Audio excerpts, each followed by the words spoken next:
Hello and welcome to the realme BGIS 2025. You guys are currently watching the English broadcast and it is currently now in round 3 of the stages. Teams are competing for their slots to make it into round 4, and of course today itself we are going to witness both Group 1 and Group 2 fight for their remaining 3 matches each group to qualify for round 4. My name is ICBaby12. Joining me is going to be Fixcast as we talk you through a little bit of a recap on what's happening yesterday. So, Fixers, what happened yesterday? It felt like it was a breath of fresh air. Honestly, we've seen a couple of teams already conditioned to the new zones. There are a few teams that are still trying to get the lay of the land, but it is Judgment Day, so I'm anticipating some comebacks, and I hope that happens. But we did see Wildfangs, they played amazing. We did see Insane doing really well. Welt OMG, they really stepped out of the box. Whilst Team Altitude from Group 2, they were quite good. Exactly, and of course, all these teams are fighting for that usual slot, and especially here in round number 3 as well. The top 6 will qualify in towards round 4, whereas the rest of the world, well, they have to compete for points with the rest of the group. So some of them may need to be looking for points here, and only 16 out of the remaining groups, of course, which is ABCD groups, top 6 qualifies, and then the remainings, only 16 players of the highest points will qualify. So that is going to be a very unfortunate position you want to be. Like in this case, I don't really want to be in those positions, so obviously I want to farm as many points as I can.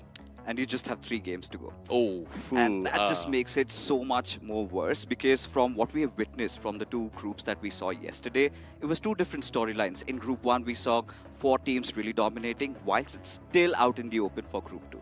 Yep, and of course, for those guys watching at home, you guys are wondering what's happening here in realme BGIS 2025. Guess what? They are also going to be competing the slots to actually make it to the grand finals with a total of 2 crore rupees in total prize pool. And of course, this 2 crore rupees will increase eventually when the esports crate releases. The highest ever. It's humongous. We're all enjoying this. We're all living up. And now you can see, right? The first position gets 16 lakh rupees and so on. It keeps on descending. For the realme MVP, for those individual accolades, you've got 3 lakh. The team gets 1 lakh. We've seen it all. But how does it all really pan down, Icy? You need to collect those juicy points. It has been quite similar. For a chicken dinner, you get 10, and it keeps on descending once again. But what really stands out is for every single finish, you are rewarded with 1 point. Exactly. So teams who do prioritize on those finishes so far based on yesterday's performance has been Wildfangs. They hasn't gotten a single chicken dinner, but they do have one of the highest finish points in their respective group, which is in Group 1 itself. And whereas for Group 2, we have teams like VST who has some finish points, but just not enough placement points to get them into the top 4. And unfortunately, say teams like VST, they are under the hot seat to be eliminated. But of course, on screen here we have Group 1. In case you are wondering, this is Silly, Wildfangs, TFS, MDN, Tryhard, Easy, Welt OMG, and CHDY going to be playing on the first 8. Indeed, and as we move on ahead, the list still continues from Group 1. You've got Red Flame Esports, you've got Engine V7, you've got Legit Esports, 120DZ, FRV, Double XG, 4HM, and CFS I4I. Now, for all the names out here, I think I'm going to be looking out for CFS I4I. They got a beautiful chicken dinner in Miramar, but consistency is the key here. Can they achieve that? As we move on ahead to Group 2, we've got Team Insane pulling off an insane comeback yesterday. Altitude, they really amped up the competition with how consistent they were. But VST, the performance was quite disappointing. Aero Esports, somewhere in the thick and thin of things. And then you've got M4, Glitchy, SWE, and Last Hope. Exactly, and of course, joining them, the remaining 8 here for Group 2 is going to be Todd Ford Esports, Incredible Esports, ELS Officials, Team Weibo, Conqueror of Shooters, Imparable Esports, Erebus Esports, and Team Supreme.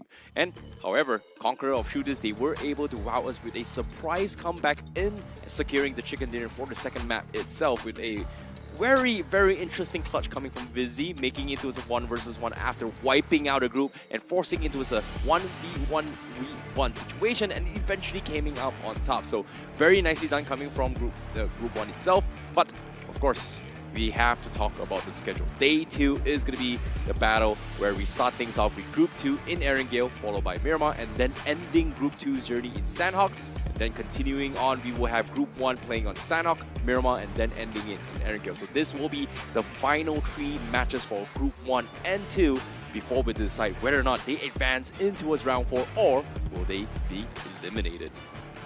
Now, considering we're starting off with Group 2 and how poetic it ends with Sanhok, but because when you take a look at the overall standings over here, I feel like just barring Team Insane, the competition is still out in the open. You still have 5 more slots to be packed up, and it feels like even Team VST, the likes that are even after this, have a chance to make a comeback. ELS officials, Mysterious 4, they've all done their bidding. Glitchy, they've been quite consistent, but as we move on ahead, I see, this is what I was talking about. Look at this. Even if somebody like an Incredible Esports or Last Hop get a chicken dinner and are consistent throughout the day, they can literally make it inside the top 6. Agreed. And when we're talking about the top 6 as well, we have to compare it based on to round 2 as well as round 1, based on their overall cutoffs for the top 8. The average point during round 2 in terms of the cutoff was pretty much 38 to 42 points. In this case, making the top 6 maybe in the 45 to 50 point mark here. So with this final 3 matches here, all these teams at the bottom still has a decent chance, but it is going to be very, very slim. However, let's talk about the potential predictions of who is going to be making the top 6 here, because here are the predictions of all the casters for Group 2. Seems to me there's 3 of us going for VST, 2 guys going to SWE, Crips going for Altitude, and also Insane Arena, obviously going for Insane. Well, that's it is his team name after all. Yeah, I don't know if it's actually named, if he's got his name named after the team itself, but going back to the days, it feels good that finally the OG Insane is back after they were kind of had a little bit of a pause there. They went their own ways and all of that happening. Yep. And of course, when we talk about Insane as well, which, like you said as well, made a tremendous comeback, they didn't do too well towards game number 1. Game 2, Game 3, they found a lot of finishes and also was able to consistently make it to the top 5, eventually securing themselves a chicken dinner at the final game with a very, very big, large margin of finishes as well. But this is on the spotlight as well. They've got themselves 28 finishes and 5,837 damage in total in 3 maps. So that means that's about almost near 2,000 damage per game. And you know, Insane did majority of that in those final 2 games that they had to play. Of course, the headliners are Harsh and Skips, the way these 2 boys have performed, whilst Darklord still just treading around the newer role that he's been trying to get himself conditioned towards, whilst Yash, that one performance in Sanhok where he tried to survive for his team, but other than that, he's been missing. I agree, and even Darklord here, even though he's not going to be getting a lot of finishes in this team as well, Darklord has been playing the role as a spotter on the backlines, giving a lot of information for the teams to actually execute here. Harsh and of course Skips is the ones is top fragging, and of course Harsh and Skips is currently the highest highest finishes in the game in this respective group. So that is going to be a statement from the side of Team Insane. But head-to-head wise, we have Team Conk versus M4. This is going to be a little bit of interesting plot twist here. Conqueror of Shooters, no one expected to win. Guess what? They got a chicken dinner in second place. And they still are in a really good position actually. All they need is one good game. If they get a chicken dinner, they're pretty much sailing through to round 4. But for M4, we haven't seen those flashy plays. We haven't seen them get a lot of points. Don't get me wrong, they're still in the mix though, I see. But this time, I think they have to hit that sweet spot, at least in the first 2 games, because you're ending things in Sanhok, and we know for what Sanhok is, right? It's so mysterious, anything can happen. They have to get the deed done before Sanhok. Agreed. And of course, when we talk about consistency as well, Conqueror of Shooters, they may have gotten a chicken dinner that give them that extra 10-point finish points to kind of take the lead, which gives them a little bit of a solid footing in the top 4, top 5. But when it comes to consistency, we haven't seen too much from them coming from Conqueror of Shooters, especially in Erangel and also Miramar, Sanhok in general. So that's something that they may need to work on in today's games, and especially now when we're starting off with Erangel, hopefully they are going to be able to bounce back. I hope they really do bounce back, but I think it's finally time we get ready to get into the action. But before that, a quick short break. Temperatures high, but it make way. We came here to slay,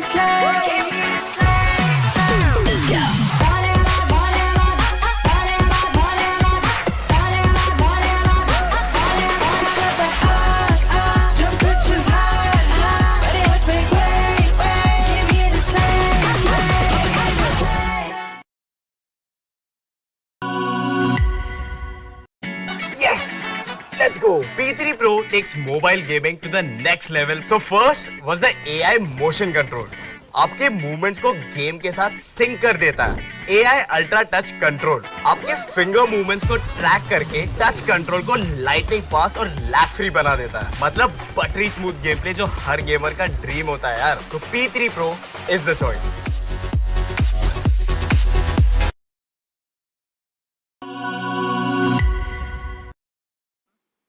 Now, there you have it. We gave you guys a little bit of teaser on what's going to be expected in today's match, but that was the realme P3 Pro 5G, which is the segment's smoothest 90 FPS gameplay up on screen, and even Jonathan vouches for it. Don't you want to get yourself a realme P3 Pro 5G? I've already tried, and if you're talking about those two missing phones, I don't have a lot to say more about it, but if you know, you know. And for all the right reasons, why it deserves to be checked out is also because of that 6000 mAh Titan battery. Charge it once per day and you forget to charge for the next 2 days. And not just that, it's got that GT turbo mode. Especially for all of us esports enthusiasts, I think this is the right settings to be playing in. Agreed. It's currently only priced at 21,999. You can search it up on Flipkart and get yourself a brand new realme P3 Pro 5G. Of course, like I said, 6000 mAh Titan battery with advanced C-Pack packaging technology, which one charge equals 2 days of battery life. So that's pretty much every gamer's dream on a phone itself. You can just play non-stop. You know, I know for a fact that when I play games, I find it very annoying where suddenly, oh, the battery notification comes up, 20% battery left. Oh my goodness. I was in a heated fight and then boom. Oh. So in this case, getting realme P3 Pro 5G is going to help you out. However, moving on, let's talk about the current standings. In this case, the matchup between for all the teams that's going to be happening here today, which is we're going to be starting things off with Group 2. On screen, we have Team Insane. This is going to be the table toppers right now in the current standings.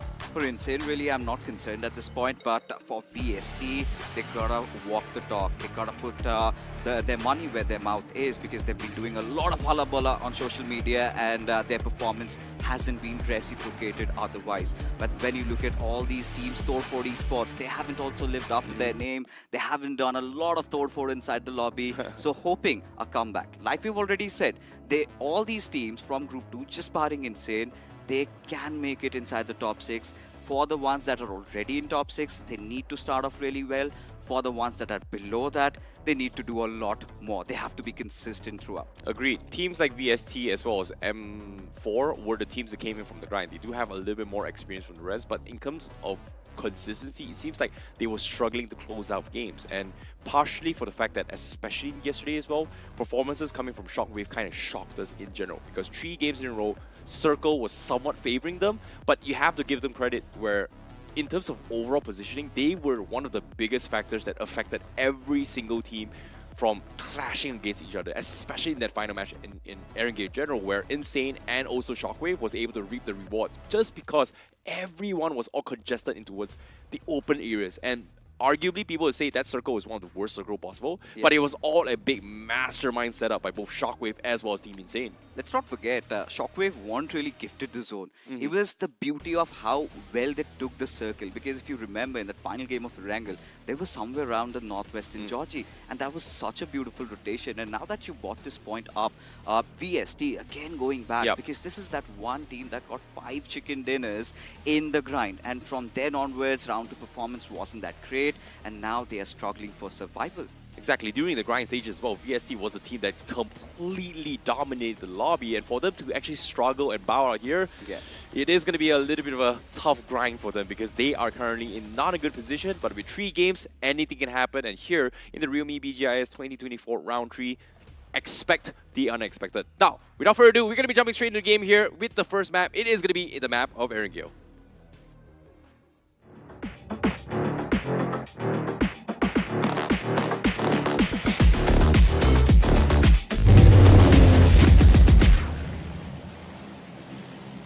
It is Judgment Day, and there is no turning back.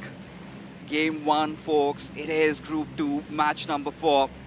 As we set sail, it is going to be a flight path trajectory all the way from Siverny towards Primorsk. And it seems like we're back to our old turbulent ways, I see, where the gods of BGMI have given a slightly complicated flight path trajectory for all their IGLs to work things around. Well, based on this flight path, it is still relatively balanced towards teams who was heading towards main island. But the question here remains, will they be able to traverse in towards military base? Because based on Group 1, nobody seems to be heading towards military base, whereas Group 2, we do see a little bit of contention down south. However, I do really want to see how SW is going to be playing this map. You talked about them going to Georgia Bowl. We are going to be expecting at least 2 to 3 teams up there based on yesterday's game, because we did see 3 teams, but they didn't have a little bit of a run-in that map itself, or in that terrain itself. And it was very surprising how Shockwave really found the right footing. They found the right paths to get themselves inside and get the smack center for themselves. But now eyes are already panning out for where the circle will form. Is it going to be one of those generic Katka circles, or is it going to throw a lot of us a little off, as it's somewhat a bit of a hybrid circle? Still, there are chances where the circle goes down south, and this is going to be interesting, especially for the likes of Team Weibo, who had been quite disappointing yesterday, to make the most out of Game 1. Agreed, but based on what we're seeing right now, it seems like Glitchy is having a little run-in with M4 down to his 70. Glitchy was debating if they wanted to head to the 70. They saw a couple of people, actually made a sidetrack detour and stole some of the vehicles along the way and then drove off. So I'm curious to see whether or not Glitchy is going to be heading to a Stauber or Kamishki. Meanwhile, on screen, Supremes is also going to be the teams that was caught in a lot of crosshair by a lot of those teams yesterday in the map Erangel. We talked about this as well. Insane and also Shockwave were one of those teams that put them into worst possible positions ever. Supremes this time seems like they are going to be doubling down on those vehicles first before traversing by, and actually maybe considering settling down on school, which is interesting. Now for Team Supreme, they're also yet to make their mark. To be honest, we haven't witnessed a lot out of them. There were a couple of those early fights, but let's also not forget that Team Insane, I see they would be on the prowl. They would be on the hunt, they would be going after teams. They feel quite comfortable, whilst the likes of Mysterious 4, they need to have a really good start, especially if they want to qualify for round 4. Everything has to be pitch perfect. You know, I'm really surprised with what Mysterious 4 is doing here. Like, instead of just looting up the entirety of 70, which they dominated, they looted up like 1 or 2 buildings, got a couple of weaponries, went on the hunt, looked for vehicles to secure in case there were any kind of stragglers, and then went back to 70 loot. So that is very, I would say, not cost efficient, but it also helps them secure and gather information around them before making those rotations. So I wouldn't say it's the best starting point in terms of overall efficiency, but it's much needed considering the fact that they did have a little bit of collision early on with Glitchy, which in this case, Glitchy is nowhere to be found in the northern side right now. You know, given the fact that Team M4, they take their own sweet time, going scouting out for vehicles and all of that, that means they can at least rotate late inside the circle. But that comes at a cost. You have to go for those fights if the situation demands, because if they're going to make a rotation for the circle now, it is going to be a little complicated.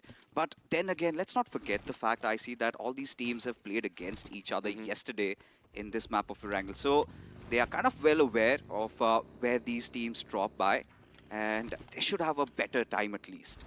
Well, in this case, Aero Esports was one of those teams that actually stood out for me. In particular, it's going to be Sholty himself. Yes. The name may sound like a shoddy, but he was a grenadier throughout yesterday's game, because he himself got himself the most amount of grenade finishes by himself. He was rank 1 with 4 finishes before getting at least 2 to 3 more wipes. So I'm pretty sure he's way higher now compared to before. However, in terms of overall position, Aero Esports is not exactly the greatest. They are currently in 9th position with 13 points in the overall leaderboards. Because when you talk about this year's realme BGIS, what I've witnessed yesterday in day 1, we saw a lot of those solo players making their mark. We saw Sholty, we'd seen Snorlax from XXXTR, then you'd got Wiz. So all of them, they're doing the bidding. You need a little bit of that team effort also coming into play. Agreed. And when we talk about solo play, even though Team Insane, they've gotten themselves the chicken dinner yesterday's game, there were so much solo moments that Harsh did that acquired him the most amount of finishes from this group. 13 finishes, 1 assist, and a total of 1,963 damage. That means in 3 games, he was able to dish out an average of 700 damage. Let's not make it 3, let's make it 2, because in that game of Sanhok, they barely contributed. Yeah, right? exactly. So in 2 games, I would say 1,009. Yeah. It's close to 1,000. That's even better, isn't it? Because for Team Insane, The first game, we were all rattled. We were all taken aback because we were all under the impression that they were feeling rusty. They do Yep. not have their IGL Adi and all of that. But still, insane. They have come a long way. But Aero Esports, they want to make a quick rotation. Everybody, like we've discussed, this new zone, it's all about the factor that you need to take that center. And whilst you're talking about good rotations, fluidic gameplay, you have to check out the Realme P3 Pro 5G. You've got stable 90 FPS, and that 6000 mAh battery certainly does help. Yeah, agree. And of course, now when we talk about the games as well, Aero Esports, one of those teams that has wowed us with those nades from Shalty. But in terms of overall position, they haven't been able to find good positioning in taking fights so far. And they've been taking guerrilla warfares with a lot of teams, but haven't been able to close out the game. So that's going to be something that they do need to worry about as well. And as you can see on the sides as well, top 5 players, Insane does hold the top 2 in terms of overall, but Shalty was also in the top 3 with 6 finishes, Hero from M4, and also Extrovert coming from Shockwave with a total of 5 finishes. This leaderboard will change, but this is just based on one game of Erangel, which is yesterday's Erangel map. And that was so chaotic yesterday, especially it was a very slow start, and so is the case even today in this game of Erangel. All these teams taking their own sweet time to loot around, get the lay of the land, find those nooks and crannies, find those concrete covers.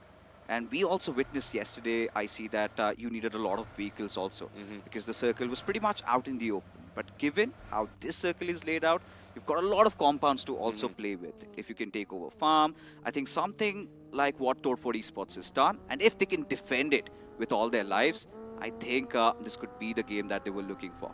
Agreed. And now, before stage 1 even fully, completely closes, Shockwave is already making their first rotation. They don't have a lot of vehicles, but seems like they will take a pit stop here to try to gather even more vehicles through the garages. But overall, in general, we've seen a little bit of movements coming from Aero. We've seen a little bit of movements coming from ELS and also Imparables.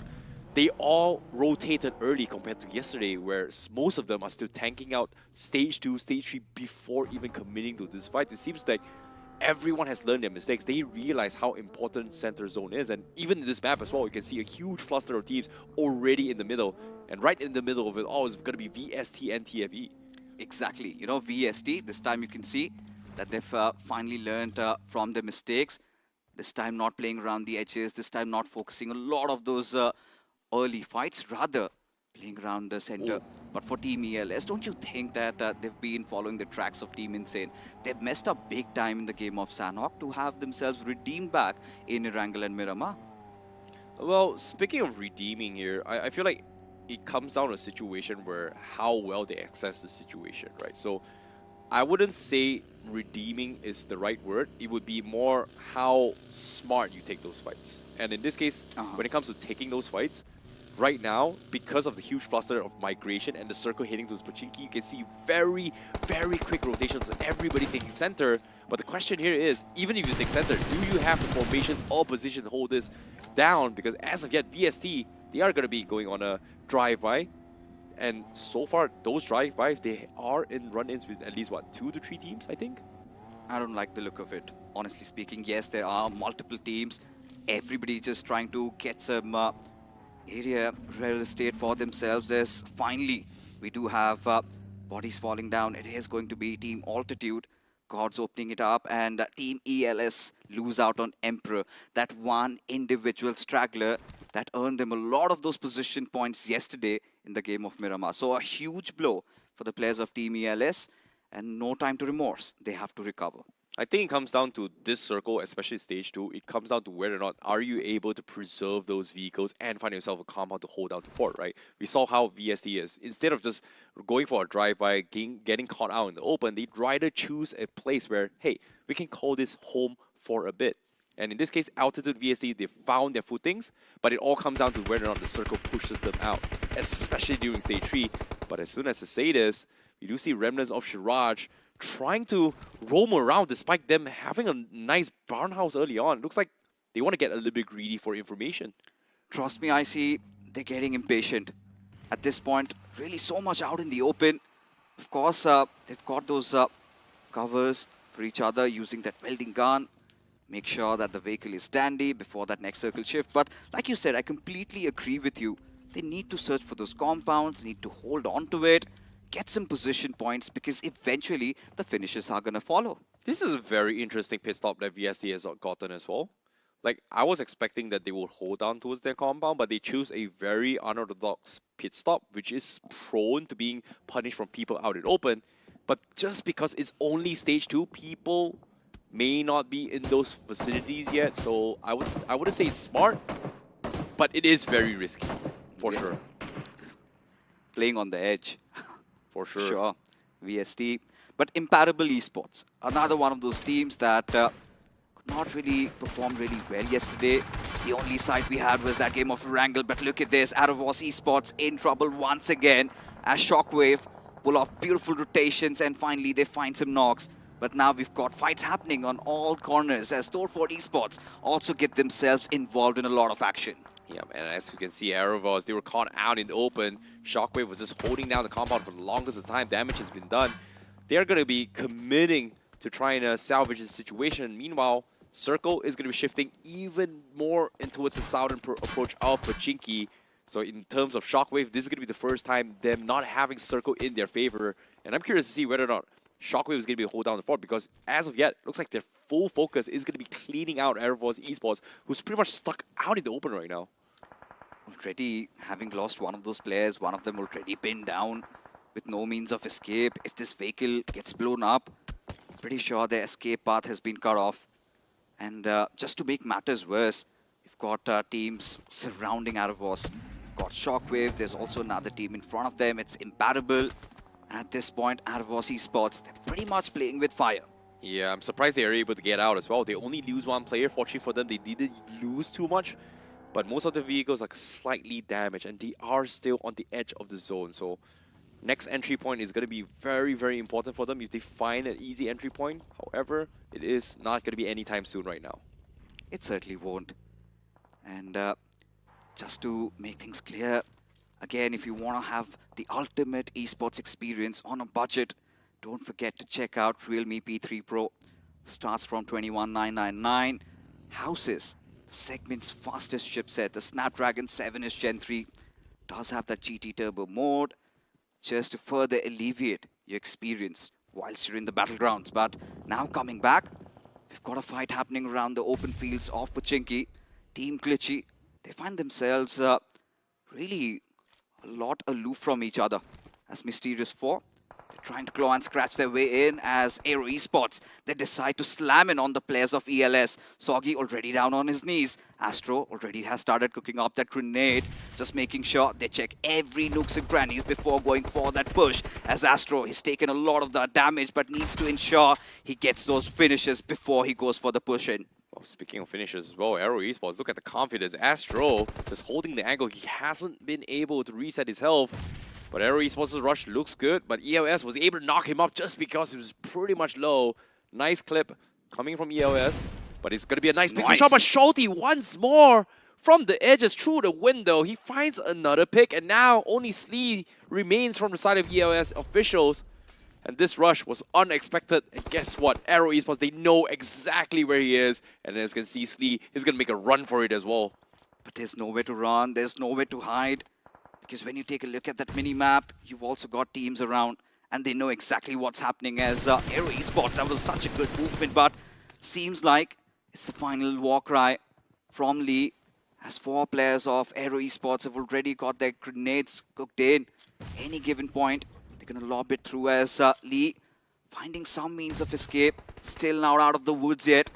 Still hiding around. Can he at least take down a player or two before he goes out? I don't know, man. Lee's down to his last option as well. He's in the guardhouse and there's nowhere else he can run. He's dropping a lot of nades, but AE has a rough idea where it is. A nade almost connects. He's going to be bobbing into weaving in the smoke as well. Can he see through it? Here comes, the pump comes in. Unfortunately, he misses, and he's going to be clipped off as Aero Esports finds 3 easy finishes in this rush in Pachinki itself. Aero Esports were really smart with their approach. They really read the finish fade. They knew that Emperor was already dealt with. And given the fact that they got that first knock, I think the push was inevitable. Of course, Team ELS, they did decide to fight back, but for VST, this time, still around the edges. They've got the garage to themselves. They shot Imparable, looking quite lost as Glitchy. They get another finish to their name. Gyro God already dealt with, and things aren't looking good for Imparable. Oh boy, this was the spot that VST was at as well, and Glitchy was able to actually take it away, but it is, after all, stage 4. They're pretty much caught out in open. They look at Glitchy. They're so paranoid. They're getting attacked by Imparables, but at the same time, they're so split off. This is going to be a big problem because you see Glitchy, they're split off 2-1. One is on top of the sniper tower, whereas the remaining 2 is still stuck in those sewers, which in this case may be prone to attract some sort of attention if anybody decides to go over the high ground. And in this case, Imparable Esports, they don't want to risk being out in open because little bit they know behind them is going to be another team. But at the same time, the nades from Jexi is going to stop them in their tracks. They can't get out. I'm not really a big fan of staying out in the open. Of course, you do have those smokes, but I'm pretty sure they are going to deplete very fast. As Team Glitchy, they're already out of Lucifer. Still have to work it out with 3 players. That grenade sails in perfectly. Finds Frieza as Jexi locks in one more. Throws it off as Xenon already down on his feet. Jexi does get that trade there. But for Team Glitchy, they have to be a little bit more patient. And now completely out of any semblance of smoke. Agreed. Imparables, they're also in an awkward spot. They have to get out. Meanwhile, on the screen here, Shockwave, very, very quick wipeout. They had a little bit of running out in the open, but they lose suit, but they still get the successful wipe. But they are down to the last 2 players, but they still have 5 finishes. They do. And this is something that Shockwave can really live with, given the fact that they were quite consistent yesterday. They've got that little bit of a cushion to play with as for this team, Team LH, already Sonic down and out. Still, there are chances to get him back up. All he needs to do is put him in the vehicle and maybe get inside the circle. A little too late, maybe, as last hope. They've got their eyes set at the players of altitude. But this is the big mystery that unravels here. Where does that circle take that hard shift? Is it going to be somewhere around the eastern side? Rather, slightly inclined towards the southeastern side. So altitude, they find themselves in a really good position. With even Team Supreme just around the edges, they're looking quite safe. Exactly. Team VST also trying to find a little bit of a stragglers out and open. And guess what? Last hope is going to be picked off. And fortunately for them, they do have 2 vehicles to actually drive by into a stage 5. They're not out of the danger spot yet, but they do look relatively healthy. They've been prioritizing position in today's game, in this opening map as well. And it's looking good for them. Last hope, however, is going to be going for the reset. But on screen, Insane Skips is going to be finished off as Todd for the Esports has a run-in with them on the east side. They're outside the zone. And the zone is about to move on in 5 seconds. Rat with the nades. Looks good. Does it connect? Dark Lord is able to get the reset. He is going to be able to heal himself up a little bit. But seems like they are going to try and make a run for it as well. The counter nade comes in and they do get the confirmation of Satyam. Insane finds himself a finish. Though for esports, they're still bleeding, aren't they? Because for Team Insane, they've already done majority of the heavy lifting. Sure, they might have lost out on skips. Still doesn't matter. But for Thor for esports, they've got to make a run inside the circle, provided that you already have Team Weibo right on your left. There's another team on your right. So Thor for esports, they've got to make some quick calls. They have to engage in the fights, and they have to come out of it swinging. Exactly, and right in front of them as well is going to be a team from Team Weibo. One good nade is going to be good. They have the hovercraft. It's going to soak up a lot of damage, but random sprays from Freg is going to try and clip them off. Nades looks good from the side of Todford, but it's not going to reach Weibo. However, gunshots from behind is going to scare him off because in the compound on the south side, there is going to be Team Supreme who's going to be taking shots as well. Team Weibo scrambling to back off, but as soon as I say this, they lose 1 player, and Todford was able to capitalize on this.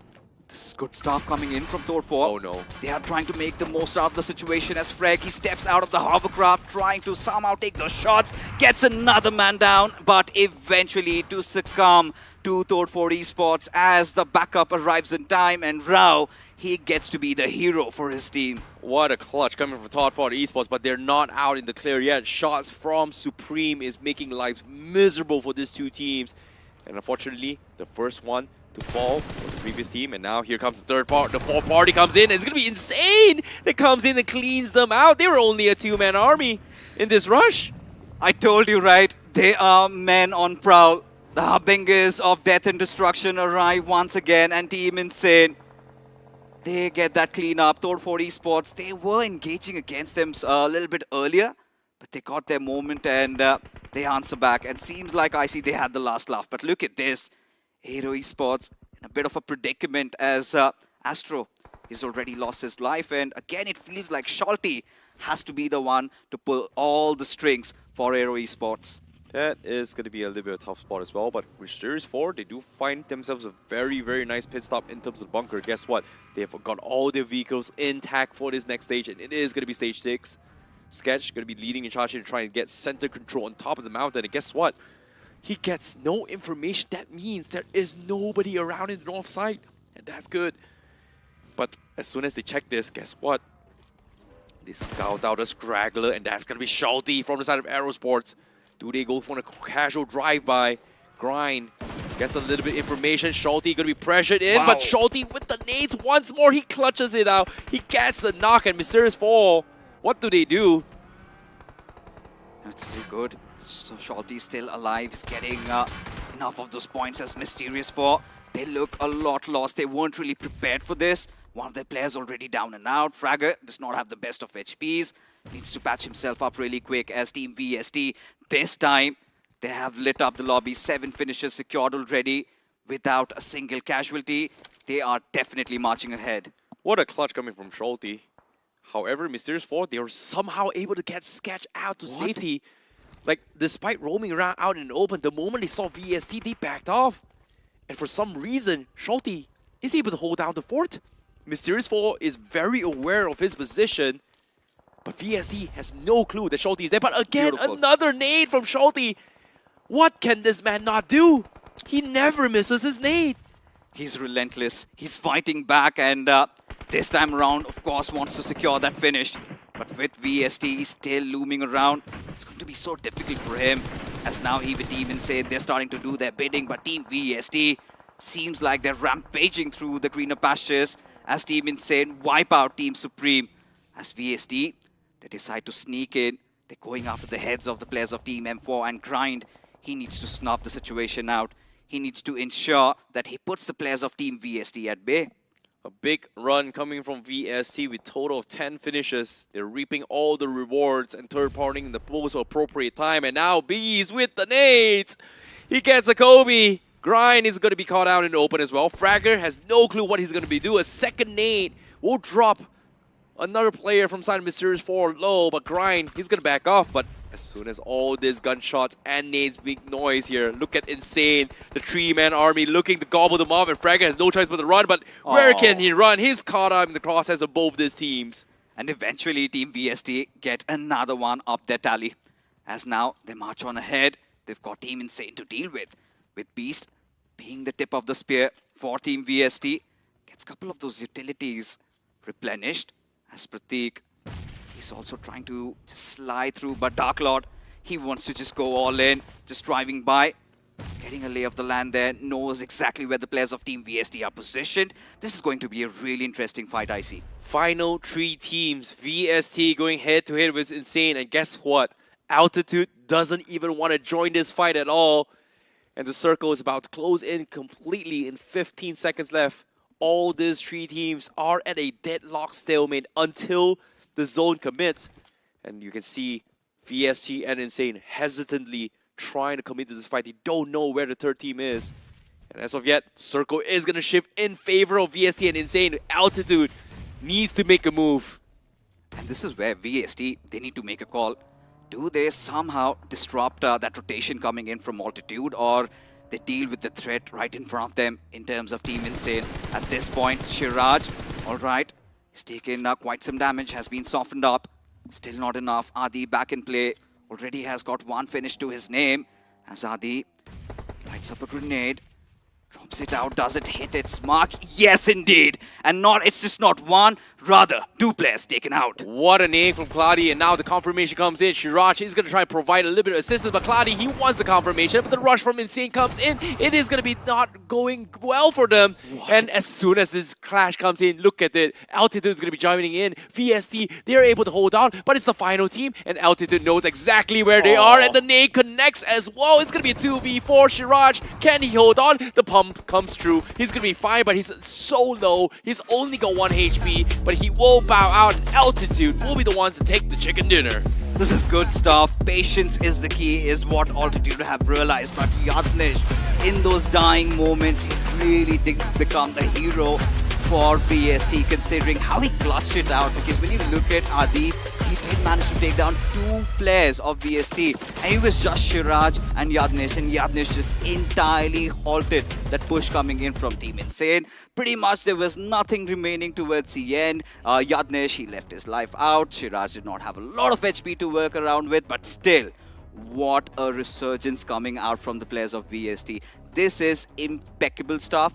Altitude, I think with this chicken dinner, they might have also qualified, but for VST, that's a huge leap. Yeah, I agree. VST had one of the biggest read here just because of how they understood positioning matters, right? Every single fight that they've taken has always been very calculative. Whenever somebody starts a fight, we are going to go there and look over, drop a couple of nades. Shiraj was able to find a lot of openings, and because of that, they were able to reap so much rewards and also clear out those angles. So I would say this was a masterclass performance coming from both Insane and also VST on both sides of the map itself. But you know, it was on 2 different paradigms. One side, we had Team Insane, who had no pressure at all.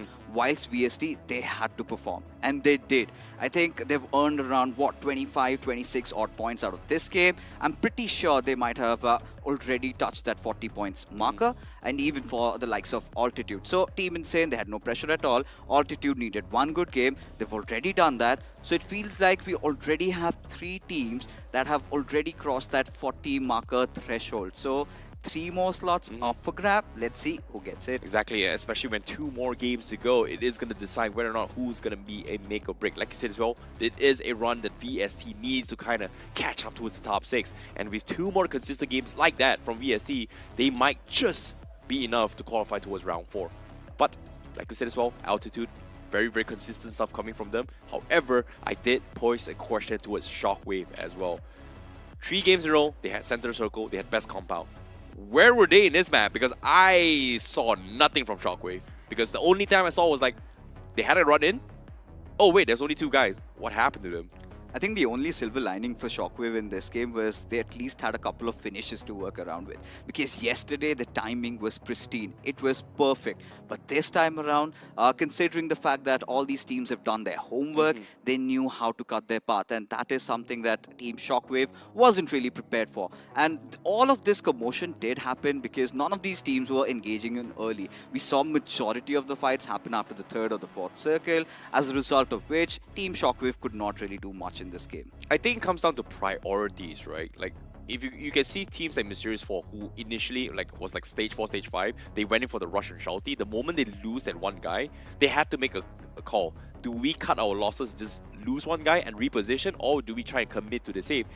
And by doing that commitment and trying to save his teammate, they actually lost so much time. And we talked about this. Every single skirmish needs to end within 30 to 60 seconds. Anything longer means that everybody else is going to be rotating around you to set up to try and ambush you. So that's something that I think VST was very smart in terms of taking those fights in that game itself. And of course, once we take a look at the highlights, we'll have a more vivid picture. And this place was actually giving me OCD. At this point, you know, it was so much out in the open. And it's a good thing that Team VST actually left that spot. They decided they want to play it safe. They took all the teams coming from the edges, took them down first. That is how they increased their tally. And towards the end, they pulled off a lot of those clutches. But even for Team Supreme, I see we did touch upon it. They had such a good position just to get wiped off like that. It's just unfortunate, right, considering the fact that Supreme, they were the reason why they were all in that very, very clustered up position. Insane was able to clutch it out. So I would say Insane does have the necessary firepower and experience to fight it off. But it came down towards this final mistake where we do see I would say a VST versus Insane stat check fight, which resulted in them losing out the chicken dinner. But all in all, Altitude capitalized on it. It's a big win for them. I would say props to them. So, without being said, we have to talk about the MVP. In this case, it is going to be Shiraj coming from VSC. This was much needed. I've been talking about them, being so loud in social media. They had to prove it. And it feels like with this game, they have indeed redeemed themselves. As we move on ahead and take a look at the top 5 players, we do have the usual suspects coming up. We do have Shiraj once again in the mix. Lazy is one of those new arrivals here. But Gods, he's pretty much been there, hasn't he? Yeah, Altitude Gods, we saw a little bit of funny moments yesterday with his little mistakes here. But overall, in general, with this chicken dinner, it does solidify Altitude in a little bit of a better position. But I'm curious to see the overall match summaries, because so far I was expecting maybe the smokes to be used somewhere in the 200 to 300 ballpark, but 195 seems to me was the fact that it wasn't used that frequent because everyone was getting picked mid-rotation a majority of the time. You know what makes me happy is that we had at least 4 vehicle finishes, and Yep. for all the smokes, fights did happen in jiffy, so it was fine. But taking a look at the point standings, Team VST 21 points out of this game, and given the fact that they were sitting around 13, so still not yet there, but one step closer. For Team Altitude, this chicken dinner, 19 points is enough to put them past 40 points marker. But as we move on, Aravos Esports, I think the disappointing performance continues. But I'm really surprised with Conqueror of Shooters, who had such a good run yesterday, did not have a great start in this one. Same goes with ELS officials. This is kind of worrisome for Conqueror of Shooters as well, because yes, they gotten themselves a chicken dinner. Before this show, I've talked about them needing to be consistent, but with that loss right there, it is going to push them into the 6th position. And you can see 6 and 7 is only 1 point away. Despite having a chicken dinner, being not consistent is going to put them in an awkward spot here. However, Mysterious 4 is currently in the situation where they are able to push up a little bit more. Yes, they may have made a little bit of fumble on towards the final 4 fights. Final 4-5 teams. But in this case, that performance today itself has elevated them into 7th position.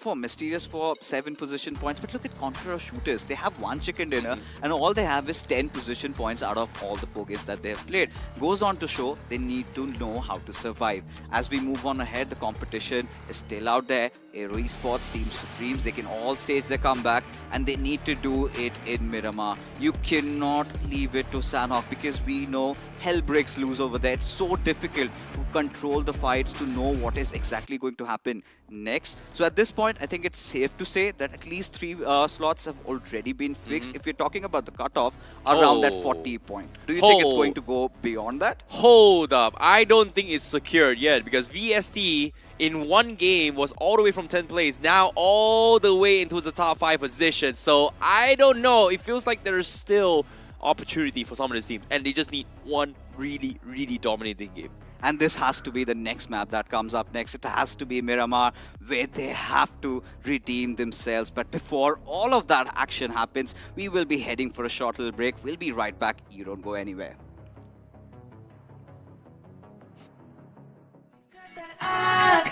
Temperatures hot, but it make way. We came here to slay, slay. Let's go.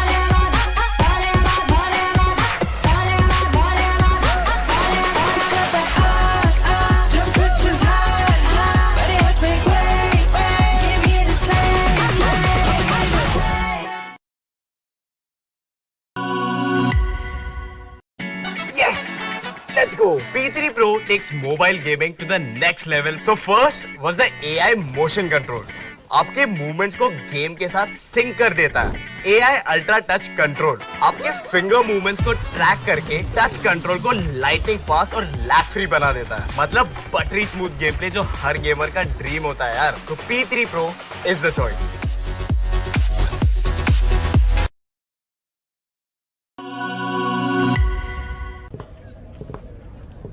So Neeraj, flight path देख के आपकी landing strategy क्या होगी? बस सही angle, right grip, focus, और फिर इसको फेंकना नहीं आता. ओके, फाइनल सर्कल, 20 बंदे बचे हैं, क्या करोगे? प्रेशर नहीं लेता मैं सर, जेवलिन में दिमाग को ठंडा रखना पड़ता है. और फिर इसको फेंकना नहीं आता यार। नहीं आता। क्लोज रेंज में आपका फेवरेट वेपन कौन सा है? सबसे स्ट्रेटजी और टाइमिंग का खेल है सर, जेवलिन की तरह। अरे मेरा मतलब गन्स, M416 ग्रेनेड फेंक देंगे सर, सब फेंक देंगे। यार इसको सच में फेंकना नहीं आता। नहीं आता। अच्छा ये लो, नेट स्पैम करके दिखाओ।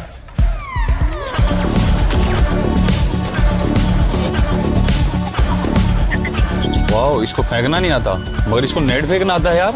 आता है। नीरज तो फेंकने में पास हो गया। आप भी BGMI खेलो और रश करो और चिकन डिनर। यार तुम तो फेंकने में चैंपियन निकले। चैंपियन नहीं sir, conqueror. O yes.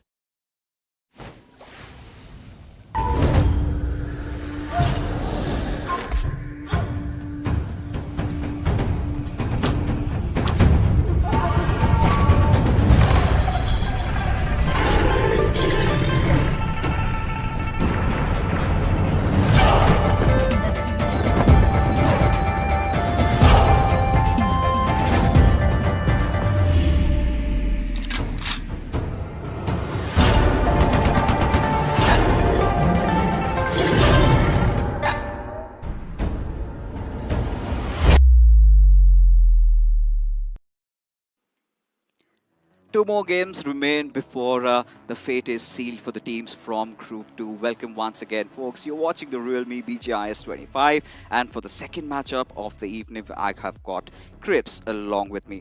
My man, you did watch that first game of Erangel. It was quite slow, but I'm pretty sure you do have a different takeaway from map 1. It's not much of a takeaway, it's more like me being nostalgic. I mean, I can't even call it nostalgia since this was just yesterday. But there are some patterns that I can't help but notice. Team Altitude, whenever they're in the top 3 situation, they just get served the chicken dinner on a platter, hot and fresh with some crispy ghee on top. It's like, even in the game yesterday, in Sanhok, they had a good position. Right. The last two teams started fighting. And then Altitude moves in just as the other team was weak. The same thing happened today. And the resemblance is just too uncanny. I think they're just being smart, and that is Very smart. the right way to play BGMI. Whatever needs to be done in order to secure that chicken dinner, in order to secure your qualification to round 4. But before we get resumed with our festivities over here, of course, we have to talk about this phone in front of us, the Realme B3 Pro 5G. We have been talking endlessly about all their features. I've been really excited about trying out that GT Turbo mode, where inside the commotion, when you're in that heated up battle, it keeps the device calm, it keeps all the frames running smooth. And you talk about the frames, you've got the stable 90 FPS as Exactly. I mean, we've been talking about it endlessly because the battery for this phone seems like it's endless. It's got a 6000 mAh Titan battery, which can go on for 2 whole days. It will just keep on going, powering through your hardcore gaming sessions, all your scrims, all your officials. It will take you through that with butter smoothness. And you know, now that I want to really bring this entire thing back to the match at hand. Conqueror of shooters, IC and I, we were both concerned about them. What did you feel went wrong for them in this game? So, Conqueror of shooters, I feel like they can handle their 1v1 fights really well. If it's a 4v4, one team versus one team battle, they're pretty sorted. But when the third party and the fourth party rolls around, especially in the endgame situations, they can't prioritize properly. It seems like 2 of their fraggers are trying to run after finishes. Meanwhile, they try to split and have at least like an insurance policy where one guy plays for positions, and it seems like they're spreading themselves thin. So in this game, they were completely out of it. They barely got any points, but Erangel is not the strongest map for them anyway, right? They got a chicken dinner yesterday in Miramar, and now that that map is coming up, I have a feeling that Conqueror of Shooters can actually show us what they're made of. And did you mention Miramar? Of course, they got a chicken dinner yesterday, but it was just that one player, Vizzy, who did majority of the heavy lifting. He was smart, he was cunning, but the team effort has been missing. Yes. So I might make a really bold ask over here. Do you think that it was a fluke yesterday, that chicken dinner in Miramar from Conqueror of Shooters? You can call it luck, but not fluke. Fluke means you have no control over it, but to some extent, Vizzy knew exactly what he was doing. Correct. And this kind of shows in their Erangel game style as well, right? Where 2 of their players are very aggressive, very finish hungry, but there's always someone on the back lines who acts like an insurance policy. In case the two fraggers, they end up getting eliminated, there's always one person who can survive and carry the torch forward for the team. They certainly have to, because with VST stepping in and making that comeback, I think it's time that Conqueror of Shooters, TBLS, they also do the same and somehow secure their berth in the top 6 to ensure they qualify for round 4. But that being said, I think it is time. The voice in my head says we're all ready for the action beginning in the map of Miramar. So here we go. Miramar coming up.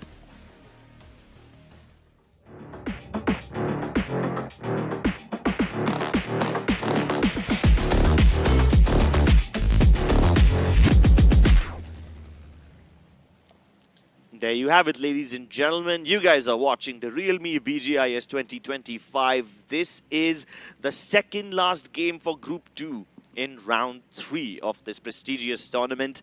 The plane takes off over the skies of the desert map Miramar. We're going to be going from La Driela to Puerto Paraiso. Now, fixes, there's quite a lot of areas which are inaccessible off drop. You can probably get as far as Hacienda, Truck Stop, but if you want to go anything northern than that, maybe let's say Cruz del Valle or Tierra Bronca, you'll probably need to get vehicles first.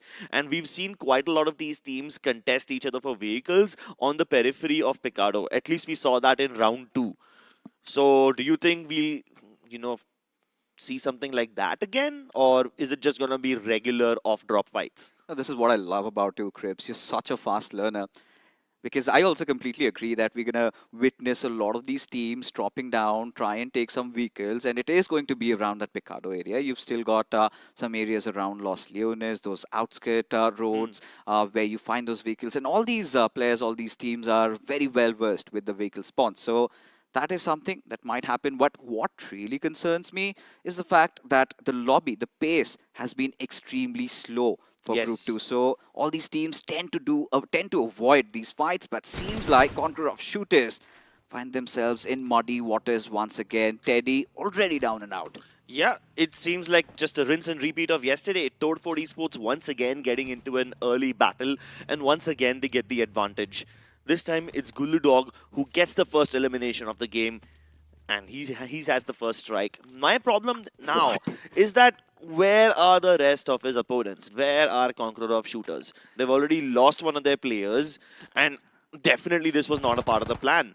This certainly wasn't, but seems like there's another fight in the making. You've got Imparable Esports going up against Aero Esports. We're already down and out. And Shalty, he's been such a danger. He's been such a nuisance. And now again, he has proven himself to be quite fatal for his opposition. As even Astro, he gets the cleanup. And Aero Esports, just like that, they registered 2 finishes to their name. Well, we expected this to be a slow and tactical game, but the BGMI gods have given us the complete opposite of what we ordered. And I like it this way. I like that we are getting fights off drop. But we have to talk about the circle. Because when you compare that with the flight path trajectory, it's pretty much on the opposite. And this is one of the circles we also did witness yesterday, somewhere around that truck stop area. It's going to be interesting as to how teams approach that. As for Imparable Esports, it feels like the curtain has already started falling, given how their performance has been lately. Did not make the most out of the first game of the evening. And with Miramar already Nix and Rex out, the chances of qualification are looking quite slim, Crips. Yes, Imparable Esports in quite a lot of danger, and I think this is a hole that they will not be able to climb out of unless somebody drops a ladder to them. Shalty, on the other hand, my god, I'm so proud of this guy. He's been outperforming everybody. But maybe there's some redemption on the cards for Imparable. They might be down to their last 2 members, but they definitely are still very keen on fighting. At this point, they've pretty much, it feels like it's their final war cry before they go out. At least they want their heads held up high. Frieza does have that shotgun to work around with. Astro and Shalty do not have the best of HPs, but he's, of course, trying to line them up. As now, first shot taken, it has whiffed, and the second does connect. But you could see those trade-offs being there. And for Imparable, I feel like it is pretty much done so, because Gyro God is super alienated from his teammate. Yeah, Gyro God is very far away. I was keen on seeing these people try to redeem themselves by picking up a 2v4 fight, but it just turned into two separate 1v1s. So trading potential definitely not present for Imparable Esports, and now they've given enough breathing room for Aero Esports to pick up their teammates. So now Gyrogod is essentially in a 1v4. And it's not like he wants to run away. It's not like he wants to continue hiding. He is still very keen on fighting. Headshot landed. Money down on his knees. He might just be able to get the confirmation as well. But here comes the rest of Aero Esports. Crash landing in with their vehicles and two players dispatched to destroy Gyrogod. Here we go. He's got one more knock. That's a very good spray with the AKM. It certainly is, and seems like Gyrogod almost trying to pull off the impossible over here. Two players down out, and Pro seems like he's out of meds. Yeah, he's got to walk ahead with at least 20% HP remaining. He needs to force that revive. He needs that cover from the backlines. Teammate needs to arrive, and seems like Astro does not have any vehicles. It's the perfect cue for Gyrogod to go marching in. Does have enough ammunition. All he needs to do is find that opener onto its Astro, which he does. Nice. Almost on the verge of pulling off a comeback over here, Pro. Oh my god. Somehow does might manage to survive the wrath, and Aero Esports, they live to fight another day. Man, if he had just forced the issue with Pro a second ago, this could have been a complete clutch. He had a wonderful angle onto Astro out in the open while he had the window angle. He definitely could have won the fight against him, but Pro was hemorrhaging internally. He was barely alive, down to his last breath. If he somehow forced the issue with Pro and knocked him before he picked up the fight with Astro, this would have definitely been one of the craziest 1v4s that we've seen so far. That was such a narrow escape. And heart goes out to Imparable Esports, of course. At that point, it could have been one of those clutches for those highlight reels. For sure, would have been enough to still keep them alive. But with what that matters at this point is Aero Esports, they're still alive. They still have 3 more players. And the circle, look at Mysterious 4. They've made a quick rotation. And even for Team Glitchy Cribs, I mean, really did not like them in the first game. They have to stage a comeback in this one. They definitely have to stage a comeback in Miramar. You can't pin too many hopes on Sanhok because that map is just too chaotic to control. You can't force fights based on your convenience. So I think this is their last chance to manipulate teams into doing their bidding. Speaking of trying to get the advantage, I would recommend getting your hands on the Realme P3 Pro 5G. It's the best way to get an advantage because this has the segment's most stable 90 FPS performance, and it also boasts the Snapdragon 7S Gen 3 5G chipset, which can let you multitask like an absolute god. Not just about multitasking, it's all about pure raw performance for us gamers. Yeah. We want to enter inside the battleground. For you hardcore gamers, yes, but unfortunately I have more work to do as well, so I have to work while I'm gaming it. I need to keep minimizing my tabs every now and Yeah, then. you gotta edit those highlight reels, don't you? Yeah. You know, those little moments of glory you get whilst playing BGMI Crips, but yeah, we get it. But for Aero Esports, I think they take a lot of time in dealing with the players of Imparable, as a result of which I feel like there is a scarcity of loot. They need to go down to their drop location ASAP and start getting their loot done. Yeah, these are pretty rough terrains for a US, don't you think? Yeah, also just running headfirst into your teammate's vehicle. Hey, at least that's better than finishing off your own teammates with a missed grenade. Let's not talk about that. Altitude, we know. They somehow have redeemed themselves, haven't they? Yeah. Got the chicken dinner and all of that. But for Mysterious 4, if we did talk about them, it's a very important game in order to establish their qualification, break through the doors, as now they are playing completely from the center. As the circle takes the shift, it is going to go way down the southern side. And seems like Team INC have got such a nice position to play around with. Their backlines look pretty much clear, but Aravis Esports, they could get sandwiched right now because you've got Mysterious 4 on one side, and then you've got Team INC to deal with. So if Aravis Esports did not play their cards right, they might find themselves in a little bit of a predicament there. Yeah, so while Aravis Esports are in a bit of a dicey situation, I love the position that M4 were holding. They've got the Minas Generalis high ground to themselves, and I love fighting in that area. It's so complex, and you need to know every nook and cranny to maximize the advantage you have. even Team Altitude, these guys are currently inbound to the circle, just entered with nobody to gatekeep them or anything just yet, so they should be able to claim a nice position on the periphery of La Bendita. Even La Bendita is a very impressive place to not necessarily fight. For me as a viewer, I enjoy watching La Bendita fights, but I would hate to be in the middle of that area when all the teams have surrounded me. Exactly, right? It's a very unique terrain. Yeah. You've got that ridge up there, but sort of exposes you from Yes. multiple directions. So you need to find that right spot, because even if you are around that epicenter, it makes it so much more difficult to get out if the circle shifts away. Yeah. So at that point, you need to make that right call. But for Team Insane, it seems like Adi is finally back in order. It feels like, given the fact that they've already qualified, it's better to have him back in base. This is the OG Insane that we were talking about. They had all parted their ways. Some had gone into Gujarat Tigers. Adi had his new band of brothers at For Miracle Esports, and nothing really worked out. Skips had a little stint at Seoul, and now he's back. And it feels like the old Insane has finally arrived. Yeah, and I'm lucky enough to witness them in their prime form. These guys have been performing out of their minds, dominating this lobby. It's a pleasure to cast their games.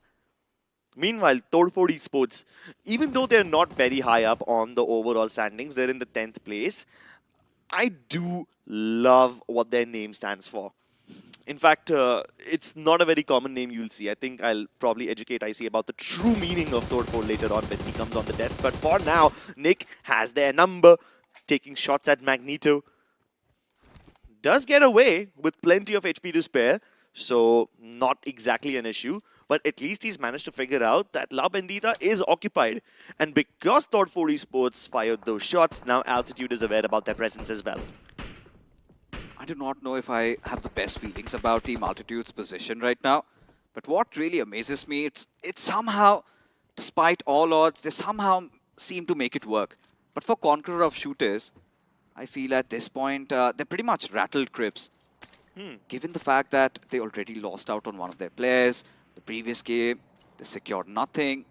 So at this point, they have to redeem themselves. And this makes it all the more difficult, right? Losing out on one of your players, and you do not have the best spot inside the circle.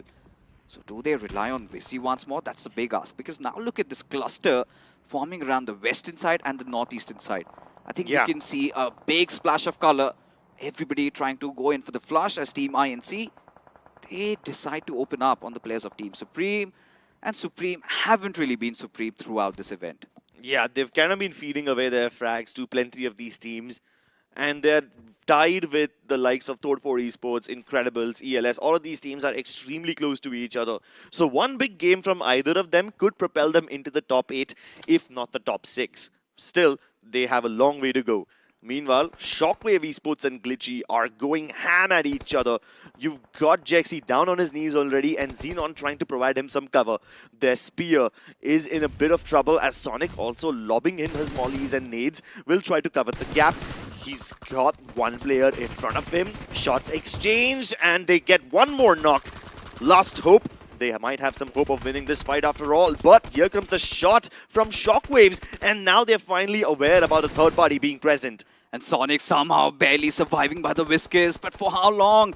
As Glitchy, they sort of got tunnel vision there, as a result of which Shockwaves, they hunted them down.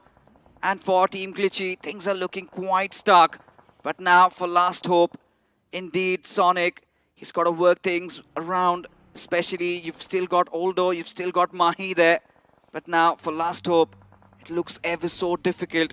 For Team Sonic, for Team Shockwave, they've got a little bit of a room to breathe though.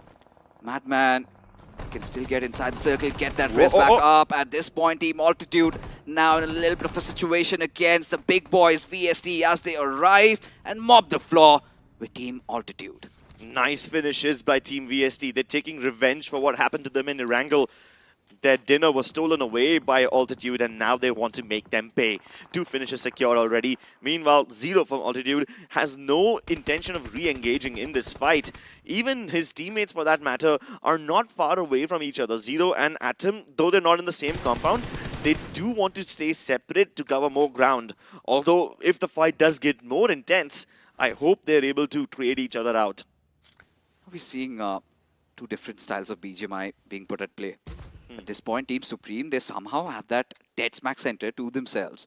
And there's so many teams, at least 6 to 7, that are fighting around the edges. And look at Team VST. It feels like they're really unsafe there.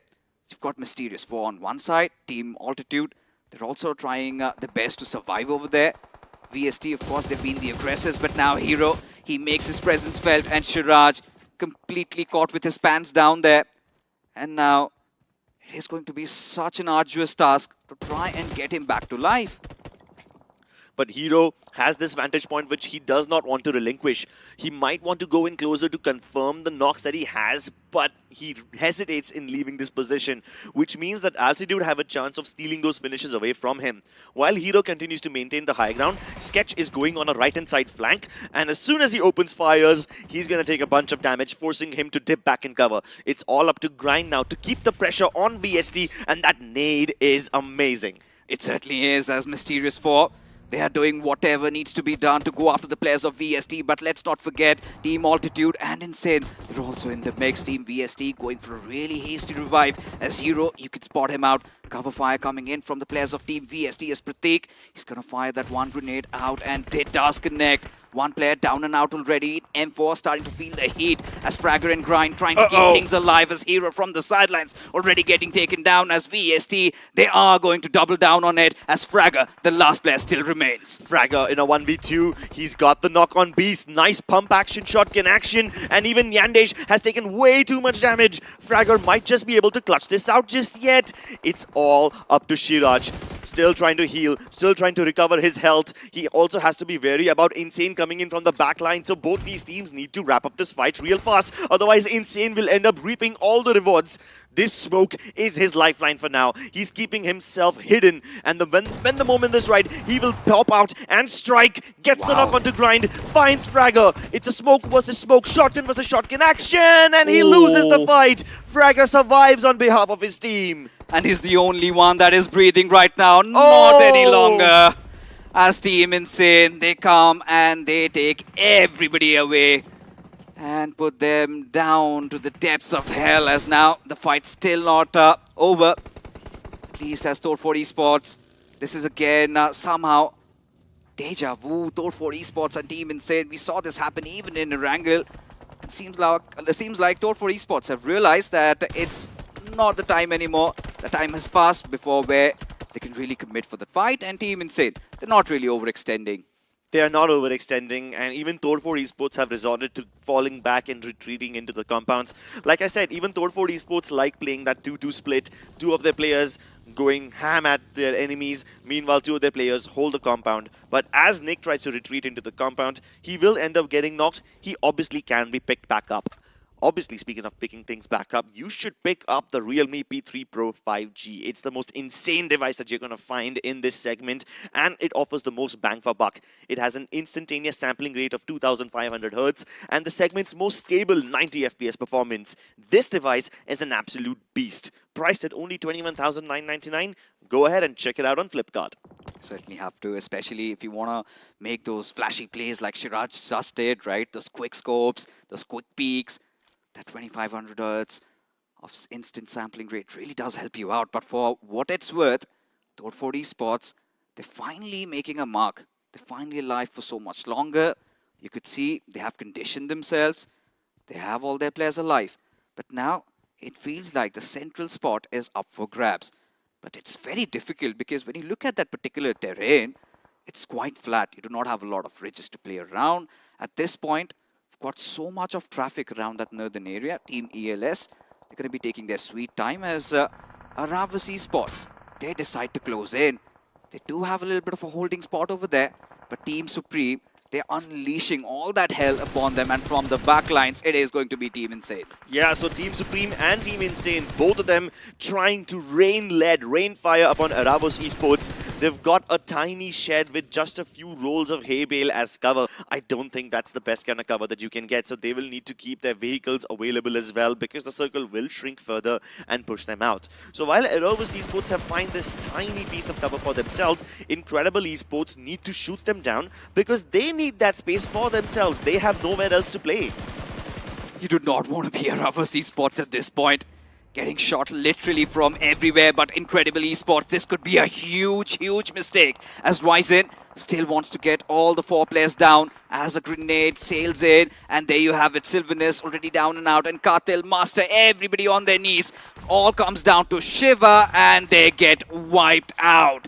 But Team Incredible still not out of the woods yet. On the backlines, you've got Torford, you've got Team Insane, and just to make matters worse, there is also there is also another team in the form of Team Supreme. Meanwhile, in one of the most secure compounds over here, you have Aero Esports going up against ELS. Pro, very low on HP, doesn't have the time to pop the first aid kit, so he just has to bide his time, hope that his enemies don't check this angle. Meanwhile, Emperor goes in first, and the very first thing he does is check the right-hand side box. Pro goes down. It's all up to Soggy. Can he get this finish?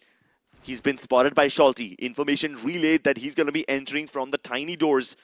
Will they be able to get anything done over here? Nope. Shalty bolts away from the area, and ELS live to fight another day. Heart really goes out for Shalty. This young lad has been doing so much for his team to the point where you would want to see more. As for if Aero Esports do not qualify, Shalty is going to have his hearts broken pretty much. Maybe would try his hands with another roster next time around. Whatever the case is, Aero Esports aren't really fine-tuned with each other. There is not that cohesion. You do not see that happen quite often anymore with their style of play. But for Team Insane, I do not know how they're still alive. They still have all their numbers, and seems like they're going to go after the players of Thor4 Esports. Yeah, they went from the circles of La Bandita towards this hill where they have Thor4 in their sights. And this could potentially be a very isolated fight because the only people who can shoot on them are Conqueror of Shooters, and they also don't really have any intentions of leaving their current position. They might just do it since the zone is about to close in just a couple of seconds, and it's more of a central shift. So you see, Team Insane are already somewhat in the zone, but they don't have too much cover. Thor4 Esports will have to abandon their compound and come down to greet Team Insane with open arms. Do you see that little bit of a ridge that Shalty can play around? Yes. Just that southeastern point. Yeah. Got that little crescent place. If he somehow manages to secure that, this could be such a good game. But you were right, Cribs. Conquerors of Shooters, after that huge fallout, they somehow have redeemed themselves as 7 teams finally remain as Team Insane, still holding the doors on the players of Thor4 Esports. And you could see there's a little bit of a spread. They're also exercising extreme caution as Team Incredible. They go for the slam in against the players of Team Supreme as Chandler. He does not have any care in the world as Team Supreme. It is going to be an easy wipeout. And there you have it. Team Incredible pretty much out of the server. Team Incredibles try to go in for a good slam, but unfortunately Team Supreme hold their ground. And with this, they've got the entire northern corridor under their control. Plenty of space for them and no pressure whatsoever. So now you know what it is time for fixes. You know that it's time for them to put the pressure onto the other teams. And it's so poetic once again. Team ELS, they're also in the play. It is the game of Miramar. Conqueror of Shooters, they've also done their bidding. And Team Supreme, from just the edges of the circle. They want to keep Team ELS at bay. Just trying to tapping their way. Trying to connect that many 14 shots as Satyam Jot. He's playing with fire. Trying to gather as much info as Team Insane skips. Gets a beautiful knock. Will be Dark Lord as he opens the fight up. Nice knock. You also have ELS taking shots on Conqueror of Shooters, but right now Team Insane are in no danger of a third party. While Aero Esports have been finished off, Thor4 Esports need to look for an escape avenue, and Satyam Jod has come up with that escape option. He skips the fight against Team Insane and makes his way away from his teammate Gullu Dog. The worst possible spot to pick up right now. But seems like Satyam Jod pretty much out of options. He's sandwiched, caught between a rock and a hard place as Phenom launches that grenade and it connects. Perfect three-pointer. Satyam Jod already down on his knees. Leaves Gullu Dog quite alienated, quite isolated, quite lonely in the server. And this is not the kind of map you can take by yourselves. Yes, sure, we might have seen a 1v1v1 battle yesterday, a battle of solos in Miramar, but I don't think that will happen today. Gullu Dog does manage to get a knock before he gets run over and completely finished off.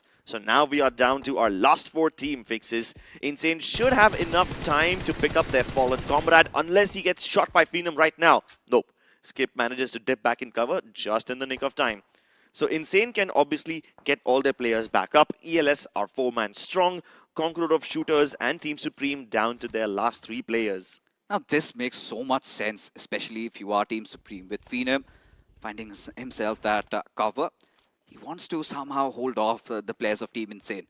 If he can at least get a knock or 2, that is going to be incredible. Will certainly help them in their endeavors of securing this chicken dinner. But now, with this circle shift, all of these teams have to make a move. And now, Conqueror of Shooters could really get their hands out against the players of Team Insane. Yeah, Conqueror of Shooters have one of the best positions in the circle right now. And they got the chicken on Miramar as well yesterday. This could be a deja vu. I mean, they could obviously get another chicken dinner unless Team Insane have something to say about it. They managed to get a knock on one player from SP, but will SP be able to move out anytime soon? I don't think so. And even when they do, they'll have to clash against Team Insane, who are already in cover. Dark Lord goes down, but what will happen from here? They're kind of in a standstill. You know, for Team Insane, it's all about blitzing their way through the opposition, tearing them apart, and this is where mistakes were made, and suddenly Team Insane, they capitalize. In fact, they double down on this. There was no reason for Twist to go out in the open like that, and he was severely punished. And now Team Insane, they get that breathing space. Now it all rests upon Riz, and he's been spotted out as well. Riz will need some insane Riz to attract all the bullets. Takes so much damage, barely survives, but at least he's alive for the time being. He must be desperately praying that somebody should come and rescue him, or if not rescue, at least distract Team ELS from him. And Team Insane are doing that promptly. Harsh crosses the road, so does Skips. They're going to set up a mini bunker over here so they can get some cover. ELS have now taken that hay bale shed for themselves, and Skips inches closer. Riz, however, his life has been spared for now. At this point, Team Insane, they're feeling quite paranoid. They spotted Riz down there, they have read that finish feed, and finally, they have a huge sigh of relief, but the job's still not done. As Team ELS lie right in front of the players of Team Insane. Skips did try to do his bidding, did lob some utility there, but to no avail. Could not flush out Team ELS in front of him, and just to make matters worse, they also have Conqueror of Shooters to deal with. Yeah, Conqueror of Shooters are not going to leave their position anytime soon. The circle shifts once again towards the center, forcing these teams closer towards each other in the open. But Conqueror of Shooters want to delay their movement for as long as possible because they're enjoying the ridge cover for now. They're literally the altitude of the previous game. They want to let Team ELS and Insane fight it out as Dark Lord finds another opening. One player down and out, and Wizzy! Oh my god, Harsh, that was some beautiful clinical spray coming in. But Sigma Boy quickly finds another trade as now Team Insane find themselves in trouble. What is Emperor down on his knees? Harsh, he's got he's had his hands full over here. Skips does go marching in. He's got Gampla Boy in front of him. In fact, Sigma Boy being taken down as Skips fights it out through. Another knock. There you have it. Team Insane pulling off those insane plays just to get taken down. Skips with a lovely 1v2 dispatches his enemies, but here comes the full send. Adi coming in for the rescue, parking the vehicle in a way where he can revive 2 of his teammates. But luckily for him, Conqueror of Shooters are not full sending in just yet. They also have some resurrections to do. Magneto is down on his knees. Demon just trying to put more pressure, but he's barely got any ammo left. And he's completely out of it. Switches over to the P90, and this one connects. Team Insane are out of this. Was this Lee? That's a big question. No, it's going to be Demon. He gets that final laugh, and you know, it's a shredder, especially that weapon. P90, Conqueror of Shooters, it feels like it's all aligned for them, as it is going to be a 1-on-3 situation with Lee, his position already compromised, and Conqueror of Shooters, all they need to do is get that final nail in the coffin. 1v3. Conqueror of Shooters have had plenty of time to revive their fallen players, get everyone back on full HP, and now they are ready. Lee is going to lay down some cover for himself, checking the crate. finding any stragglers in the open. He's really hoping that Conqueror of Shooters offer him 3 separate 1v1s rather than all rushing him down at the same time. But they're smarter than that. The blue zone is going to deal quite a lot of damage, but he's got nowhere else to go. He's trying to stay in cover for as long as possible, and if not stay, manufacture cover with the smokes. Indeed is. At this point, his position pretty much compromised, as that grenade will be enough to get the job done. Magneto finding that final finish with that Conqueror of Shooters. You are right, Crips. They are back. It feels like they've conquered Miramar. Yet another chicken dinner. And this was not a lonely affair for Wizzy anymore. He had his comrades along with it, and could not be one of the highest finishes chicken dinner, but a much needed chicken dinner just to ease off that pressure a little bit. Conqueror of Shooters, they might as well rename themselves to Conquerors of Miramar because they've won every single game of Miramar that they've played in round 3. Lovely performance from them. And this time, you're right, Fixes, it doesn't come back to a hero performance from Wizzy. It's all of them playing in a very coordinated manner, destroying every team one by one, and very objectively being the last team to get out of their cover and into the open. I think given that they were under tremendous pressure, this might have really made things a lot more better if you talk about Conqueror of Shooters at this point, because they had multiple chances where they could have engaged in a lot of fights. They did not want to take that risk. They wanted to get a chicken dinner because in the previous game they had nothing to work around with. And with this chicken dinner, they might have earned themselves at least 15 or 16 points out of this game. So it is fair enough to say that they have somehow broken through 35 or 36 points. And next up in Sanhok, they have to ensure 6 to 7 more points in order to make it to the top 6. Well, their path has been cut out for them, their work laid out. The win condition has been clearly established for Conqueror of Shooters, but I can't help but feel sad for Team Insane. 2 back-to-back games where they're in the top 3. Both of those times, the chicken was stolen away from them because they were one of the first teams to start fighting. But does it matter? When you look at the grand scheme of things for Team Insane, yeah, a couple of more chicken dinners, more feather to their cap, but it's fine, right? They've already qualified. I think the objective is to get Adi back to pace because they would need his expertise in the next rounds to come, because Team Insane is one of those teams that you would be looking forward to making it in the grand finals. It is their redemption arc. The brothers reunified once again, so they're on the right track, but concerns still there. For a few others, I think Team Supreme, I really felt like they could have done so much more in this game, don't you think? Yeah, Team Supreme, I think they again were a little lost. This is very similar to the teams placed 4th to 6th in the previous game as well, where you might have a good position in like the second last zone, but then once you're forced to abandon that area, you don't exactly know what to do. You went crashing into a hay bale shed, which is already under so much pressure from so many teams. So you basically putting your head in the lion's mouth. And they did that, and we'll witness all of that because so much happened around that shed.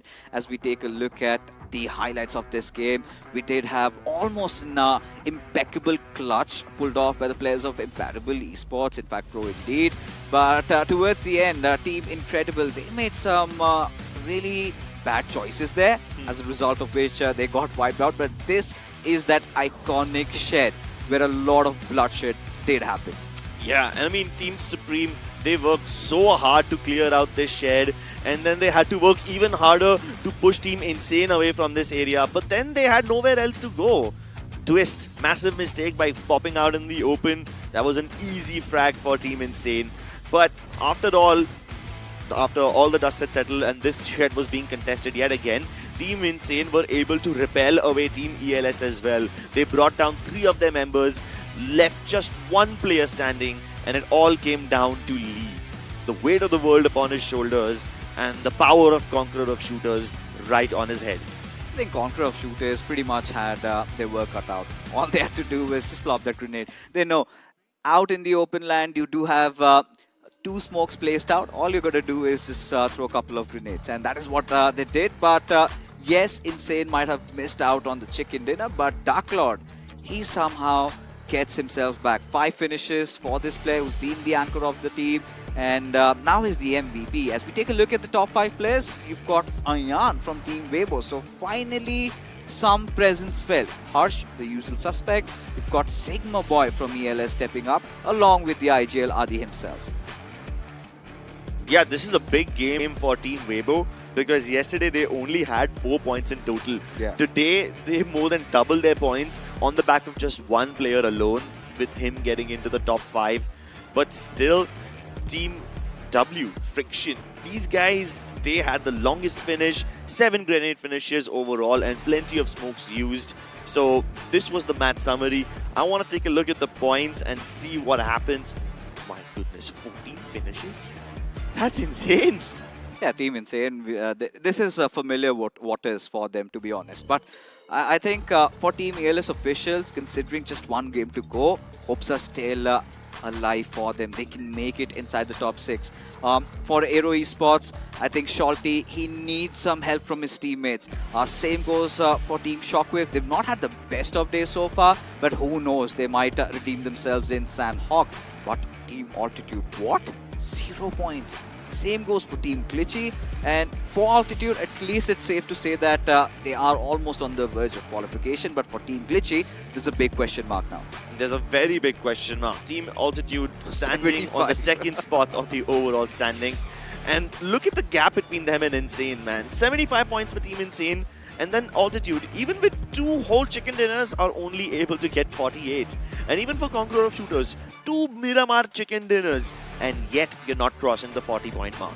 At this point, it feels like till Team VST, it's a little bit of an assurance that, yeah, they might have qualified, but ELS officials, Mysterious 4, and Team Glitchy, they have to come back swinging.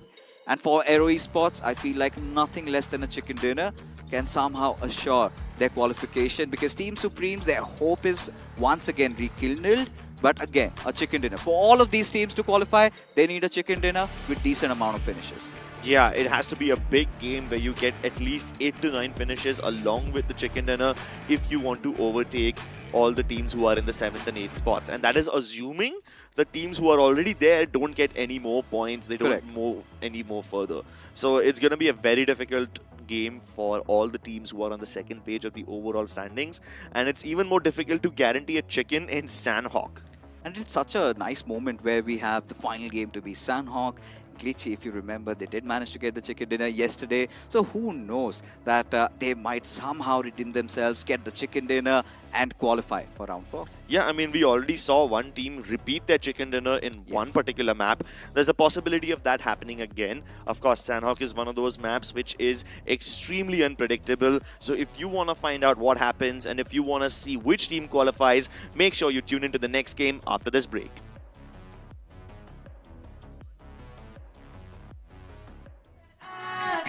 Temperatures high, but it make way. I came here to slay. Let's go.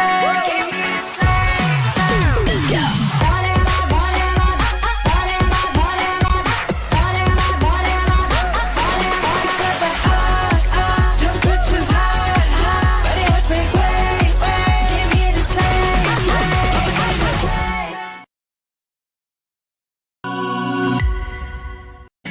Yes! Let's go! P3 Pro takes mobile gaming to the next level. So first was the AI motion control. आपके movements को game के साथ sink कर देता है. AI ultra touch control आपके finger movements को track करके टच कंट्रोल को लाइटिंग फास्ट और लैग फ्री बना देता है. मतलब बटरी स्मूथ गेम प्ले जो हर गेमर का ड्रीम होता है यार. तो P3 Pro is the choice.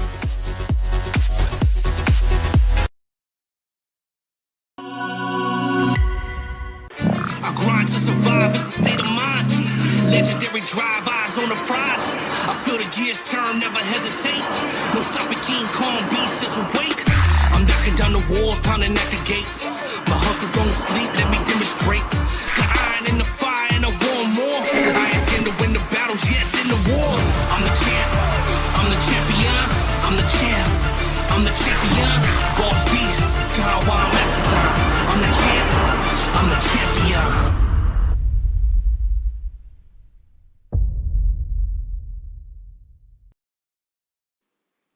Welcome back once again to realme BGIS 2025. You guys are watching round 3 and we are about to go live with the final game for Group 2. This is it, I see. This is make or break. Well, in this case, VST is currently in a pretty okay position, but one good game from the bottom will completely shift the board for them as well. Like we said as well, top 6 is where they want to be.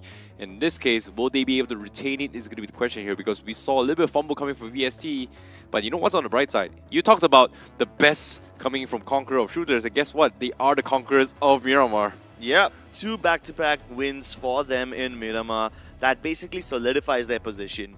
And now, all the other teams who are in the 7th to 8th spot will have to somehow struggle and make sure that Sanhok is the best game of their lives if they want to qualify. But you know what? Every game of yours can be the best game if you have the realme P3 Pro 5G. These guys have an action-packed phone and it is full of so much firepower. It has the segment's most smoothest 90 FPS display, 90 FPS performance, and it also boasts a very impressive instantaneous sampling rate of 2500 Hz. Exactly, and of course it's currently priced at 21,999 INR, and you can search it up on Flipkart. It's officially been released, so get your realme P3 Pro 5G now before, well, the next edition comes out. But in this case, I have something a little bit interesting as well, because based on the points that is gathering right now, we know for a fact that Team Insane has only dropped one game, which is the first game yesterday, and every game so far they've been so consistent, and they might actually beat the current record so far, which is currently about 86 points in 6 games. They're very close to there. Aren't they already at 79? Exactly. So technically, if they get one more good game in this game and break past like 90 points and above, they might be the record holder here from out of all the rounds in 6 games. Yeah, they only lead like some 7 points, which isn't a big deal for them, honestly. I mean, they've been consistently getting double-digit finishes. They've been getting in the top 3, so plenty of placement points as well. I really think we might just have a new record here. Okay, hopefully Insane is going to be able to keep up here. But unfortunately, say if Insane performs, the rest of the lobby is not going to be able to perform and qualify the top 6 here. Conquerors of Shooters are in the heat here. VST is also going to be one of those teams. Aero Esports is also one of those teams that is going to be eyeing for that as well. Aero Esports did do really well in the map of Sanhok compared to their Miramar game just now. But I feel like in Sanhok in general, like you said as well, it all comes down to firepower. Yeah. And when it comes to firepower and spotting those indifferences, it is going to make a break for some of these teams. Yeah, and the teams who are currently in danger are the likes of Mysterious 4, Team Supreme. Team Supreme, I really don't think they can make it now. I think they will need a humongous game in Sanhok, and I don't know, man. I don't really feel that hopeful for them. But all the other teams who are in the 7th to 8th spot, they might have a glimmer of hope. Yeah, agreed. And you know, like you said as well, Mysterious 4 is going to be one of those teams, right? Like Mysterious 4, we haven't seen too much of their performance coming from Grime. They were struggling every single time they've appeared on screen. They only got a couple finishes. Yesterday, we saw a glimpse during the replay where they were able to single-handedly wipe VSC when they were trying to charge into their building. And I feel like, oh, that was a little bit of sign of Mysterious 4's actual capabilities as a team. And even today as well, we saw Erangel. They did pretty well. Miramar was okay-ish. You know, I wouldn't say it's the worst performance coming from Mysterious 4. But as a grind team, considering that they do have all this experience, I feel like Mysterious 4 is in this position where this is a do-or-die situation for them. If they do not get this chicken dinner right here, right now, chances of them getting eliminated seems to be very, very high. And based on what I'm seeing here, the stakes are pretty much an all-time high right now for Mysterious 4. Yeah, I mean, this is one of those teams that got stuck in the zone rotation yesterday because these guys were on the periphery, and even though they had a decent compound for themselves, these guys were not able to enter and they were picked off by everyone else who was surrounding them. The same goes for Team Supremes. While their firepower in individual fights is good enough, I don't know if they can survive a third-party, fourth-party situation. Yeah, that's going to be something that we have to find out as well, because now on the screen to decide whether or not Group 2 lives or dies, who's going to qualify to Round 4 and who's going to be eliminated. It's about to happen because this is going to be the third map, or in this case, Game 6 for Group 2. Right on screen, we are heading into Sanhok.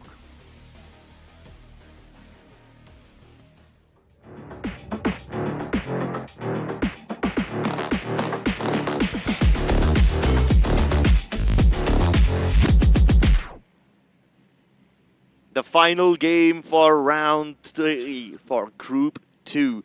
These guys are going to have a humongous game if they want to make it to round 4. Well, we are taking off over the skies of Sanhok, and we have a very southern skewed plane path. I see we start over towards Tambang, go all the way towards Kampong, but do we expect a boot camp fight yet again? Yesterday, VST was able to wipe out their opposition in a matter of seconds. Yeah, they were contested as well. That's something that I don't think they would be jeopardized again here. I feel like we might see a little bit of ego check coming in. I think Shockwave might be hitting there. No, actually not. They're hitting actually off there. So I think VST is going to be in the clear here, considering how dominant they were in yesterday's performance in Sanhok in general. But I'm more concerned actually on Mysterious 4, who tends to actually loot up towards the outskirts of Mong Nai, Camp Bravo, and Tatbok. So these are all the vicinities that are pretty much out in the open for any team to contest. And considering how much space they've gotten yesterday, I wouldn't be surprised if they get contested right now in this map.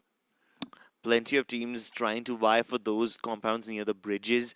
I'm talking about both the bridge near Hatin as well as the trifecta compound, which is towards the south of bootcamp.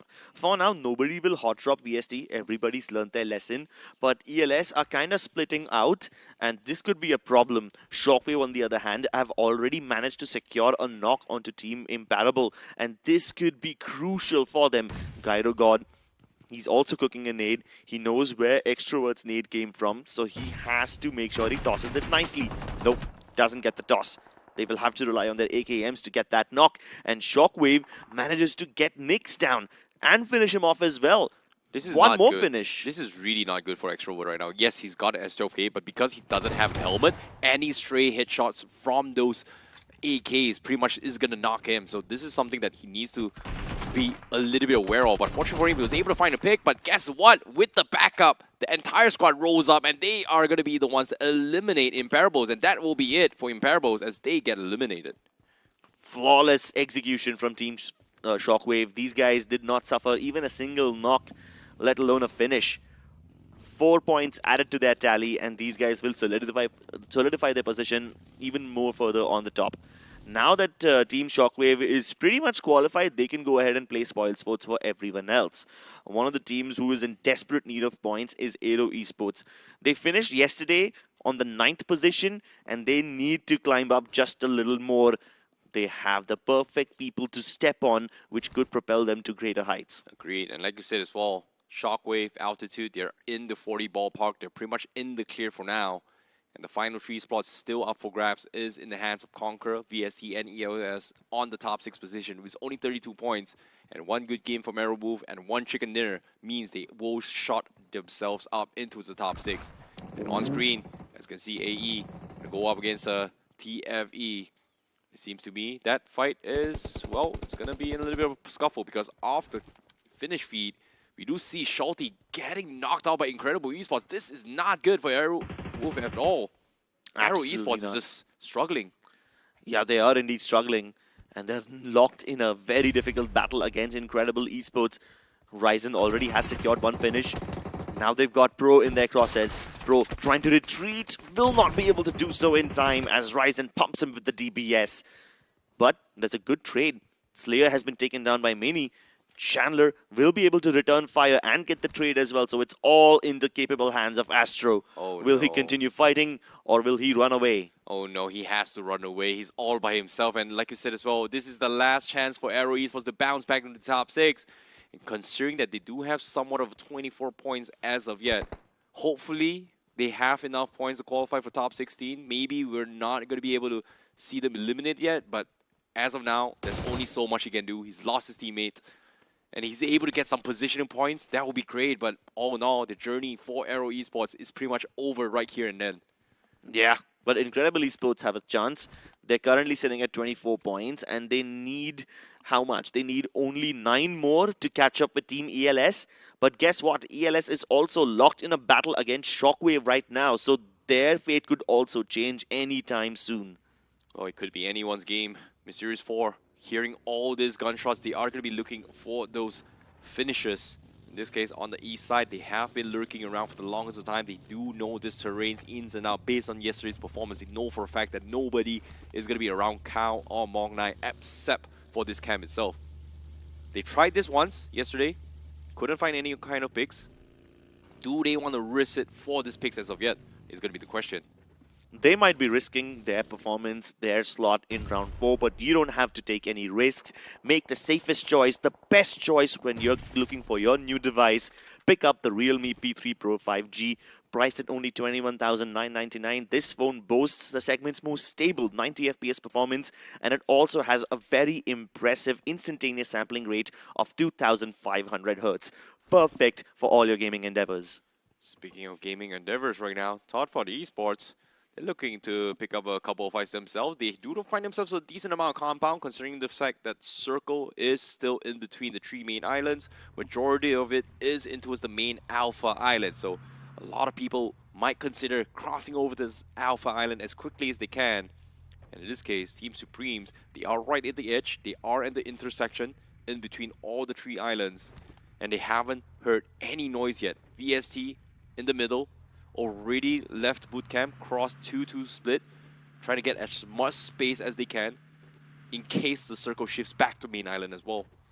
Yeah, if the circle does shift over towards the main island again, then VST will be rejoicing. These guys will be having the best possible opportunity to boost up their stats once again and secure their position. They are currently in the top 5, but there's no guarantees over here because ELS also look to solidify their position further. They're just on the periphery, on the 6th spot in the overall standings, and if they're able to win this particular fight, then they will definitely be in the safe zone. Exactly. ELS is finally taking a little bit of page off Shockwave as well, because this was the exact same compound in yesterday's Sanhok map, and it was one of the strongest ones that secured them and allowed them to get the top 3. Even Weibo realizes how important this compound is, especially stage 3, stage 4 stages. And this early skirmish is going to give them a little bit upper hand, but they do need to wrap it up. Meanwhile, VST, they do find a pick off the sides here. A couple of stragglers was pretty much caught out in the open. They do find one themselves. You also have Team Supreme heading towards the trifecta compound. This could be very, very precarious because this is a very highly contested space. And now the Circle Gods have spoken. We are indeed heading towards the Camp Alpha Island. Well, no main island, no Charlie Island. It is going to be Alpha Island in general. And because of this island here, VST, they've already got that split. The question here is, can they regroup and punish everyone on the sides? Because as of yet, based on this compound, Glitchy does have one of the best compounds to work with to punish north rotations. And AE, in this case, Arrows already on top of the mountain, arguably has one of the highest percentage to win this game so far in all the games we've had so far in realme BGIS. Oh my god, that was a very fast knock and finish. Sketch already out of this game. Team Shockwave get yet another finish to pad up their stats. It's not like they need much, but this one nets them the half century. Well, the problem with this fight is that, yes, they've got the knock, but do you know who they picked off it? It was Mysterious 4. They need those points. They're currently in 7th position. They have to move on without Sketch in this fight as well. This is not a good sign for them. Yeah, but M4 need to get enough points to climb over ELS, who have the chance to get even more points. Emperor trapped in between Frag and Tronza. He's been knocked out, but here comes Sigma Boy. He also will lose his life. Nice spray down. The S12K doesn't really connect all that much, but Soggy will be able to put the final nail in the coffin. ELS, they suffer 2 knocks, but they get themselves to 35 points, bridging the gap between them and VST. What a defense coming from EOS officials, but can they hold on? All these gunshots has attracted attention. We do see vehicles coming in, and Last Hope is looking to try and crash in as well. EOS, do they have time? Sigma Boy still relatively low. Last Hope still hesitating to go in for those rush, but you can see ELS, they are already setting up, but the nades comes in. They do get the re-knock on Sigma Boy. Nice knock by Waldo. Will they be able to confirm, go in? They're getting shot from the sidelines, which forces Waldo to press the envelope, go into the room, and he's healing in the face of Lee. That's a massive mistake, and he goes down. Lee will be able to connect with the DBS, but instant trade comes through from Sonic, and he's gonna have to, as fast as Sonic, to completely finish off his opponents over here. Rapid SG confirming the knocks, securing some space for his teammates to resurrect. In this case, EOS only has 1 player left. Last Hope is able to push back, but guess what? The third party comes in. Mysterious 4 looking to try and capitalize on this, but Fragger gets knocked instead, and they have to reset this fight. Every single team needs to get out of this, and in this case, last hope. Do they have any hope at all to make sure to the top 6? It seems to me, looks impossible. They are going to be playing spoil sports for both Mysterious 4 and EOS. EOS down to one's last member, Grind. Now, deciding if he wants to back off. It looks like he's going to try to take the vehicles and dip out. Fragger is going to be left all alone here. And they don't see him. Oh boy. They don't see him, I see. He's still hanging out over here. Waldo's shooting at someone completely else. But Fragger continues to stay hidden. This could be the perfect time for Grind to get out of his vehicle and re-engage in the fight. He gets that finish. Lovely, more points secured for M4, but they need a lot more to secure their spot in the top 6. Oh my goodness, Last Hope actually got wiped out as well. Mysterious 4, they've done the damage, they got a couple of picks, but guess what? They need to get out. They have 3 players still outside the zone. They haven't crossed into his Alpha Island yet, but they do not have enough meds. This is concerning for Mysterious 4 right now. EOS down to his last member, but he will eventually bow out to the zone, I think. Yeah, even their vehicles are damaged and they have a long way to go. On the periphery of this island, you have VST going up against Conqueror of Shooters. They want to exact revenge for what happened to them in the previous game. They already have one finish in the bag, but Conqueror of Shooters, they are quite spread out. And as Yandesh tries to take an angle, Demon will be able to spray him down. Long distance knock from his nemesis. Beast trying to get the trade, trying to make sure that he can avenge his fallen teammate. He sees the head of Demon. He tries to exercise him, but Demon dips back into the water. His life spared for now. At the same time, Conqueror of Shooters is going to be pushing up as well with this knock. VST not in position. The contest is busy. Being knocked means it is going to be the reset once more, but they have to wrap this up.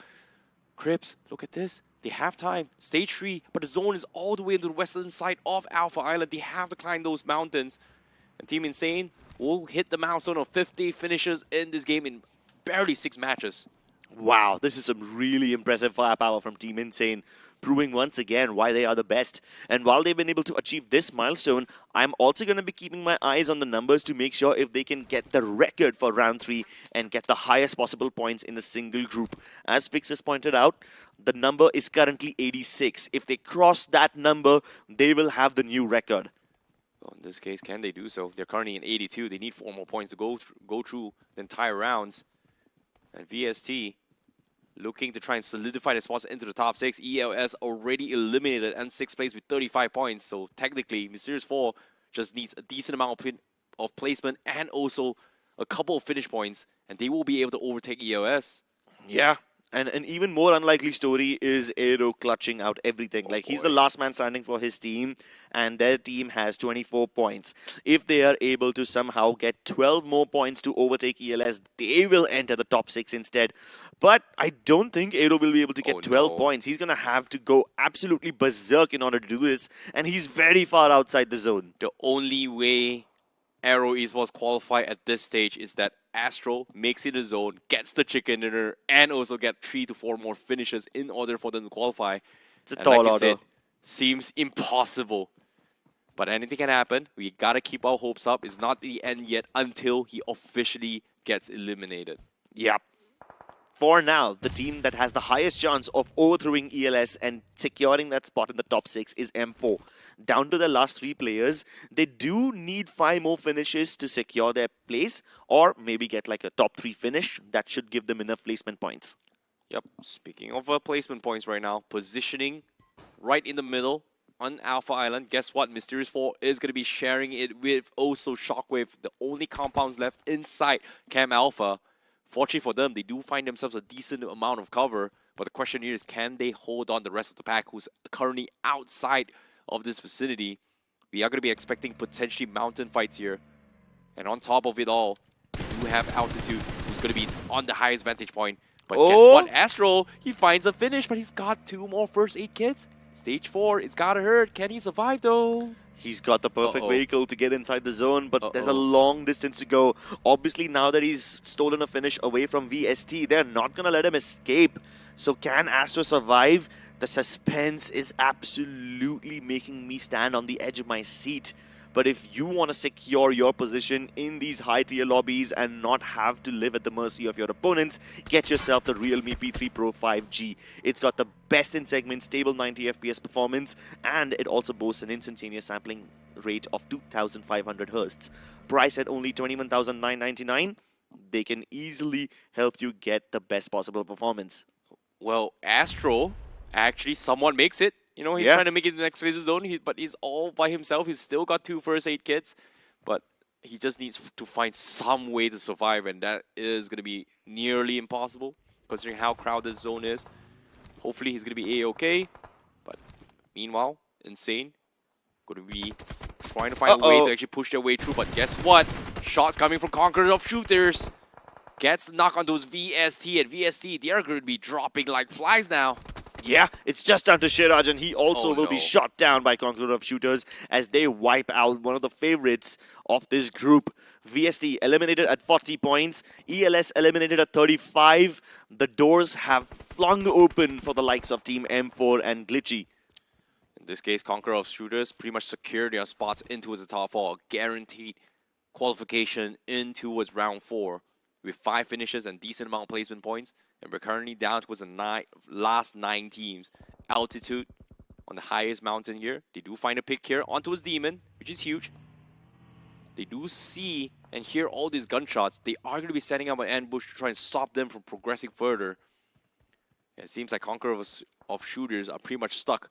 They don't have any place to go from this. Oh, wait a second.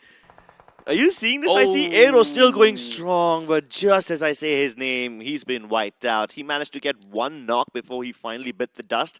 But Glitchy, they can revive their fallen comrade, and they still have some hope in this game. Let's take a look at the circle, because M4 and Shockwave are currently sharing the same compound in Camp Alpha. Sure, they're separated by a couple of houses, but this one POI can be very, very difficult to fight in, especially when you have teams like Altitude and Insane who will be bearing down on you from the high ground. Yeah, and as of yet, they haven't exactly secured them spots on top of the mountains, which is a good thing for both M4 and Shockwave, but it does increase the odds of also INC to potentially push up towards the mountain just because Altitude is not occupied, but I'm pretty sure based on the distance, they won't be able to hear all those gunshots. But Mysterious 4, they hear these gunshots. And guess what? Shockwave, they made the mistake. Fragger finds an off angle. He's going to try to get himself a couple of finishes. Yeah, and Shockwave in a lot of trouble. They're getting shot from M4 as well as Incredible Esports right now. 2 teams bearing down on them. The captain, Shockwave himself, has been eliminated. And so is Magneto. That is the end for Conqueror of Shooters. Team 4, 5, and 6, they both have been eliminated. All 3 of them have been eliminated, actually. And now, Incredible Esports have a chance to do something incredible over here indeed. Viper can be easily picked up, but Shockwave have to eliminate M4. They have to smother their hopes of them making it into the next round right here and now. Oh boy. Mysterious 4, they're doing their best. They've got 3 men strong. Shockwave, they have been wiped out. Extrovert comes in. The nade doesn't clip him by. Fragger goes for the connection, and he does get the finish. Shockwave bowing out in 7th place, but it doesn't matter. They've qualified. But Mysterious 4 bounces in towards the 6th place position in the overall standings. They just need 1 more finish to get the confirmation to qualify into round 4. I mean, even if they don't get a single finish, as long as they can get into the top 5, they will have enough placement points to get themselves a nice 6th spot and make it into the round 4. They have already overthrown Team ELS. The doors have flung open, and the comeback for Mysterious 4, their comeback arc is already started. Now they can spread out. Oh, that's going to be plenty of loot available for him here. Okay, speaking of comebacks, so as of yet, they're pretty much guaranteed, I guess, based on the overall standings. But the only one that can upset this year is going to be Glitchy and also INC, who's also eyeing to take the number 6 spot. Whoever takes the chicken dinner is going to secure this. In this case, INC is going to be the ones to try and put a stop, or in this case, a brakes on towards their vicinity. Glitchy versus Incredible Esports can be very, very entertaining to watch. Both these teams still have some hope of making it into the top 6. But they must focus their attention on M4. They are the team to stop right now. They are the team to watch out for. Yeah, in this case, Hero is pretty much stuck in that shack as well. He's barely inside the zone. The rest of Mysterious 4 is going to be hugging the cliffs here to try and buy a little bit more time, knowing that Altitude is going to be taking the vantage point here to try and rain down on them. And guess what? They find Sylvanus on the sides. Eravos Esports being eliminated. as well as Team Insane still lurking underneath as well, thinking if they should push up altitude. But based on this altitude right now, the zone is going to force them down from the high horse. Yeah, so Team Insane can definitely gatekeep Team Altitude over here. It's going to be quite tricky getting down these mountains. You will need to go all the way around them to avoid taking fall damage. And more than the fall damage, it's the fall stun that locks you for a couple of seconds and makes sure that you cannot really fire really accurately.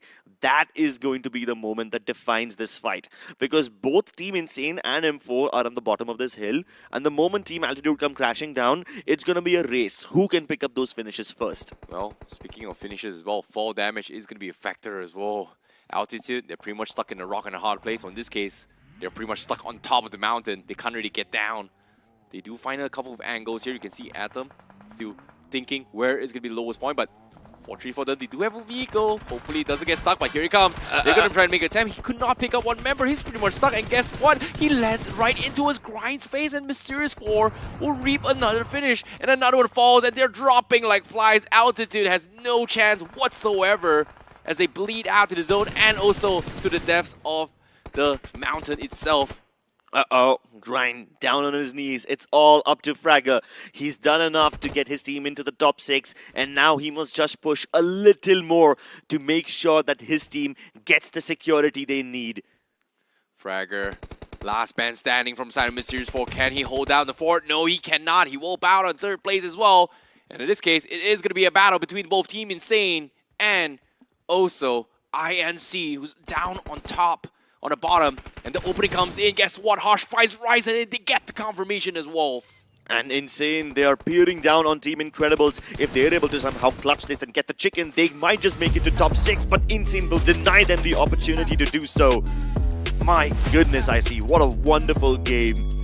We have seen such incredible performances from Team Insane, but that was always to be expected. The thing that surprised me even more is how Team M4 clawed their way back into the top 6. Agreed, and of course, at the same time, Team Insane pretty much breaks the record of having the most amount of points in in the total of 6 matches in total here since round 2 all the way to round 3. So I would say they are currently the record holders as of yet based on this performance coming from Team Insane. Yeah, they've definitely crossed the 90-point mark. I want to see exactly how high they've gone. Do you think they can breach the 100-point mark, or is that too much? I think it's a little bit too much. Probably around 96, 97 points is where they are going to be somewhere around there, because they've gotten the chicken dinner, right? So on top of 82, that's 10, there's about 92, 93. And depending on their finishes, that should be somewhere around 96, 97, maybe even 100. Very close, but I don't think it's going to be there. Yeah. They were this close to greatness, but it's okay. Team Insane still set a new record. I might be wrong. Just don't get me wrong. I might be wrong. That's okay. We'll see the numbers up on our screen soon enough. So one thing is for sure, Team Insane have set a new record for the round 3. Yep. And these guys definitely will be enjoying all the attention, proving once again why they are so dominant. I mean, Fix has pointed out earlier how this team has been through heaven and hell together. They've been separated, they've rejoined again, and I'm happy to cast the good old strong Team Insane yet again. Yeah, hopefully this will continue their journey, especially when they make it into round 4 as well, because round 4 is where all the tough dogs is going to be competing as well, because we are going to be expecting teams coming from the grind stages and also people who are looking to try and make their way in towards the semifinals and quarterfinals. So that's going to be a little bit interesting, because we know for a fact that Group A's bottom 8 is going to be in there. Whether or not are they going to be the same lobby is going to be a completely different question. Yeah. So Team Insane, they already have their sights set for the next round. They've proven that this group is too small for them, this lobby is too weak for them. They are destined for greatness and they can do better things. But now let's talk about all the other teams who lie between the 2nd to the 6th spot. Obviously, teams like Shockwave, Altitude, these guys have done enough.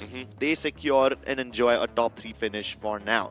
But Team Glitchy, I feel so bad for them. I feel so bad they were this close, man. Yeah. Glitchy, I would say, is one of those teams that is very, very close. Incredibles is also very, very close as well. I think Mr. Arrow Esports was kind of close-ish, but even though they bowed out a little bit too early. But I feel like in these circumstances, all they can hope for is that they've gotten enough points to try and compete with the remaining top 16. So we have to conclude the fact that after every single group has played out, all the top 6 advance into was round 4, and then also 16 teams, which is based on everyone's performance. The top 16 highest scorers will advance further. So that it comes down to a little bit of luck as well. Yeah, because then you're relying on the performances of teams who are not even in your group. That's something you don't really have much control over. So if you get into the top 6, that will be amazing. If you don't get into the top 6, then you have to pray that teams in the other group don't outperform you. Or long story short, they have to wait. They have to pray that other teams suck in Yeah. other groups.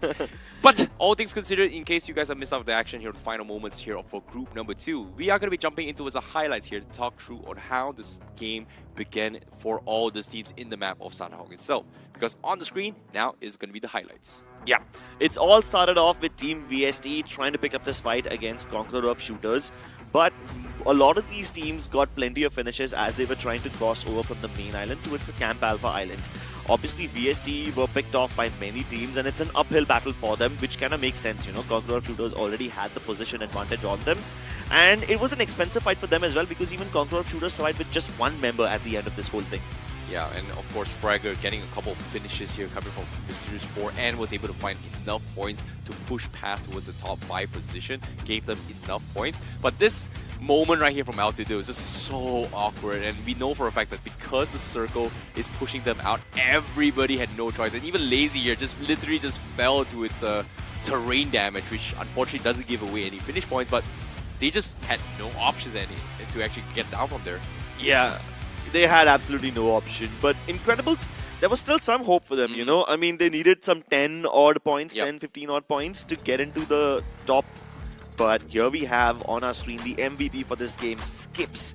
7 finishes for this young lad with only 455 damage. I see these numbers don't add up. It seems like he might have third-partied and tried to steal a couple of finishes from other teams. Yeah, he's been last hitting everybody from the longest time. And like you said as well, 455 damage is just ridiculous. Basically, what Skips has been doing the entire time was just stealing away people's finishes or knocks just to get him, just to boost his overall finish score. So I would say he's the mastermind, or in this case, the biggest thief in this game. Yeah, I mean, it's fair because Insane have been stealing away so many chicken dinners as well. 3 of the top 5 players belong to Team Insane, so they have proven their dominance once and for all. You have the longest finish at 349 meters by Demon. He was shooting down at the players of VST all the way from the top of the Camp Alpha Mountain. And you have 2 grenade finishes only in this game. Not that many, but let's take a look at the point standings for this game. Team Insane, obviously with the chicken dinner, 27 points. I see. That's actually maybe in the 100 point. Yeah, this could be in the ballpark of the 100. Okay. Now, that's very interesting. Mysterious 4, 12 points. Good enough, right? They're safe for now. Altitude, 10 points. Okay, cool, but Incredible. 9 points. If they reach double digits, they could have actually made it into the top 6, I see. They could have overtaken Mysterious 4. If Incredible Esports was able to get the chicken dinner, they might have qualified into the top 6 here, but hopefully that is going to be enough for them here, as their fates right now lies and rest with the rest of the other groups who are also going to be competing for that final 16 slots in the overall standings of every single group. Yes, let's take a look at the overall standings. This is the moment of truth, and there you have it, ladies and gentlemen. These are your top 6 teams. Team Insane, they crossed the 100-point mark, setting a new benchmark for everyone else to follow. Altitude, massive difference between them and Insane, 58 points, Shockwave at 52, Conqueror of Shooters at 45, VST barely scraping through at 40 points, and then Mysterious 4. A buffer of 4 points between them and ELS officials. So yeah, ELS official and Glitchy, while there was a glimmer of hope, because both these teams got eliminated very early, they don't stand a chance, and now they will have to rely on the other groups to underperform. It's a little bit unfortunate as well. Incredible Esports, if they got on chicken dinner, maybe they would have got a little bit closer to the top, but based on this performance, seems like the chances for them are going to be very, very slim. But what I do know is that Team Insane, they had 65 finishes in 6 maps. That is about 12 finishes per game on average out of 6 games. Insane. Absolutely Absolutely insane. And Insane Arena, obviously, he is going to be very, very happy. But what about the rest of us? Did we get any of our predictions right? I know for a fact that me, Maisie, and Fixers is going to be happy. We have VST, they qualified. Altitude, qualified. Shockwave, qualified. Well, everybody got our predictions right. Yeah. But Everybody got the predictions I right. kind of think that all of us made very safe, very calculated Hey, bets. VST is not calculated at all. They were 11th place. Yes, actually, yes. I have to give credit where it's due.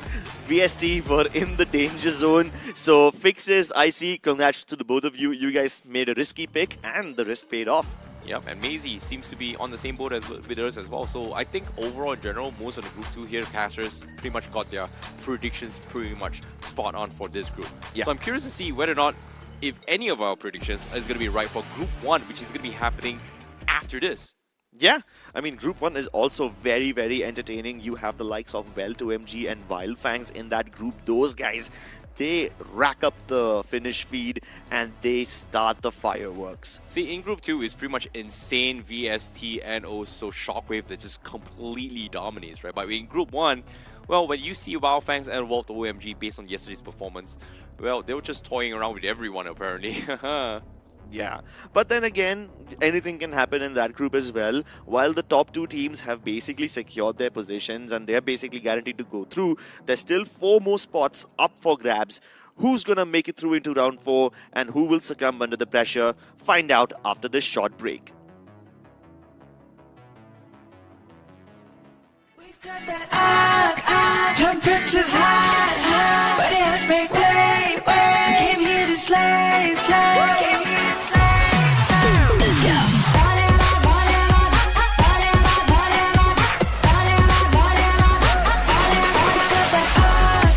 Temperatures high, but it make way. Came here to slay, slay.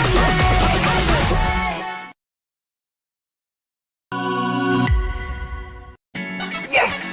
Let's go! P3 Pro takes mobile gaming to the next level. So first was the AI motion control. आपके movements को game के साथ sink कर देता है. AI ultra touch control आपके finger movements को track करके टच कंट्रोल को लाइटनिंग फास्ट और लैग फ्री बना देता है. मतलब बटरी स्मूथ गेम प्ले जो हर गेमर का ड्रीम होता है यार. तो P3 Pro is the choice.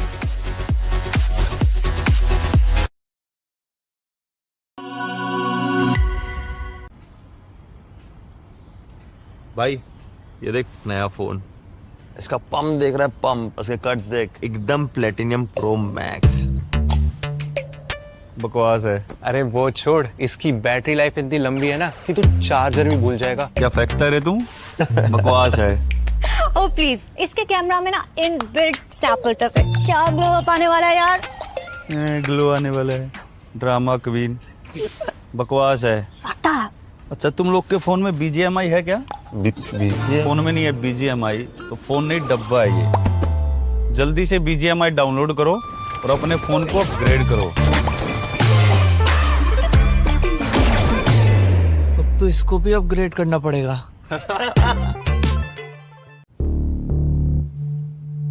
हाँ तो गाने के बोले, तेरे वास्ते में कर लूं अपने स्क्वाड से फाइट.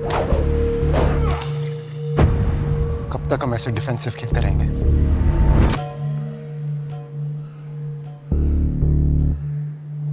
तो नूब नहीं है. नूब नहीं. टाइम आ गया है, सीधा उनकी स्क्वाड पे स्लैम करेंगे. Next shot. हेडशॉट. तेरे वास्ते में कर लूं अपने स्क्वाड से फाइट. तेरे साथ मुझे करनी है कैंपिंग ऑल नाइट. डे हो या नाइट, इंडिया करे फाइट. डे हो या नाइट, इंडिया करे फाइट.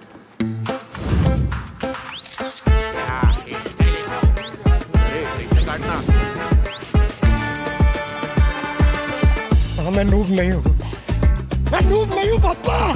नूब नहीं हूँ. मेरा बेटा नूब नहीं है. तेरी आंखें M416 ग्लेशियर का हथियार बेबी. हो गया दिल के आर पार बेबी. टीपीपी पे जा. FPP. टीपीपी. FPP. मैं नूब नहीं हूँ.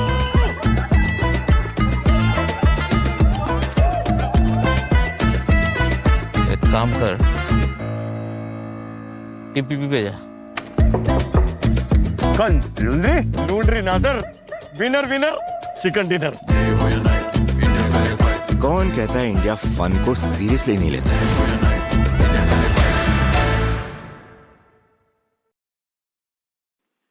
Hello everyone and welcome back to the realme BGIS 2025 round 3 stages English broadcast. My name is ICBaby12. Joining me is going to be Fixers as we take you through the rest of the commentary for today. And guess what?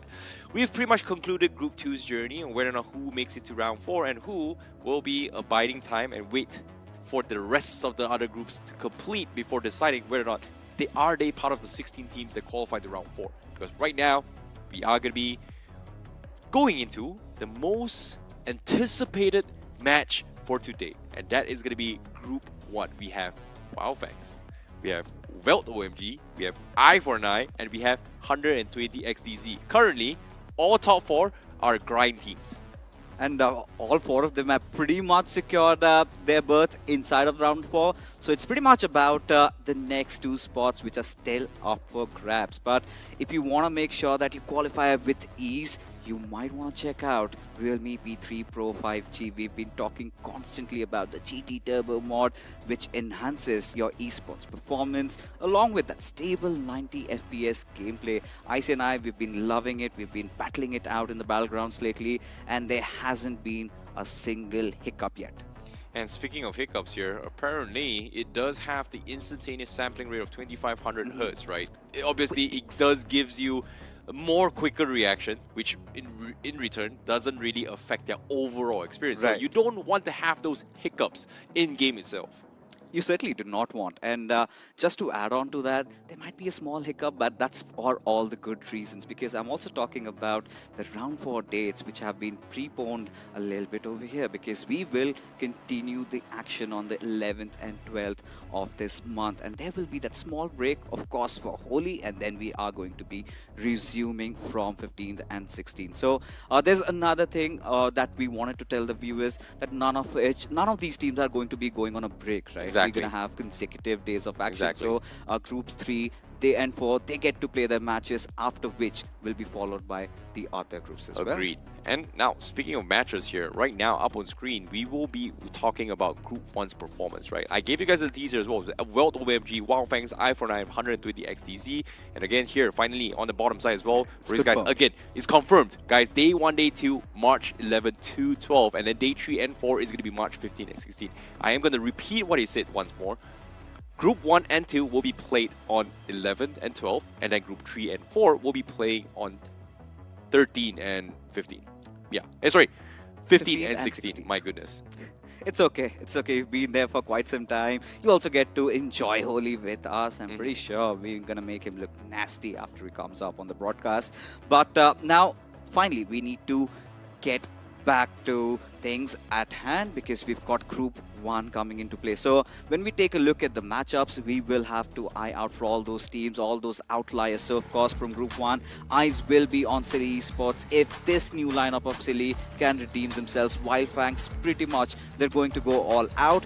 One thing that has been missing still so far is that coveted chicken dinner, I see. Yeah, it is going to be something that they have to actually struggle as well. And in the second half as well, we have Red Flame Esports, Enchant V7 Esports, Legit Esports, 120 XTZ, Friction Reborn, XXDR Gaming, 4 Hyman Esports, and also I4I. And currently, I4I, they do somehow find their revenge from grind stages, and now they are in the top 4. So that is going to be something that I think a lot of us are going to be expecting a lot here coming in from group number 1, considering the fact that they do prove themselves that experience matter, especially based on group 1. You know, considering the fact that I4I did not have the best of starts yesterday in Erangel, but in that game of Miramar, that is where they redeemed themselves, find themselves at such a strong footing. Even the game of Sanhok was really well panned out for them. This time, however, I'm really looking out if 120 TZ and the players from Wildfangs do get the chicken dinner, but eyes will also be on Legit Esports. Now, they have been a returning name, but the performance has been completely speaking otherwise. Yep, and speaking of performance as well, especially we saw how close it was between the group 2, right? But based on the overall standings as of yet, yesterday's game, Welt OMG was able to secure himself 57 points alongside Wildfangs with 41 points, pretty much stealing away the majority of points that the rest of the teams that are eyeing for as well. And as you can see, there's a big dip from 4th and 5th place, where MDN Esports only gets themselves 16 points, whereas 120 XTZ is 30 over points. Yeah, we do have that upper echelon already laid out, top 4 teams really enjoying themselves. But yes, for MDN esports, Silly esports, still a lot on the line. But legit esports, they have to pull off a VST tonight. They have to start off with the shebang. And it's going to be so difficult considering it's a game of Sanhok.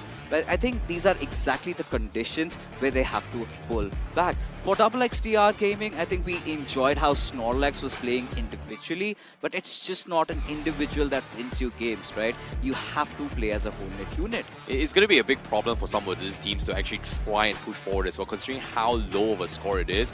If they do not make it to the top 6, that means they will have to bid for the potential 16 slots, which is based on the overall scores. And currently in this position, it's so difficult to do so. And on screen, we have the casters' predictions from each and every one of us for both English and Hindi to decide who, well, in this case, guess who makes it in the top 6. Yeah, I think Maisie has made a really good prediction, rather interesting one.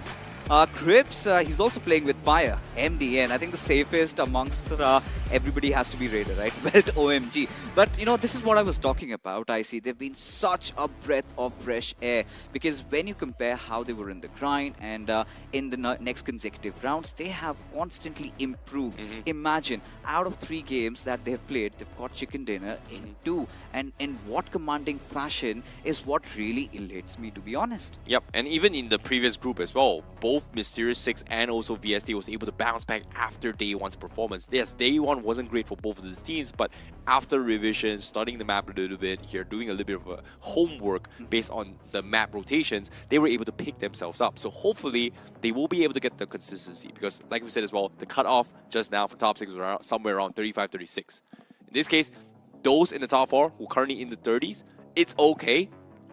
But in 3 maps, if they don't get a single point, that's going to be, I would say, a bummer. A big bummer, to be honest. Like, it's nearly impossible to get 0 points, but we've seen it happen. We've seen it happen. Anything can happen in the battlegrounds, to be honest. But I feel like it all comes down to the permutation combinations that we have to make. Because if Welt OMG, if Wildfangs, they're on the prowl, they're on the hunt, then it's going to be so difficult, as a matter of which the cutoff slightly goes down, because when you compare that with Group 2, you had a lot of performing teams, a lot of returning names actually perform. But if the higher order keeps on performing, I think you know, the cutoff here down here might go as below as even 30, which sort of can make easier things for the others that might have missed out in in Group number 2. Yeah, that's going to be something that may actually happen as well. But we can only speculate so much. But based on past performances, we know for a fact that Wildfang, they do not take it easy. They always go out swinging. And that's why everybody is excited to watch this coming group, my friend. They certainly are. But now it is time for action.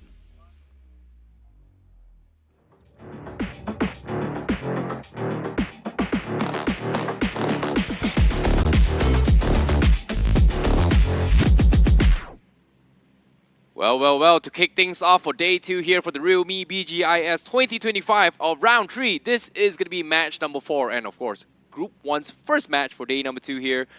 We are going to be starting things off in the map of Sanhok, and in the flight path here, it is a very, very balanced flight path here from the south all the way to the north side.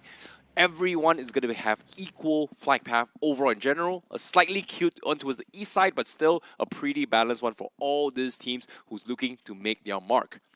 Honestly speaking, flight path trajectories haven't really been a concern for all these teams, especially in such a small map like Sanhok. But we'll be eyeing out on Wildfangs and Welt OMG.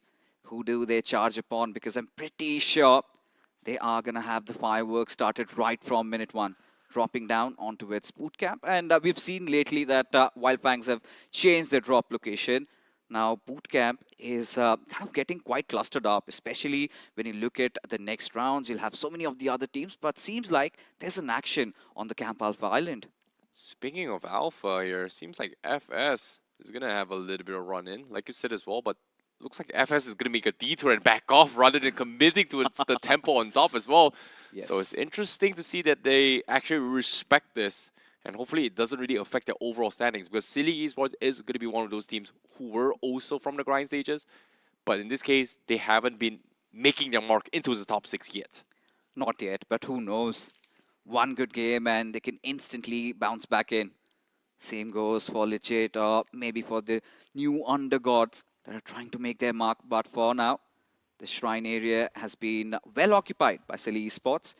F is giving them that due respect, just backing off. And I think it's the better option. Take the high road and ensure that you meet each other when the time is nigh. Well, speaking of time right now, Silly Esports, they are the borderlines of the Gatekeeper series currently in top 6, whereas Future, well, in this case, Future Stars, they were the top contenders based on their overall stats coming from round 2, but this time, they haven't been able to do too much. Oh my goodness, Kali UG is going to try and spray his way through, but doesn't connect a single shot. He does chip away at the UAZ. Unfortunately, nope, finally hits a bullet, but he's going to get out of safety for Smoker. That was such a close call. At this point, if he had any better scope, maybe a 3 times, Kalyug could have easily connected. That was such a narrow escape for Smoker. But now he realizes that, yeah, he might be out of those troubled waters, but he needs to find some avenue to loot, because now they've also got a big task of crossing that bridge. With so many teams guarding it already, you've got MDN on the southern side, you've got ENG V7 on the northern side. Does not make it any easy for the players there. But look at this, Red Flame Esports, they're being shredded apart, but still no casualties yet. Wow, that was a random headshot going their way. AK-6X spray, not exactly the easiest recoil to actually control, especially standing up. And Anuvin, he's got to be counting his lucky stars because that random headshot almost took him out. Yes, he does have a helmet, but a second bullet connection means he's pretty much going to be knocked, and there's no way Red Flame Esports is going to stop and try and pick him up. At this point, even if the vehicle crashes and if he was in the driver's seat, he would have pretty much knocked himself down. But all good in the hood for the players of Red Flame Esports, as this is what we were talking about. Welt OMG making hay already, making those quick movements, and eye for eye. Both these teams have pretty much qualified, are in much safer waters. It's all about an ego battle that might begin anytime now. Well, in this case, Welt OMG versus Eye for an Eye. That's going to be a little bit interesting back here. Eye for an Eye has always been expecting company in towards Paradise himself, sometimes from the north, sometimes from the south. And guess what? Stat checking is going to be the way to go. Welt OMG is going to try and test this out against them. And the player to watch here is got to be Johnny. He's currently the top finisher for this group with 14 finishes in 3 games. He indeed is, especially with how Welt OMG rampaged their way through in the 2 maps that they played yesterday. And even can't disregard that player. He did pull off a beautiful clutch yesterday. And now, I think a little bit of a rest, a little bit of a stalemate in this fight. But I think both these teams have made their presence felt. Eye for an Eye know for a fact that it is going to be Welt OMG on the rise. And it's all about who makes the first mistake. Speaking of mistakes, Demigod, Eye for an Eye. Oh, he's known to be the playmakers, but speaking of playmaking right now, Visual OV, his compadre, was able to find the opening knock, and Welt OMG needs to go in for the reset. Here he comes. The calls has been made, and the flush comes in. Eye for an Eye. It's going to go for in the push. And Demigod sees the push from the sides as well. He's all by himself. He's got a very decent angle, and Welt OMG almost losing Johnny. But Nick with the flank. Oh my goodness, he actually climbed up and went for the big flank. Where did he come from? Just sneaking up at the right time. But look at this, dead player. Pretty much out in the open, I see. At this point, Justy, he's got the perfect vision, and he makes no mistake. Dead player down on his knees as Visual OP. He's got a beautiful angle to play with. A little bit of an overshoot with that grenade, but Justy almost revealing himself as Visual OP. He's going to make that reset, and this time, he does hit his mark. Another knock comes in, but no more nades, and they're pretty much stuck. Eye for an Eye. They can't regroup. Mohan is no position to fight this well. Visual OP's got a very, very cheeky angle, but can he easily be taken down? Meanwhile, we do see remnants of another team looking to try and potentially third-party this. Welt OMG needs to potentially back out of this fight. Company is going to be expected very, very soon. They have about 30 seconds before the rest of the world comes in as well. We did talk about the rule of thumb, and seems like Welt OMG do understand the gravity of the situation. Double XTR, finally it feels like they've snuffed them out. Snorlax letting loose of that clip there. And at this point, even double XDR, it's hard to say if they're really safe, but Alien, he finds that opener, and there you go, Snorlax follows it up. This sort of opens the floodgates for the players of Eye for Eye to get that one last player taken down, and they could have the Paradise Resort to themselves. Exactly. Paradise Resorts is smack middle of the zone as well. And XXDR, they done the damage, and guess what? They got the knock, but instead of committing, they are going to be going for the push. Do they hard commit is going to be the question here. Seems to me they are eyeing for it. They do not know if there's going to be a potential second team. Eye for an eye. Nowhere to be found yet from the side of XXDR. And only Welt OMG is going to be in their sights right now. At this point, it's going to be such an important fight for double XDR. If they have any hopes of making a comeback, they have to win this fight. And as a result of which, even Eye for Eye, they've taken a casualty there. Dead player knocked down once again, but Welt OMG, they're somehow managing to keep their numbers alive. Yes, one player is knocked out. It's their star player, Johnny, and he needs a revive ASAP. But look at the circle shift. Quite concentric, quite around the center. Agreed. 3 teams battling out for the longest of time, but the circle shifts right into the vicinities of Paradise as well. And we are going to be expecting even more company in this resort. In this case, seems like the holiday seasons are coming up and everybody is looking to party in Paradise. At this point, for Welt OMG, they have to again play it down a little bit safe. They have to ensure that they've got their esports mode on. And that is what we're talking about, the GT Turbo mode on the Realme P3 Pro 5G.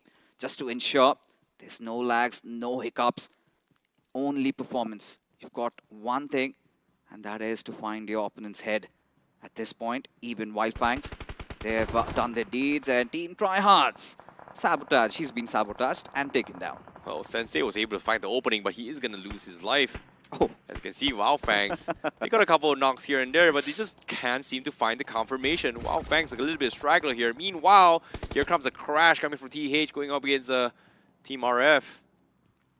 And Tryhard Esports in a little bit of pickle. They were the ones to start the fight. They were the ones to crash in. They got a couple of knocks in. They secured themselves a decent amount of compound, but they haven't cleared the area yet. You know, it's such a sketchy pace if you have to compare Group 2 to Group 1. It's fights happening left, right, and center. And Tryhard, they're starting to lose out on numbers. Now just down to their 2 men. And look at Red Flame. It feels like they've got no intention to really attack, but I feel like the crossfire has been set up. It's all about lobbing that one good grenade. And they could find the opener that they were looking for. But look at this. From the backlines, you've also got the players of 4HA. Oh boy. This fight, maybe a little bit of stalemate for them. But guess what? From the west side, Future, in a little bit of a spicy moment. Guess what? I saw the Future. They're going to all bleed out of the zone. And now it comes down to Friction Reborn from the side of Ghost to kind of clean things out. And guess what? Last player in front of him, and he gets the jump up, and he gets the connection. Friction Reborn wipes the floor with TFS. That's a nice finish. 3 finishes secured already for Friction Reborn, and considering the position that they're at, now 10 points secured, but they'll have to dig in a little bit more.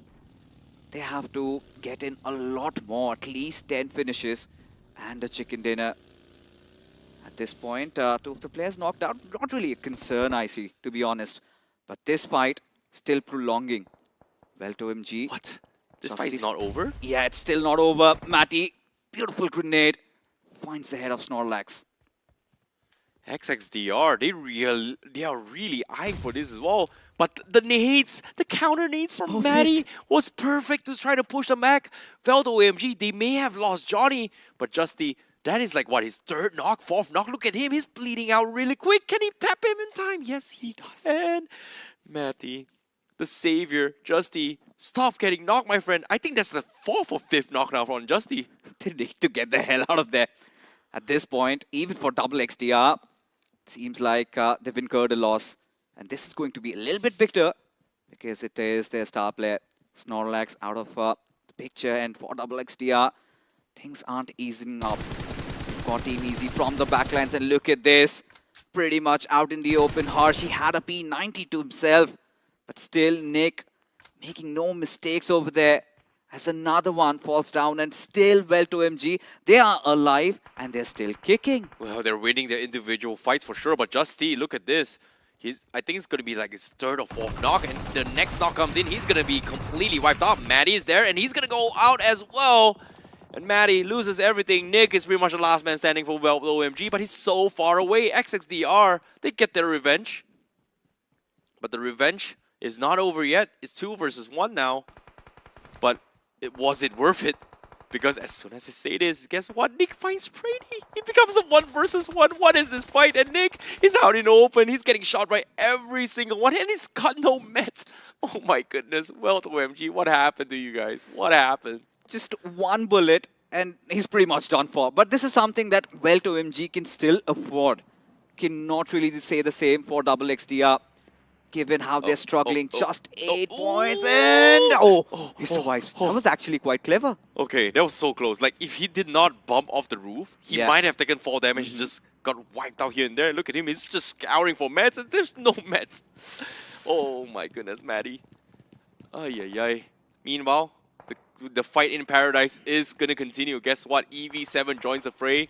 Brady, pretty much getting picked up, is gonna be expecting some commotion. And in this paradise, guess what? It's not just XXDR. It's not just EV7. There's also 120 XTZ. And I4I, who's been inside the resort for the longest of time. The tactics, strategy, planning, everything has been thrown out of the sink in this game of Sanhok. It's all about being the opportunistic ones. It's all about going after each other. And Double XDR, it still baffles me. They're alive inside the game. But this time, Enchant V7 Esports, they have that one finish to their names. But the good thing is, they have all 4 of their players alive. And for Brady, he has to win that individual battle. Because Alien, at this point, he needs to provide that quintessential cover fire. One miss, and it could mark the end for Double XDR. Well, there's nothing much he can do, right? It is stage 3, almost stage 4 now. They've taken so much time. 13 minutes has passed. They have been here the longest time with the OMG. Yeah. The only one who got out of there was pretty much Nick, but he's all by himself. He's solo. Meanwhile, Wildfangs has been not off the radar for the longest time. They are still on the outskirts looking for picks here and there. But on screen, guess what?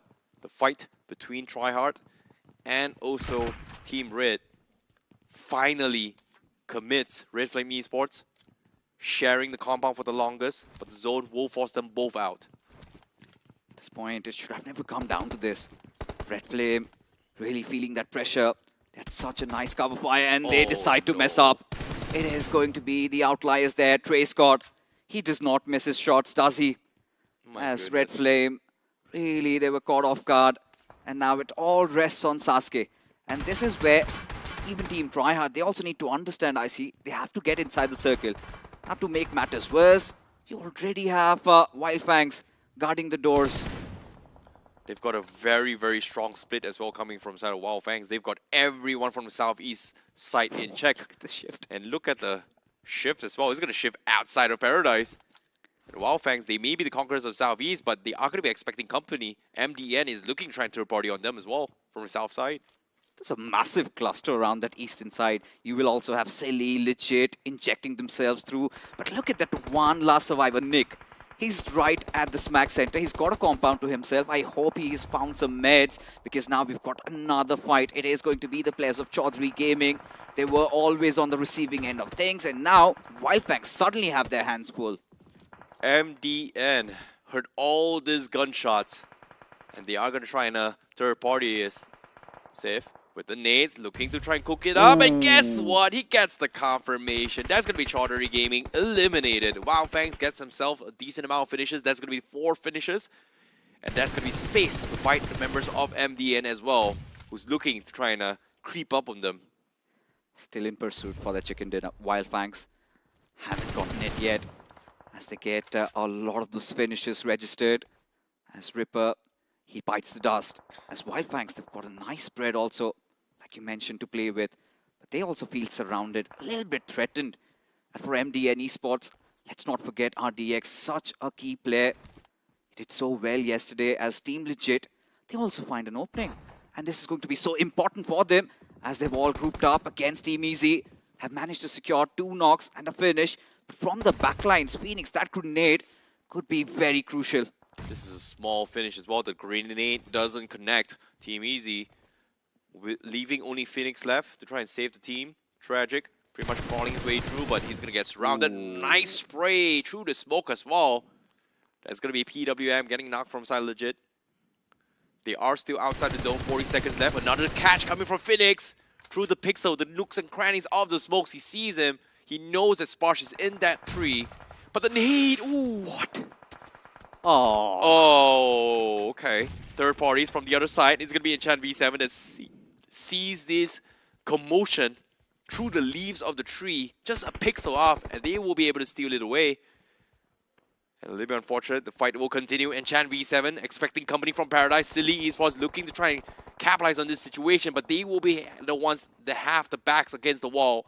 Wow Chow pushing from the sides, looking for the rap. He hears all this commotion. Rapido will be caught up, and that's going to be Enchant V7 that takes the dust.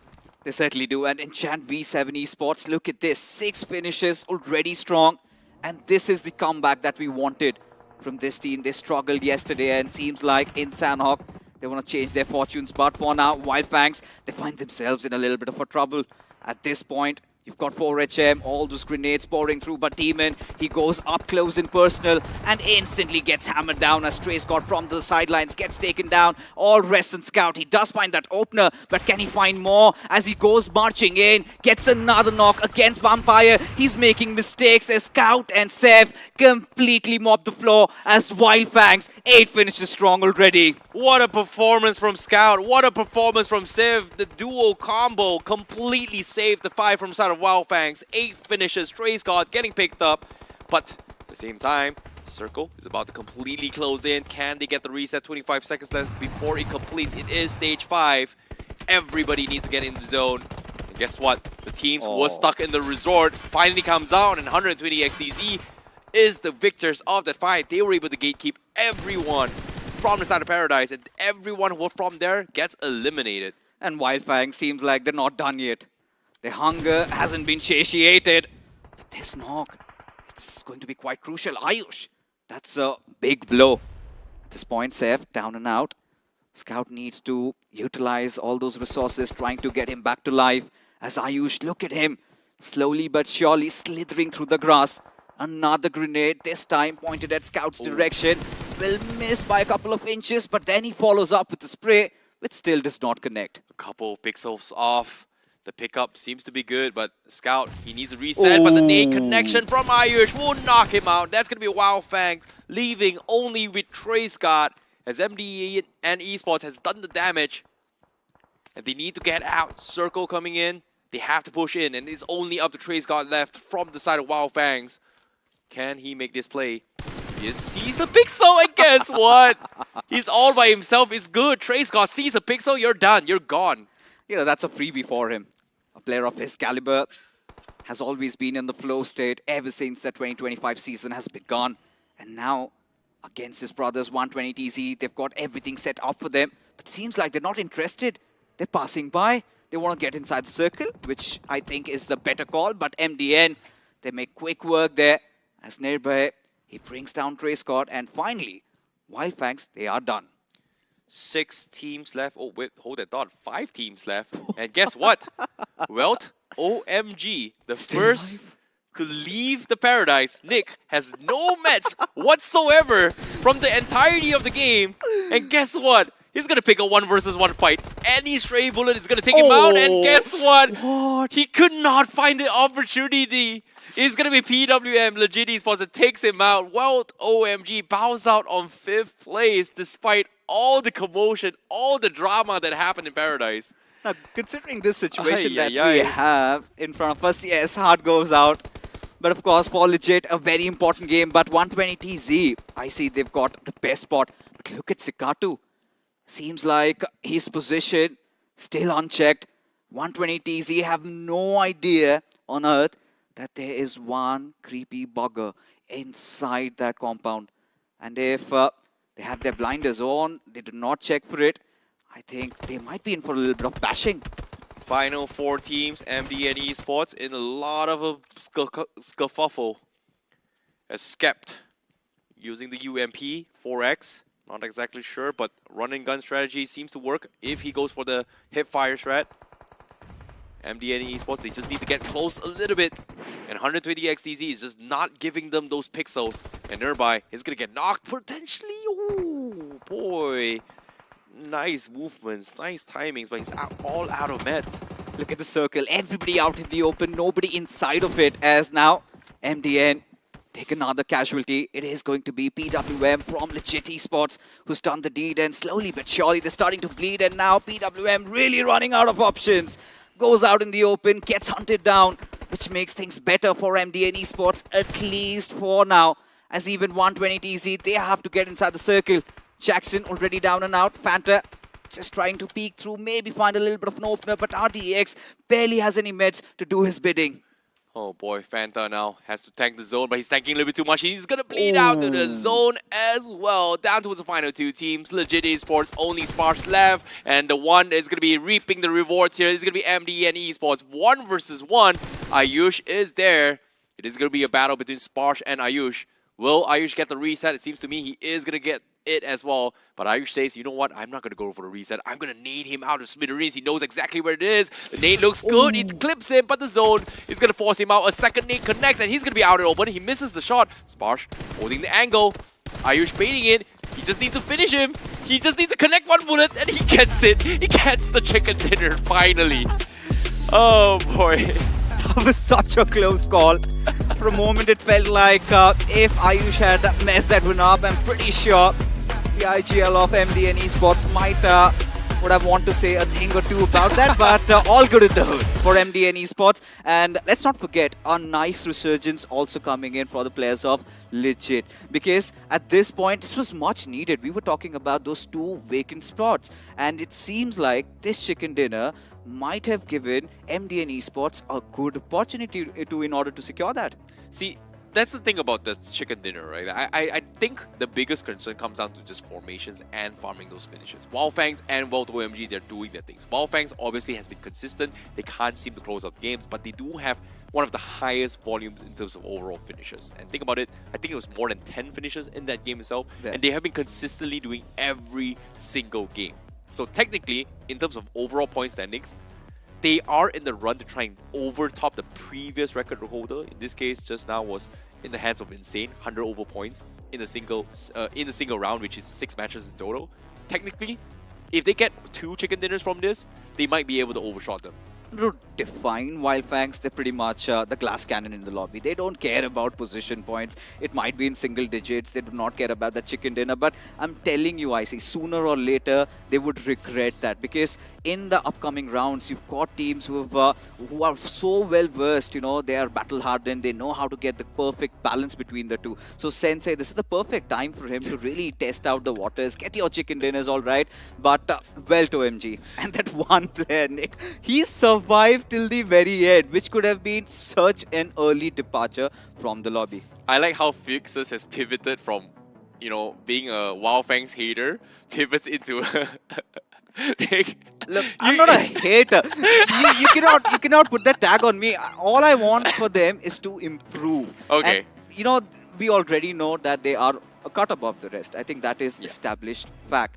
But as a matter of fact, they're playing from round 2, they've come to round 3. There are some fallacies in their gameplay. They need to understand that you have to secure those position points. Fine, Scout finally seems in tune, but he needs to stop dying so early. He gets finished up, he is always out of the position. Sensei, he needs to stop doing that. You need to fix your errors. You just cannot be going on doing what is always going right for you. Well, I wouldn't say it's wrong. He does make a very valid point here, but all in all, the journey still continues for Wildfangs. Yeah, and that as does. of yet, yes, they are a cut above the rest, 100%. You know, there's a reason why they're being very, very consistent every single run. But instead of Wildfangs, I'm going to shift the conversation. Like you said as well, Maddie being the last man standing, somehow made it in the top 5, still had a decent placement, so I wouldn't be too worried about Welt OMG and Wildfangs because they are currently in the top 2 position in the overall standings. But I do want to talk about the rest of the teams who is eyeing for points to make it in the top 6, because MDN Esports somehow manages to creep up a little bit here with this chicken dinner. But in the highlights here, teams like Friction Reborn, teams like Future Star, which are in the bottom of the pack, are slowly, I would say slowly but surely, losing out their chance to actually qualify in the top 6. they're leaving us wanting for more is how I would like to describe them. But, finally could see that confidence coming back again from Scout at least. He's finally getting at the face of his enemies, winning his 1v1 duels. That's work in the right direction. But still, problems do persist. But this is also one of those games I see. I wanted to talk about Double XTR.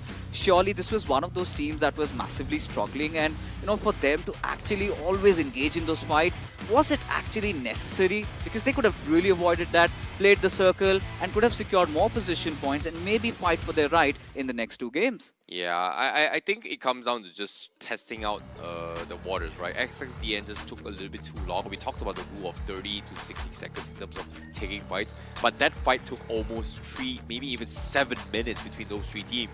And in this case, before we talk about that initial fight, let's talk about the MVP. Ayush obviously going to be the MVP. He's got 6 finishes. He was the guy that cleaned out the last player and secured the chicken dinner. But, of course, when you talk about Scout improving, guess what? He's on top of the top 5 as well. And he's been constantly doing that. What a time to come alive for Scout. But this time, I think Engine V7 really impressed us once again, especially Powali. And this was much needed also from their side, because Engine V7's performance wasn't that great yesterday. But starting off on a good note in Sanhok kind of sets them up for Miramar and Erangel. Well, in terms of Erangel as well as Miramar, it's going to be those type of matches where tactical plays comes to a factor, right? So we've talked about Sanhok being very mechanically, I would say, required in order to actually execute this kind of map itself here. But with the points here, MDN Esports is going to be the ones who get the chicken dinner with 20 points, 120 XTC with 12 points. Wildfangs, not a lot of position points, but they do still get themselves 2, but 10 finishers will get themselves 12 points. Legit Esports also getting themselves 10 points, and Chan V7 Esports 10 points. World OMG 8 points. So I think, based on this map itself, it seems to be a very balanced points between all the teams to try and get themselves into the top 6. And the top 4, barring I4I, all of them had a really good game in this one. But Silly Esports, still, big question marks on them. They went in for a complete revamp. This is not the old Silly we saw in the last EMPS. And they need to somehow redeem themselves as the overall standings in front of us. Welt OMG, 65 points. Wildfangs sitting at 53. 120 TZ, they're doing quite well. With MDN Esports, they have leapfrogged their way inside of the top 4. Agreed. When it comes to chicken dinners left, we have 2 more maps to go, and one chicken dinner can make a break for the teams in the bottom, considering how close the top 6 is. Legit Esports is finally going to be on the borderline for the 6th place with 21 points, but I4I, MDN Esports, they are not out of it yet. At this point, it feels like MDN Esports and Legit Esports performing so well along with Engine V7. I think it has spiced things up a little bit more, considering now we've got a couple of more teams added inside the race of the top 6. But for Chaudhary Gaming, they've pretty much been the punching bags. Same goes with Red Flame Esports. They've been also looking lost. Tryhard Esports, I don't feel like they're trying hard enough. Yeah, I agree. And on top of all these teams as well, mathematically it's still possible for them to actually qualify the top 6. But in these 2 final maps, basically means that they need to get back-to-back chicken dinners with high finish volumes in order for them to actually barely make pass into its top 6. That is if they get back-to-back chickens. Or maybe one chicken with 20 finishes, and currently the biggest record in a single game is held by Seoul Esports with 28 finishes in a single game and the chicken dinner. Basically, all IC wants to say is they need to pull out a rabbit out of their magic hat. Nothing less is going to make the cut, but you never know. 2 more games are still up there. Anybody can march inside the top 6, but all that action resumes, folks, after this short little break.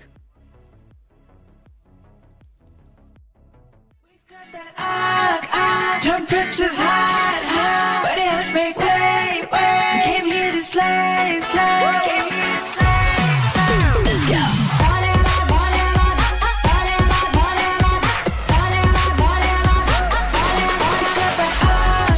Temperatures hot, but it make way. Came here to slay.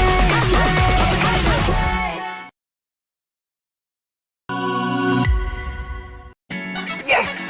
Let's go! P3 Pro takes mobile gaming to the next level. So first was the AI motion control. आपके movements को game के साथ sink कर देता है। AI ultra touch control आपके finger movements को track करके टच कंट्रोल को लाइटिंग फास्ट और लैग फ्री बना देता है। मतलब बटरी स्मूथ गेम प्ले जो हर गेमर का ड्रीम होता है यार। तो P3 Pro is the choice.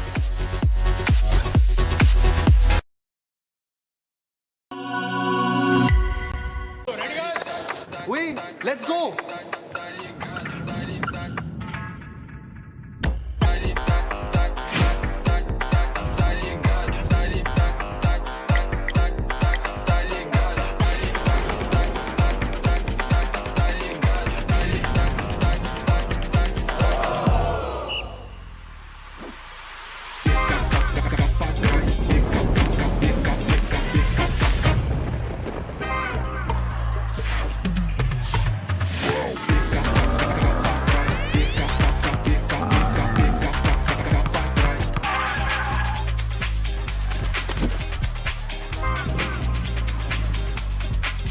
कर क्या रहा है ये? सर लगता है अपना ब्रो वाव मोड में खेल रहा है।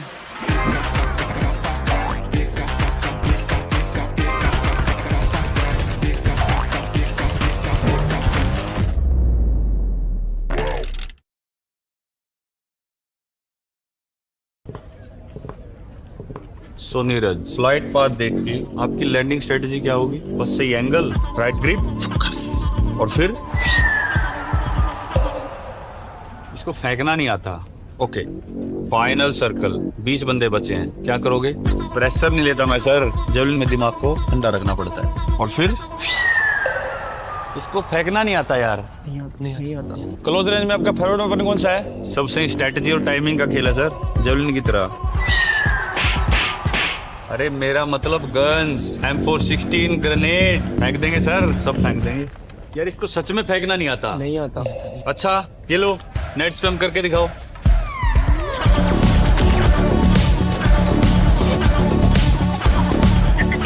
वाओ, इसको फेंकना नहीं आता मगर इसको नेट फेंकना आता है यार।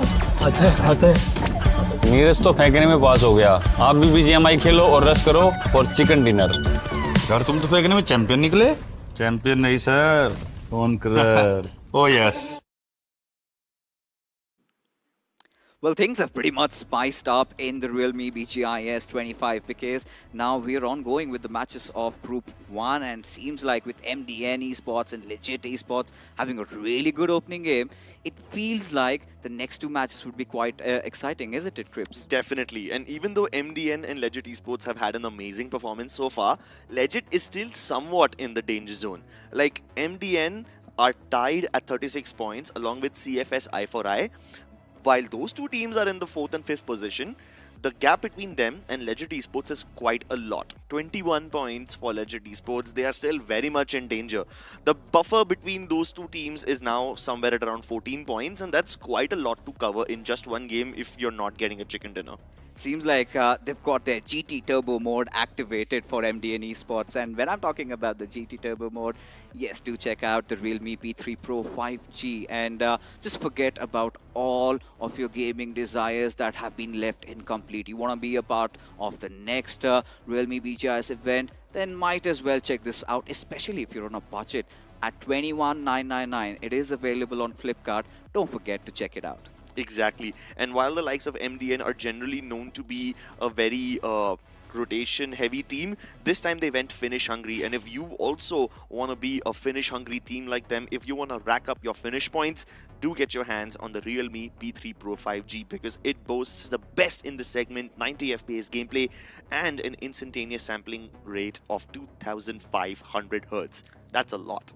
Especially if you want to make those quick peaks here and there, if you want to be somebody for the likes of Trace God. We know how good he's been, how proficient he's been. But now, you know, keeping Wildfangs aside, well to MG, we've talked about them, 120, they have also been playing quite well.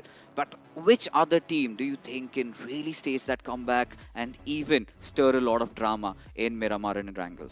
Okay, so this is a controversial opinion. I do think that Tryhard can make a mark in Miramar, but even though they make a mark in Miramar, I don't think it's going to be enough for them to qualify because they're just too far behind, man.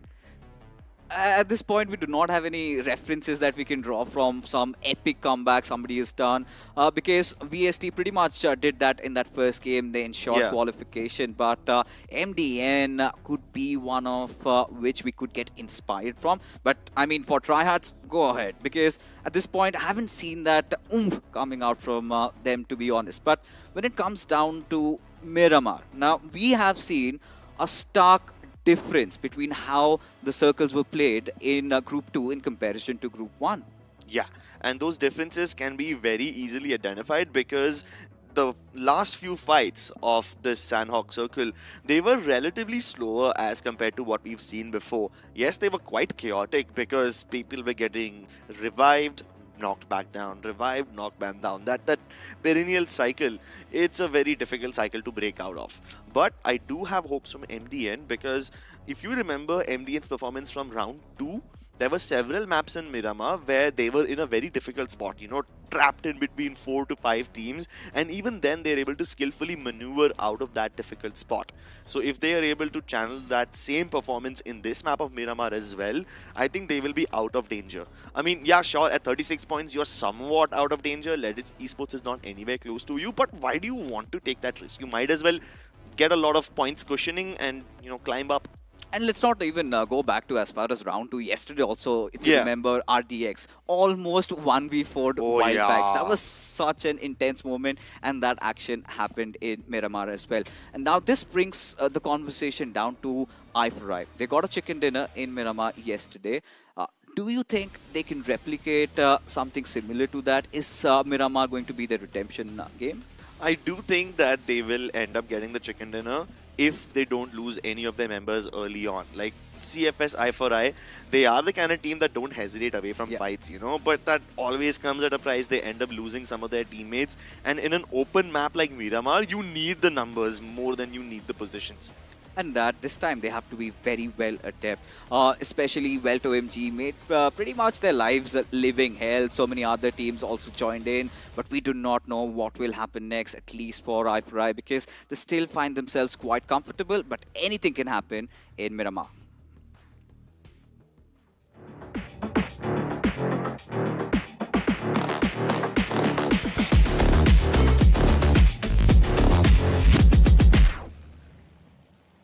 There you have it, ladies and gentlemen, the penultimate game for this group in round 3 of realme BGIS 2025. We are taking off over the skies of Miramar. My name is Crips and my co-pilot is going to be Fixes. We take off over La Cobreria, going all the way down south towards Minas del Sur. Now, this plane path is slightly skewed towards the west, so once again, all of those El Azahar, truck stop kind of POIs will be a little difficult to reach by just flying there. You'll need to contest for vehicles yet again. Of course, you have to at this point, and still a much better flight path trajectory in comparison to yesterday. If you talk about Group 1 and how they were just thrown off. So, yeah, you got to make work with whatever you have, but a very important game nonetheless, Crips, for even Team Silly Esports. I want to take this opportunity because when you look at this entire roster, you just have Immortal, who's such a seasoned veteran, and seems like he's not found any ways of pulling his team back into play. This has to be do or die game for Team Silly. Well, if Silly Esports are under this much pressure in this game, then I definitely hope they don't find any early contestants and they can survive. They're currently going towards the South Island, so they should be currently safe. They have to be. And this is one of those generic circles. We've seen a lot of this in the past. Future Stars find themselves well placed around Picado. Nobody to contest them. Legit, just beside Power Grid. Maybe heading over towards Graveyard. They'll get their loot done as double XTR. They have dropped down onto with San Martin. So, looking for those early collisions. We do not find any. Maybe Wildfangs and Silly. Is that going to happen? Could be. I would definitely love if these guys get into an early battle. And even if we don't get into it right away, I'm sure they will cross paths with each other eventually. I hope. We would love to see some early action, and we would love to see Silly Esports making a historic comeback and head over towards round 4. Because as things stands right now, they're far from being inside the top 6. They do not have a lot of points. At right now, they might have lost their minds. And it takes great composure. This is something that Immortal has done in the past. Whilst he was one of the members of Reckoning, as Wildfang seems like they've got a whiff. They know there's somebody lying down in the open. It's going to be Noob. He's got barely a weapon. A Winchester would call it half a weapon as Trey Scott quickly takes him down. And for Silly, things are looking quite silly. Yeah, you just spoke about them, Vixes. You said how important of a game this is for them. And with only 2 games left for the day, I don't think Silly can afford this loss. A very early elimination, and Noob is out of the picture. Wildfangs continue to rise up in terms of finish points.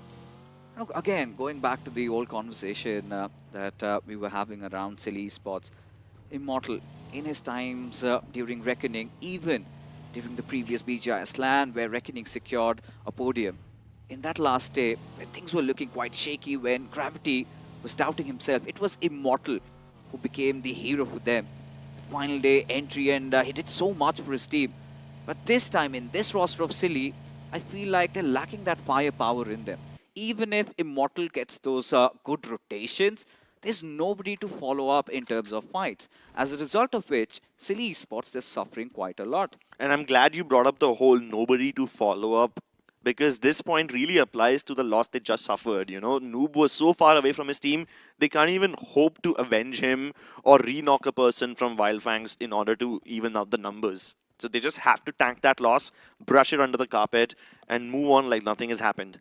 At this point, even if you show that grit, it feels like it's long over. But still, you know, we have to be hopeful. But this team, 120TZ, there's been a revamp for Team Zero. We've seen Fanta, we've seen Zin make their way in, young lads again. And I was doing a little bit of homework on them. I found out they belong from the famous Elf clan. Now, Team Elf, they have produced so many youngsters. Diamonds in the rough, whatever you may call them. You talk about Slug, Ninja Boy, everybody has been an Arclean find. And even the likes of Zap, everybody playing from Team Elf. And even Zin, yesterday, if you remember, in that game of Sanhok, he was quite impressive. So the legacy continues, but this time from a different roster. Yeah, and the likes of Team Elf were then later picked up by Global Esports, who secured a 2nd place finish in the last BGIS LAN. So while those guys got to live out their glory days, those guys got a nice podium finish. Do you think their ex-teammate, this guy, do you think he can also get to the finals, get to the LAN and impress the audience? So far, we've seen in terms of how they're playing in round 3, they're doing pretty well. But moving on ahead, once round 4 commences, or maybe if they make it to quarters, that is where their true test lies. Because when you look at that roster, they do not have a lot of LAN experience. Who do we have? Just Kailu, and he's just played a couple of them. And it's been a long time since he's graced an official LAN. So, yeah, that's going to be interesting. But the player to watch out for, Sensei.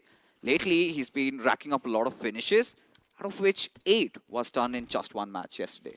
Yeah, that was a very impressive game from Sensei. He's kind of moving away from his reputation of a big brain IGL to a fragger. I mean, I still remember the amount of trolling Sensei faced last BGIS LAN. I mean, it was all healthy banter, but because he joined us on the talent desk and he's not a player in that particular tournament, we were all making so much fun of him. Now I think he can finally get back to us.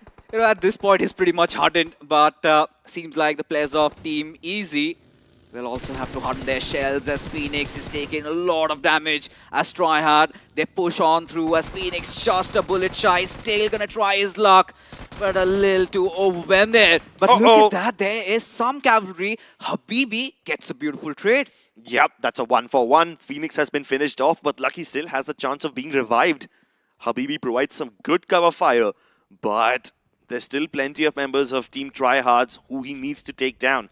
While Habibi is marking that particular ridge, his teammates are coming in from the sidelines, hoping to create a flank angle, and that flank is successful. Tragic gets the knock onto Ripper. And it feels like none of these teams were really prepped up for this fight. It was a desperate one, and since the occasion has arrived, they might as well take it. What do they have to lose? They're suffering anyways. As Tryhard Oh, they lose out on another player. Habibi gets that finish as for Team Easy. Just losing out on Phoenix. Had he had a little bit more HP, had that cover fire come a little bit earlier from Habibi, maybe they could have had him still alive inside the server. But for Tryhard Esports, they fell flat in this one. Yeah, at least these guys are able to get one finish out of it, right? But they lose 2 players in the process. So was this chase worth it? Seems a little dicey. Brother, they're sitting at just mere 8 points. And we were talking about an epic comeback. And losing out on 2 players already makes your chance even more bleak. And for Tryhard Esports, they're in real deep waters over here.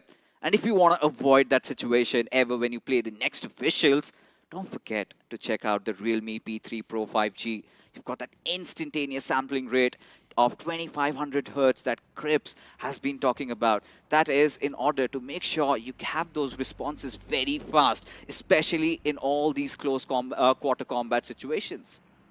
And you combine that with the segment's fastest 90 FPS gameplay performance, this is an absolute beast of a device. And when you have such impressive specs, you would expect it to break the bank, but nope, it's only priced at $21,999, so go ahead and check it out on Flipkart. You certainly have to, but look at this. A circle has taken this shift and it's somewhere around that power grid Picardo area. Now this is where Chaudhary Gaming, if they play their cards right, if they somehow should rub everything off their shoulders and take over that compound and defend it with all their might, they might walk away with a chicken dinner. And we have seen miracles happen in the past. But look at that cluster around that northern area. You've got Team Red Flame, you've got Welto MG, and then the 2 players of Tryhard. The southern side, however, is looking so clustered up. Yeah, there's a lot of teams over there. Sly, CFS, I4I, these guys are all trying to make their way into the zone. And I do believe that some of them will end up clashing. They might lose a player or 2, but I don't think the priority for them is to pick up fights right now. It's to secure 1 position at the very least so that they can parachute themselves into the next zone and just make a safe entry. Again, quite a different pace going on here inside the battlegrounds this time. We did have some early fights brewing out and then half-hearted engagements. Not even a single squad has been wiped out yet, Crips. Yeah. As Future Stars, they still feel quite comfortable at their hometown Picardo. They've got an abundance of loot, nothing much to worry about as Team Legit seems like they have spotted somebody out. Could be the players of XXDR in the far off fray. It's going to be interesting to what they do next. It could also be Team Easy because they are about to enter the zone from the similar path which Team Legit has used. And if not that, they can at least take the compounds in San Martin. They could also prefer to take the hills above San Martin, which will grant them a better vantage point, but it's a little harder to hold on to this area. We saw how in round 2 we had MDN holding this exact same spot and they were unable to get out of there even though they are deemed to be the rotation masters. For MDN, even in the past, they've executed some really good strats. The biggest problem that I got in round 3 was keeping the numbers alive. Yeah. So, if that was avoided, they are efficient enough in getting a chicken dinner. All they've got to do is repeat that, but seems like EV7, they are in a bit of a pickle as Team Red Flame, they go charging in. Red Flame, they're about to set this place on fire, and Chant V7 will have to pull off some magical moves as they have currently surrounded 2 players of Team Red Flame. Python and Anuvind are in the thick of things. Nades missing, but Wildchild is going for a flank and Anuvind plans to intercept him on that exact same trajectory. The nade tickles him, doesn't exactly finish him off just yet, but this one could be the thing that undoes Enchant V7. More nades fired, almost everything missing their mark. It's all those random wild grenades, but now Puwali snuffed him out, knows exactly where Python is. Maybe he cooks up a Molotov, but barely misses. Could have easily flushed him out as this fight is on for a reset. On the width, of course, he tried to get a flank angle, missed, he was spotted out. And as of now, for Enchant V7, they've had a great start. But can they continue this victory run, at least inside of Miramar is the big question. As Pawali, he is just being blitzed through as it did. He finds that first knock, but is there going to be any trade-off? None so far. He relays the information that there's two players pushing out from the periphery. Now it's up to Sekatu to somehow find flank, but Anuvind has been able to get the knock onto Tiger. Edit gets the finish, so now these guys are back in a 2v3. This could be a very difficult situation to get out of because Sekatu has lost most of his HP and he's being chased. You've got the players of Red Flame snapping hot on his heels, and Enchant V7 will be able to get one trade at the very least. Wild Child has the weight of the world upon his shoulders, almost got taken down as he was climbing that flank. Oh, but will be finished off eventually. Anuvind, multiple finishes for him, 3 to be exact. And they have been able to wipe the floor with Enchant V7. A blow on the gut for the players of Enchant V7, especially when they had that glimmer of hope rekindle after good performance in Sanhok to be sent back to the lobby in Miramar. And this is where Red Flame Esports, they were so proficient. All they did was just line all of their players up and push in together. But this is going to be an interesting fight.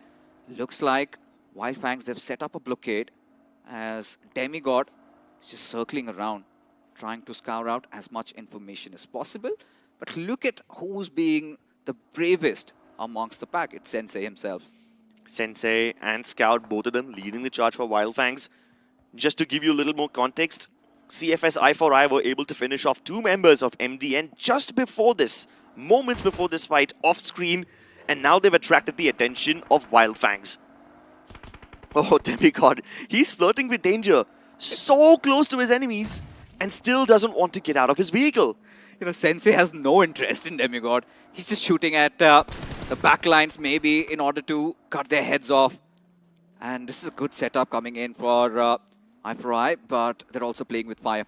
Wildfangs realized this is one of those fights that they have to be a little bit more cunning, as Sensei, this time, he decides to be the bait. He's also going to do the same, and you know, at this point, Wildfangs can afford it, but can't really say the same for Eye for an Eye because they're safe as of now, but you never know. One other team making a comeback, and even their position might be up for grab. Yeah, so while these two teams are duking it out, you have Friction Reborn and 120TZ just inside the zone, very close to these two teams. Obviously, I don't expect them to leave their compounds and go out into the periphery to hunt them down, but it's still something to consider in the long run. Let's hope. Let's hope that fight meets its epic conclusion that we all want. But seems like we'll have to wait for a little bit because right now, everybody is feeling so comfortable for Team Easy. They've got to make their entry inside the zone. They've spotted out the players of legit esports, and Habibi, he's got to do something, but all you need to do is to check out Realme P3 Pro 5G after this match is over. We have talked about that instantaneous sampling rate of 90, in fact 2500 Hertz, but I'm also talking about that stable 90 FPS that keeps you locked in inside of this lobby. But Well2MG, this time, they've been rather silent. Yeah, Well2MG are yet to roar loud, but that early fight that we were witnessing between I4I and Wildfangs, this might finally start. They have one knock, and Wildfangs might just snowball. But while that fight is going on, you also have Well2MG who need to find a space inside the zone. And currently, the people on the edge of the zone are Team Legit and Chaudhary Gaming. Interesting. Chaudhary Gaming yet to find the mark. Still not have crossed over that 5 points marker. I'm talking about them playing 4 games already. This is the game. They have to somehow redeem themselves, prove why they earned their berth inside of round 3. As look at this, Well2MG going after Team Legit as one of their players, Zeus OP, already down on his knees. As PWM, he has to cut on his losses. Maybe needs to reposition himself as Well2MG just rampaging through, secure that finish as Legit Esports. They're in a heap of trouble. Yeah, plenty of nades ready to greet OMG, but here comes Nick. Almost runs over Zeref, but safe with the cover fire. He is here, close by. PWM goes down, and in a matter of seconds, Legit Esports have been wiped out. We just spoke about how this could be a great game for them, and while they managed to climb into the top 6 with 21 points, they're position here is still up for grabs. Silly Esports and Team Easy will be very happy that they've been wiped out. Finally, Wild Fangs devour the players of CFS I4I. I think I4I at this point can breathe easy, given the fact that legit, they've been done and dusted. So that challenge does not exist anymore as Wild Fangs. Next, they've got their eyes set on the players of 120 TZ. Kailu, what is he doing out in the open like that? And Sensei also needs to watch out because the players of Tryhard, you could see in the far off silhouette, are also present and Kailu has been knocked out grips. Now this is going to be really interesting if Wild Fangs go in for the push. Yeah, Wild Fangs currently have a decent spot in the circle, but the zone is about to close in any moment. So their opponents would still be in danger. And this is the fight that we missed. You can see it in the replay how Wild Fangs were able to dispatch CFS I4I with relative ease. And they've secured 5 finishes of themselves. Now the next target could be Friction Reborn because the circle has shifted just a tad bit towards the center.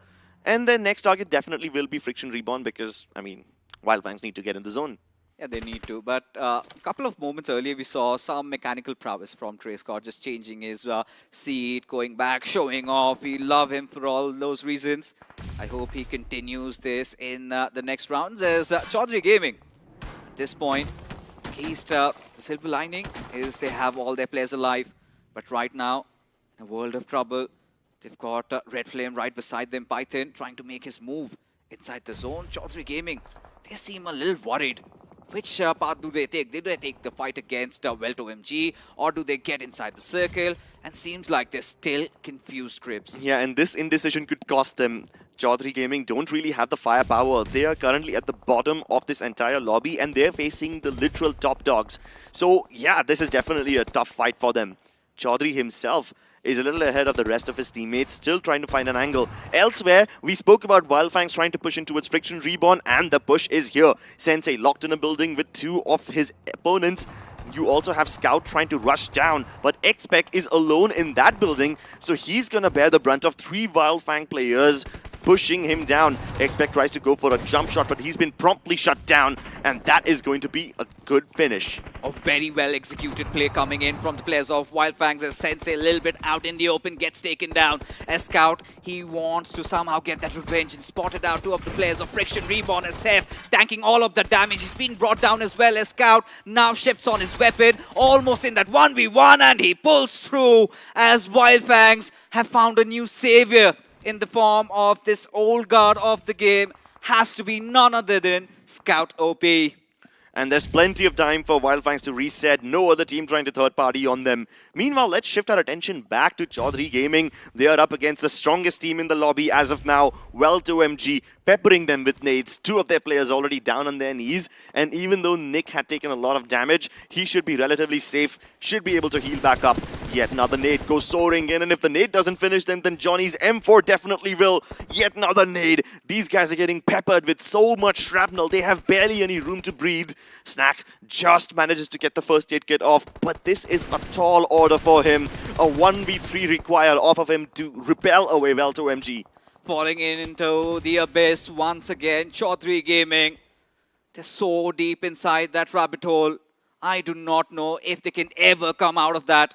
As Snack OP, one last player still surviving, and Welto MG, they show no remorse. They have been so cruel, they have been merciless. As Snack OP still somehow sneaks in a finish before he bows out. As Chaudhary Gaming, that is something to be proud of. At least something better than nothing. Yeah, this was a very difficult situation for Chaudhary Gaming. But at least they go from 5 points to 7. Something better than nothing fixes, as you said. The circle once again takes the shift towards the center. Now Wild Fangs will have to go clashing against 120 TZ because they have some place in the zone which is under the cover of a compound. But everybody on the western edge, 4HM, Silly Esports, MDN, these guys will have to come crashing into that periphery. This has to be the dance of destiny for Silly Esports. A very crucial fight which they need to win. 4HM have one of their players knocked down. He needs to get back up. Finally, he has though. But those grenades do not really connect once again. And now Silly Esports, they also need to understand Cribs.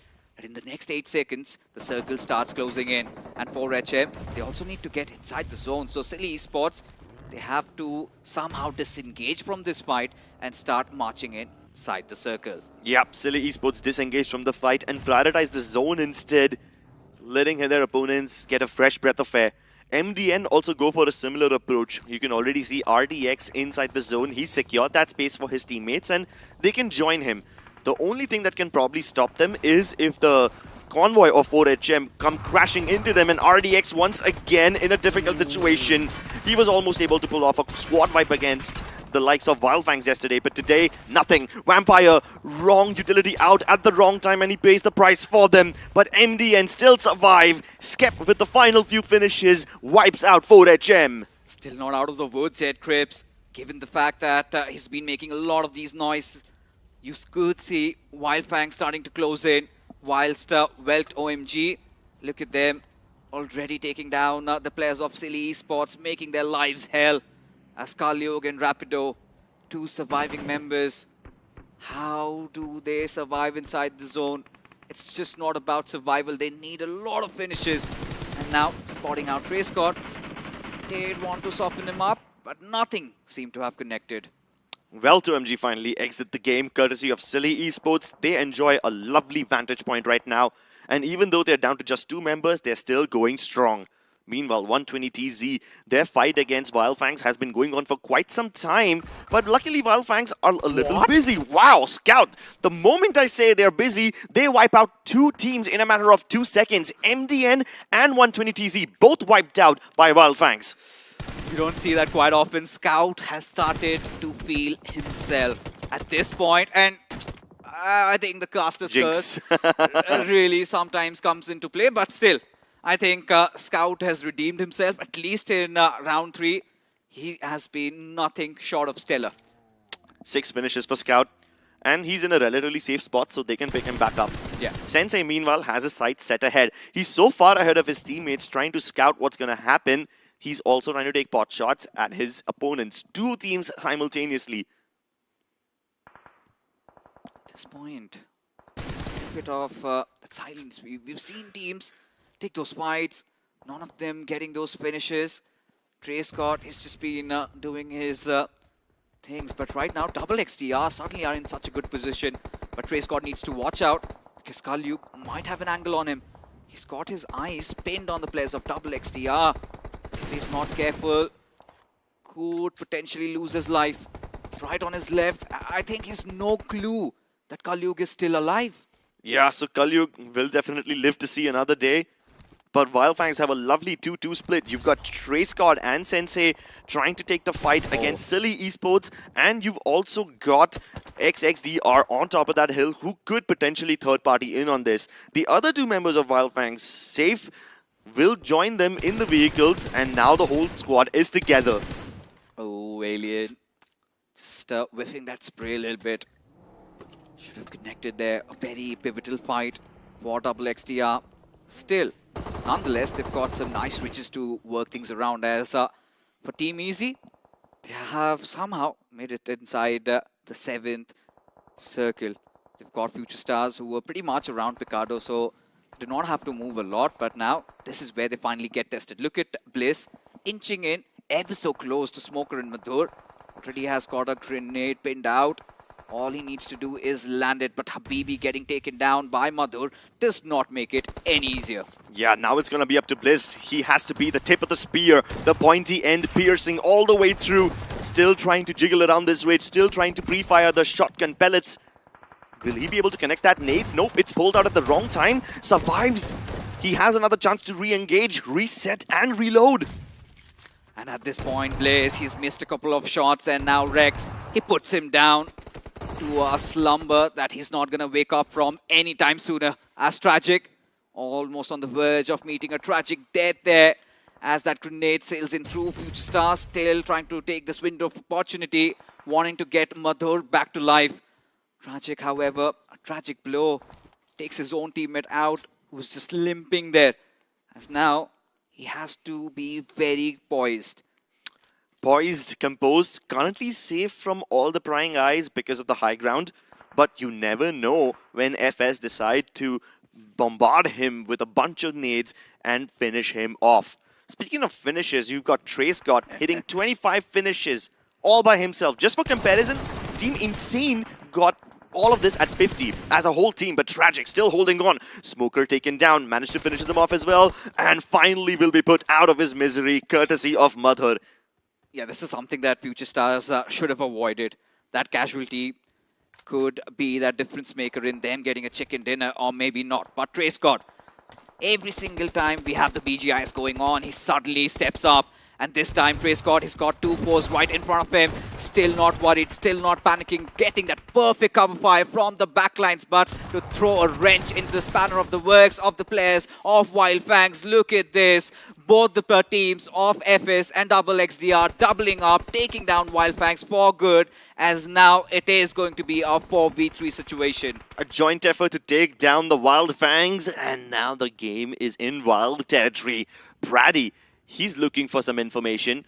Obviously, the high ground advantage is available to FS, but there's plenty of room available for both these teams. So they will need some more information about who's present at what spot. Stray Molotovs, stray nades, all of them going down, but none of them connect, so FS have a chance to reset, heal themselves, and get ready for this fight. Even though they don't have the numbers advantage, they could potentially pull off this clutch because of the terrain that they enjoy. At this point, I must say that Double XDR, they've got such a beautiful spread. Future Stars already pinned set down to a corner.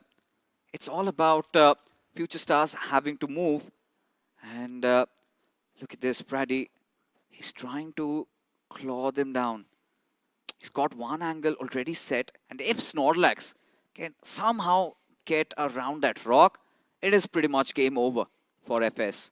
It should be. This is the calm before the storm fixes.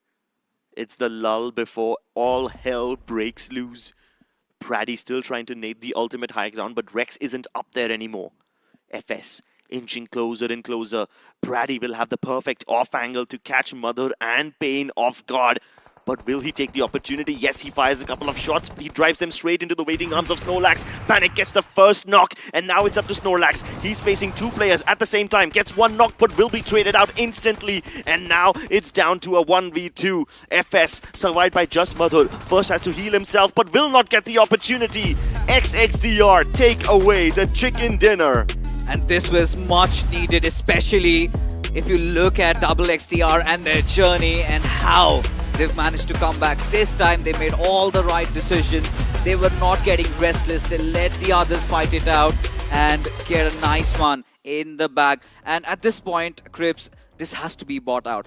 It felt like Future Stars at this point would have hoped if they had Smoker still alive, maybe they could have walked off with a chicken dinner. Exactly right. In these kind of situations, the decisions you took some 10-20 minutes ago start to hurt you when you have a numbers disadvantage in the final fight. And even though FS had the terrain advantage, they did not realize that there was a player from XXDR towards their extreme right-hand side. He starts to fire at them. They panic and drop down. I don't know if they were panicking or if that was a tactical decision, but they were close enough to trade each other out. And yet, they were unable to isolate the fights, and XXDR wins the game. Yeah, pretty much because of the fact that the moment they took that fight against Wild Fangs, we could hear a couple of shots being fired by the players of Future Stars. That pretty much gave away their position. And the moment Double XDR won that, I think it was pretty much written. It was a rat trap laid out, and it was all about Future Stars to walk right in. But the good part was, despite that, Future Stars still managed to get a knockout. And because the anchor behind, he was taken down,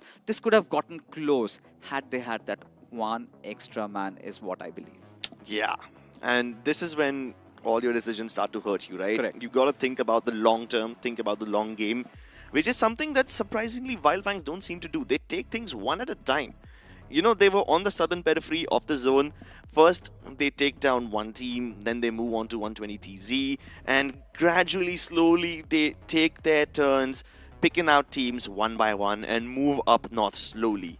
Now, when you mentioned Wild Fangs, I think it's been a long time where the whisper in the woods has always been about Trey Scott doing all the dirty work. But this time it's so good, right? When Seth is also doing his bidding, Scout is back in prime form, and this is much needed for Wildfangs in order to survive and sustain in round 4, go on ahead to round, in fact, to the quarterfinals. Because at this point, they haven't really met their match, is what I feel, given how the intensity of the lobby has been. But this is one of those tournaments that is so special for Trey Scott because he was the find of the previous BGIS back when he was playing for FS. If you remember, Trace and Wizard, two of these players were such a delight to witness, and this time of course they parted their ways, and Trey Scott, he has evolved himself whilst Wizard is somewhere still struggling. Yeah, and that's what it's all about, right? BGIS is all about making your mark. Trey Scott was discovered in the last season. This time, he's in one of the top tier teams with Wildfangs. And I'm pretty sure that even if he doesn't stay in this team in the years to come, he's going to be in heavy demand by all the other pro organizations. He already is. He's about to break the bank, maybe the purse. But Wildfangs would be looking to hold on to him. And I feel like if they can keep on playing like this in the upcoming rounds, maybe they go the long way. Maybe even enter inside the grand finals. And we do get to say Sensei with us as a player, not as a commentator, though I would love to have him join me on the desk. But quick look at the highlights, because this was again one of those maps where you could finally feel that teams were starting to feel the heat. Yeah, and this was indeed a heated game, even though the heat was quite spread out across the game. We didn't see chaotic third-party, fourth-party fights. All of these fights boiled down to mostly 4v4s and barely any of those third-party opportunities. The only people who are potentially third-partying is Wildfangs, and even then they weren't fully squad-wiping these teams. They were just picking off one or two players here and there. Trey Scott, I mean, what can I say? This guy just continues to deliver again and again, but eventually he will fall, right? I mean, Wildfangs did finish in the third, fourth spot, and then it just came down to these two teams. FS had only one team who could potentially ruin their game, and that was Team Easy. They surprisingly took no losses against them. They lost one player on the climb up, yes, but they were able to quickly mitigate the loss, trade out Tragic, and then get reset for the final battle. Yeah, exactly. Because, you know, at this point, Wildfangs, we could see that now they found themselves caught between a rock and a hard place. They were so tunnel visioned on the fight, in the fight against XDR, that they forgot that you had FS to deal with. As a result of which, XDR finally find a breakthrough, but Trey Scott still retains and gets the MVP for himself. 9 finishes. We saw him cross over that 25 finishes milestone, and he's done that just inside of round 3. Exactly. And just to compare this to Team Insane, we saw them get the milestone of 50 finishes as a whole team in the previous game. And now this guy is already at 25 mark by himself. So this is a massive performance for Trey Scott. 9 finishes for him. Even Scout, the redemption arc for this superstar has begun. 6 finishes to his name. But you also have to give credit where it's due. Madhur from FS kept his team alive for a very long time, getting 5 finishes in the process. Finally, we got to see Scout clutching the fights out. Usually, he's not one of those players who goes on the pace of his opponents. But this time, when the situation was tight, he really stepped up. As we take a quick look at the match summary, just one vehicle finish. 315 meters, considering it's Miramar, not that high, not a lot of smokes used, not a lot of grenade finishes. It was all about those frontal battles, wasn't it, Crips? Yeah, go head on, go full frontal. Let's take a look at the point standings. It's Wildfangs at 21, 16 finishes for them. That's insane. You also have a massive finish game from Well2MG, currently sitting at 10 points. Of course, XXDR, by virtue of getting their chicken dinner, they have 17, but is that going to be enough to propel them into the safe spot in the top 6? I'm not really sure. They will have to deliver in the next game as well. Brings them into contention at least, which was not the case earlier. And this is where I stand corrected that eye for eye have to watch out. They have been messing their games big time. This time also getting that 2 finish out there, and even for 120 TZ they might have crossed that 40 marker, but they also will have to be on their toes because they are just on the precipice. They haven't really made it to that final marker. So with Double XDR making a bounce back. I think it's going to be exciting to see what is on our way. So, Welt OMG still atop the standings, 75, followed by Wildfangs, who really caught up with 74. 120 TZ look comfortable. MDN Esports are also looking good. But Future Stars, Double XDR Gaming, I think we have a fight for the 5th and definitely for that 6th spot. Yeah, Silly Esports were on the 6th spot at the start of this day, and now they've fallen 2 places.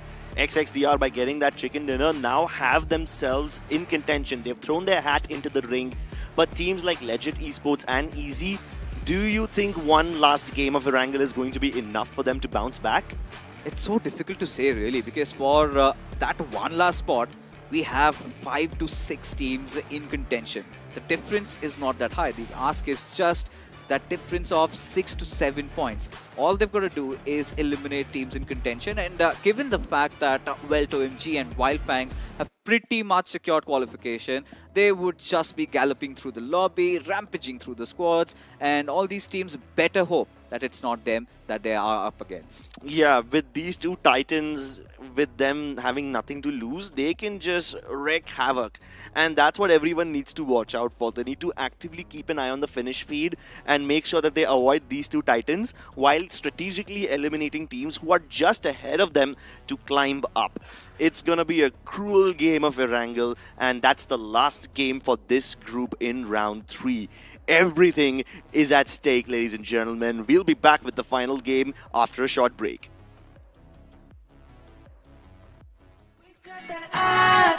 Temperatures high, but it make way. We came here to slay,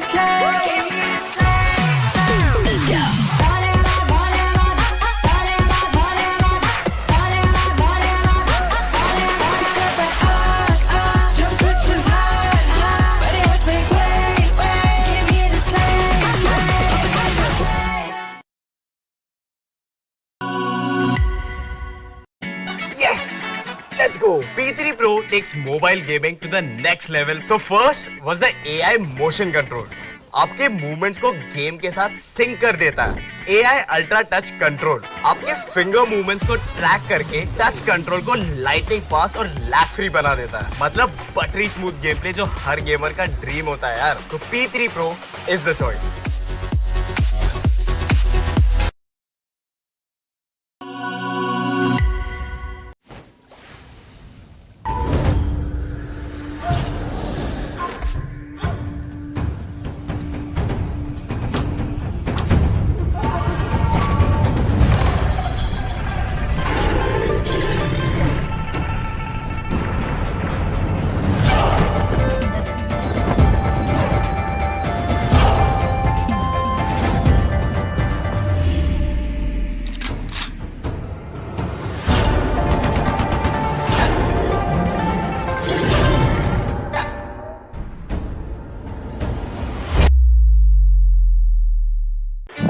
Grind to survive, it's a state of mind. Legendary drive, eyes on the prize. I feel the gears turn, never hesitate. No stopping, King Kong, beast is awake. I'm knocking down the walls, pounding at the gates. My hustle don't sleep, let me demonstrate. Got iron in the fire and I want more. I intend to win the battles, yes, in the war. I'm the champ, I'm the champion, I'm the champ, I'm the champion. Boss beast, God, why I'm at the time. I'm the champ, I'm the champion.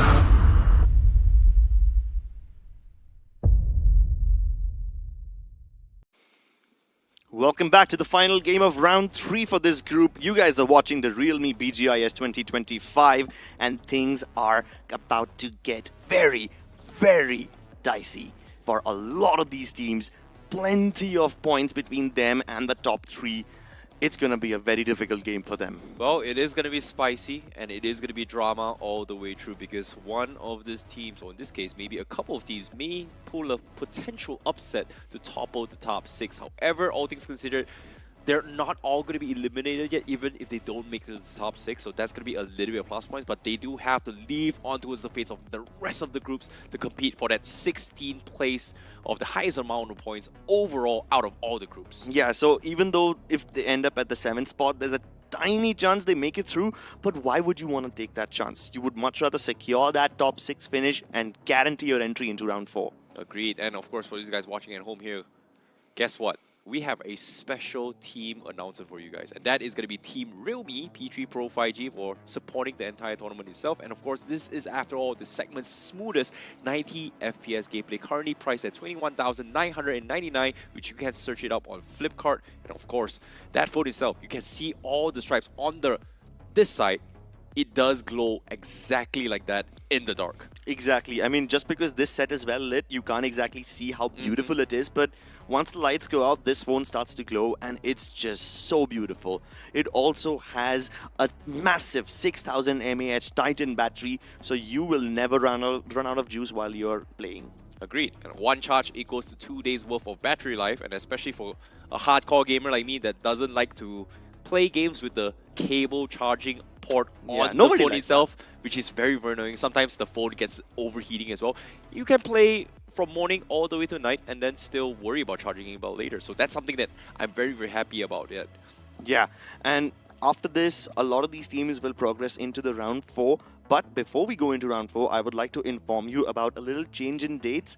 The new dates are going to be March 11 and 12, and then they will be on 15th and 16th. So there won't be any broadcast, obviously, because we will be enjoying Holi as well in the time being. I do hope you get to enjoy the Indian festival of Holi. It's my personal favorite festival. Yeah, that's the thing, right? You guys have been telling me this, please enjoy, enjoy, enjoy.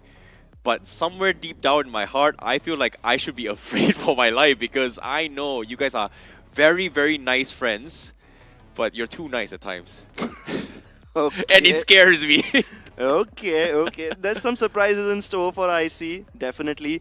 But my concern over here is which team can surprise us. We already saw that Silly Esports, they slipped down from the 6th spot to the 8th spot.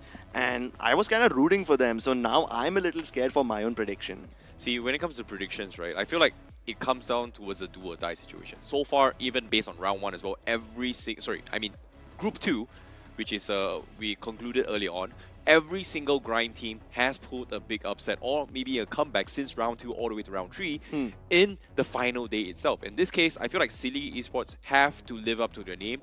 Whether or not do they have the experience to overcome what they've learned from the grind stages, and then from round 2 and then now in round 3 as well. Yeah, I mean, XXDR was definitely one of those teams who I did not expect to see in the top 6. So that was an upset already. We got to see one major upset. Do you think the last game of Erangel has any more in store for us? Any more surprises? I think Fixus brought up a very, very good point. There's at least 5 to 6 teams eyeing for that 6th place here. But again, Eye for an Eye, who's currently on the 5th position, may be in a little bit of jeopardy if they do not secure any points or decent amount of placement points, and they just settle with whatever points they have and they just get eliminated on 16th place right here, right now. There is a strong possibility that either of these two teams who makes it to, let's say, top 4 with 6 to 7 finishes may actually overcome them.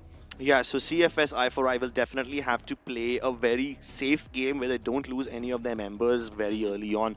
We saw even the last game how losing your member early on can create such a disadvantage for you in the last battle. Even though it's a 4v3, the difference isn't massive. It still plays out to be detrimental to you. See, that's the thing about 4 versus 4 fights, right? Like 4 versus 4 fight, it becomes a 50-50 ratio in the overall team strategy. 3 versus 4, it's somewhat of like a 60-40 swing.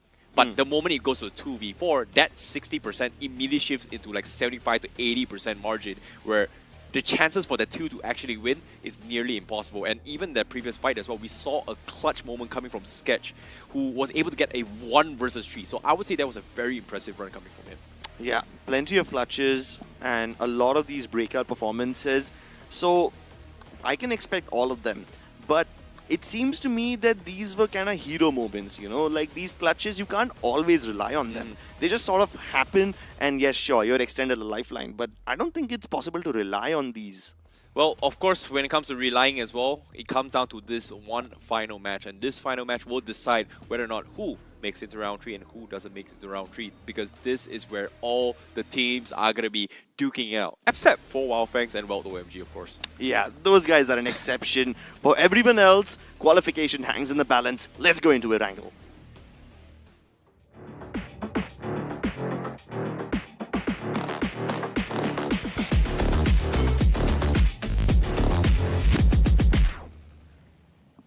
And there you have it, ladies and gentlemen. The plane takes off over the final game for round 3 in realme BGIS 2025.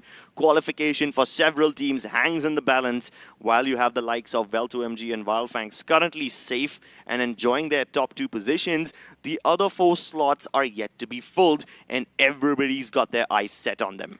Well, speaking of eyes right now, my eyes is also set on Wildfangs, whether or not do they have what it takes to secure the final game of round 3 for them, the chicken dinner, and also potentially topple down the highest record as of yet, which is about, what, 104 points from the previous round, in one round in particular? Yeah. I mean, I was actually surprised to see some team qualify with more than 100 points in just 6 games.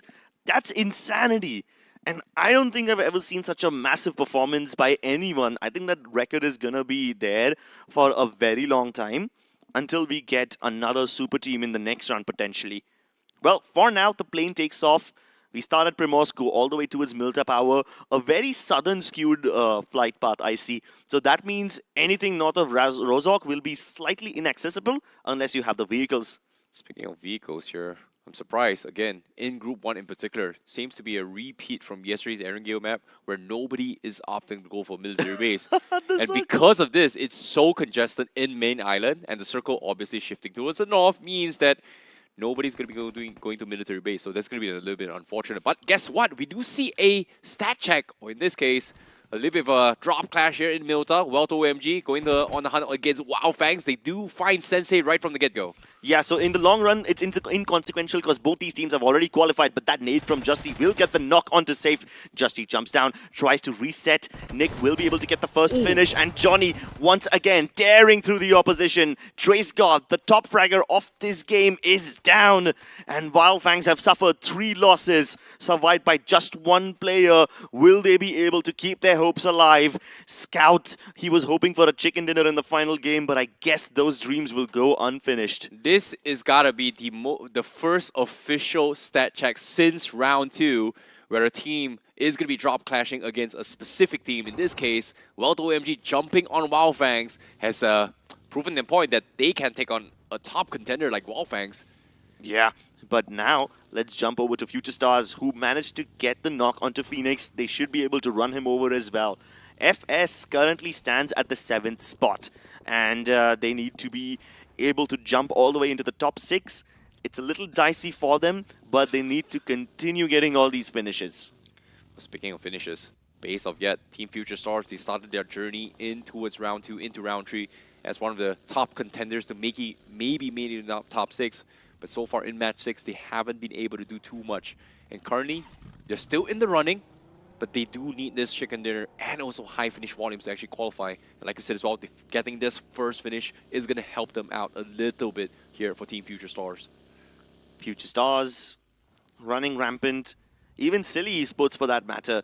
They were one of those teams who I was personally rooting for, but they're currently at the 8th spot and they need a bunch of more finishes to secure their position. No. But here comes the last standing member of Wildfang Scout, tearing through the opposition. 2 big finishes for him. The DBS in that narrow, tiny staircase should be able to destroy anyone who comes his way. 2 finishes already secured, 2 more to be found. And Vel2MG, it seems like they've got personal vendetta against Wildfangs, I see. Well, like I said, it is after all a stat check, but what a clutch coming from Scout OP to even things out. It is going to be a 1 versus 2. He is going to try to make the impossible here. Do you disrespect the legend himself? Is going to be the question. He finds another knock! Scout OP! He finds 3 all by himself, and now it comes down to a 1 versus 1. Nick versus Scout. Do not mess with the legend, and now the nades comes in. Nick, he's got the shotgun. The jump pump comes in. Oh my god! He misses. Nick will be the victors. But the damage has been done. Nick dancing and prowling over the bodies of Wildfangs. Oh boy. The seeds of rivalry have been sown right here in the final game of round 3. Both these teams have nothing to lose. Wildfangs and Vel2MG, they are sitting currently at the top of these tables, but it requires another level of bravery to challenge the likes of Wildfangs, to challenge such a decorated team. Yes, you lost 3 of their players, but you get to emote on them and you get to flex. I don't know if that's a win or a loss, man. Like, Personally, you know, the initial start felt like it was a win, but after losing that fight against Scout in 3 players 1 by 1, that doesn't seem like a win at all. Absolutely not. But if you want to win all your matches and flex on your opponents, get your hands on the Realme P3 Pro 5G. Priced at only $21,999, this phone boasts the segment's most stable 90 FPS performance. So this is an absolute demon. Speaking of demon, look at him taking those shots. This school compound is about to be shot up. Well, in this case, Team Future Stars up in contention for the placements. It is still inside the zone in this first phase of the stage. Obviously, school compounds do give you a little bit of leeway in terms of overall loot and resources and also information around them.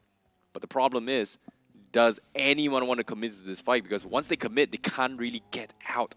And the fights will not be 30 to 60 seconds. It is going to be a drawn-out fight, maybe even 3 to 4 minutes, considering how most topography in the game itself is designed around inside school itself. Yeah, and 3 to 4 minutes is a very long time for a fight to drag out. Like, in terms of BGMI, it's almost like a year long. Now, luckily, this is still the first zone, so there's not a lot of teams around them. But if you drag on a fight for this long, in anything less than the 4th or the 5th circle, then you guys are going to have plenty of third parties raining down on you. Well, on the other hand, on the finish feed as well, we do see Tryhard wiping out a team themselves, and that is going to be FRB's journey here in round 3, where they get eliminated rather early, the second team alongside with Wildfangs in this game in general. But the journey continues for the rest of the 14. At least 5 to 6 teams are still in contention for the top 6. TFS, Silly, Legit, Easy, they're all still up and running. And the gatekeepers are going to be from the side of XXG, who just dropped down and is going to be sharing the same point as TFS.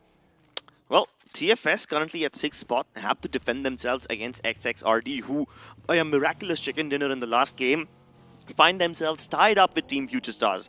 I do believe that the point difference between them and I4I is quite a lot, like 11 points. Should keep Team CFS I4I safe, but then you have Future Stars, XXRD, Silly Esports, and Legit Esports, all of them vying for just one single spot, I see. Speaking of spots, can they take it? That's going to be the question.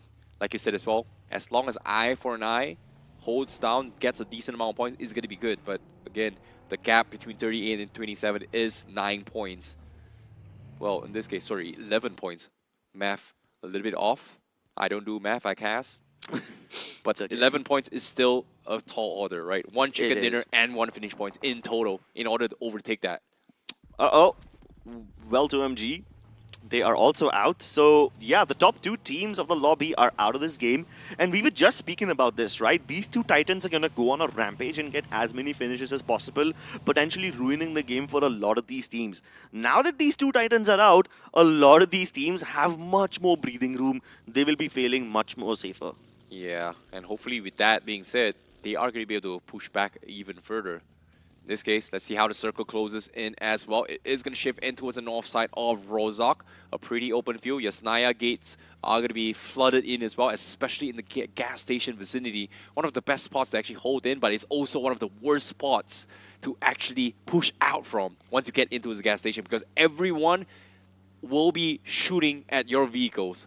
Yeah, it's one of those spots where it's easy to get in, but if the circle shifts away from you, it's difficult to get out. Yep. So these teams have to now determine whether you want to go towards Rozok, where there's 2 bridges to cross the river, or do you want to stay in Yasnaya, where there's plenty of ways to play around in case the circle decides to go up or down from that river. But of course, you will have to delay that decision for later. And the more you delay that decision, you might not get to make it. Maybe the gods of BGMI will decide that for you. Agreed. West side seems to be a little bit congested here, but on the feed right now, on the screen, we do have MDN going up against CG. MDN losing a couple of members, but with one quick rush, CG comes in. They wipe the floor with them. And now, Skep wants to clutch it out for the team, but he's only left all by himself. He's going to continue finishing the rest of the players, but he's only able to find one. Can he find a little bit more? But it seems to me he's going to be attracting a lot of attention, because right now another team comes in. That is going to be Team Red Flame Esports that cleans out MDN Esports. CG now going to be taking some assault. Python looking for the flank. The jump shot comes in. He misses, but eventually takes one with him. But Starboy will bow out, and there's going to be Chudari Gaming out as well. Lovely flank, lovely third party from Team Red Flame Esports. Even though they don't have much of a chance to qualify with only 14 points, they can still dream if they are able to get a massive game, if they go finish hungry and third party all of these fights, they might just be able to overtake Silly Esports. Well, mathematically, it's not impossible. Getting the chicken dinner and also maybe 10 finishes will still put them into its 6th place. It's a tall order, I see. But it only is possible if they get the chicken dinner and also 5 to 6 finishes, which is not impossible. Anything can happen, but it's going to be very, very tough. Very, very tough indeed. XXRD, now this is a team that nobody was really talking about, but they've got our attention by getting that chicken dinner in the last game. And this is a pretty decent compound that they are holding. North of Yasnaya, they've got the triple-story building under their control. Plenty of vehicles available as well in case the circle pushes them out of this spot. So they want to set themselves up for success. They are tied up with Team Future Stars at 27 points each. And they definitely want to overtake them, step over their skulls, and climb into the round 4. This is going to be a do or die for them as well, because considering the fact that this is round 3, if you get eliminated here, there is no more second chance. Whereas for round 4, even if you lose in round 4, there is still a potential wildcat chance for them to actually qualify. But guess what? EV7, they lose a player. Silly Esports Rapido finds a pick once more, as Silly Esports is also eyeing to push themselves into the top 6. With this play style coming from Silly Esports is working out for them, and hopefully they will be able to find even more, because we're down towards the final 11 teams who are still lurking by. Yeah, Silly Esports have gone for a 2-2 split. You've got Rapido and Noob just south of Severny. They will be running into Team Easy any time now. They need to regroup with each other and make sure that any fights they pick up, they don't get picked off individually. Also in their neighborhood are Enchant V7. Rapido, while he's going around in his vehicle, might just run into Enchant V7, and I hope he doesn't get hexed by them. They're already starting to shoot at him. Speaking of shooting, seeing how the zone is, it's going to be the open fields of Severny. Everyone needs to find the terrains to work with, and the mountain terrains are usually on the northeast section of this terrain. You do need a couple vehicles to actually stand by, but there's not a lot of compounds to work with. In this case, it is going to be a little bit on the edge, so we won't see a little bit of advantage for some of the teams. Everyone is gotta commit to their bunkers. In this case, Future Stars, they do find themselves the gas station, which is momentarily inside the zone, right at the edge. Getting here is great. You are going to be able to hold out a little bit, but the moment the zone shifts you out, you have no point of entry except for that bridge. Yeah. And you also have 120 TZ very close to that bridge on the other side of it. You've also got Team Tryhards on the high ground above that bridge, that gas station compound. So there's plenty of danger for these guys. Meanwhile, Team Future Stars, they're on the southern periphery of this zone. I don't think they want to commit to the northern side of Erangel just yet. But if they don't cross over now, they might not have any avenue left for entry. Now, here's another team who also want to get inside the top 4. This is Team Legit. They're taking on a lot of flack from XXDR. Both these teams, quite a lot at stake in this fight. They're going to be pushing on the west side. Seems like they are going to be cutting their losses right now. Zeus and PWM getting taken out means that it all rests out onto a Sparsh. But look at him. He's running away, but he's only got 14 bullets. Where can he go? Zeref and Sparsh in a little bit of a pickle here. Seems to me they are going to be landing onto a pit stop, but little did they know, right in front of them is going to be EV7 as well. They're going to try to drive past everyone. And it seems like shots are being fired as well. Stray bullets coming in. They popped the tire. Legit, they're going to be stuck. They're going to be out and open. They're going to be wiped off. And that player finds the last player, and they do take him out. And that will be it for Legit Esports. Legit Esports, the dreams broken as they give away all of their lives to multiple teams, picked apart like vultures. Legit Esports will exit round 3. Oi, oi, oi. Such an attempt, but yeah, there will be winners, there will be losers. It is heartbreaking, but you know who's going to be happy right now? Eye for an eye. They solidify their spots in the top 5 as they find themselves a couple finishes, but on the northeast side, Silly Esports, they've lost Noob, and right on top of them is going to be Easy as they will try to stop them out. Silly finding the opening. Oh my Habibi god. getting knocked from Kaliuji.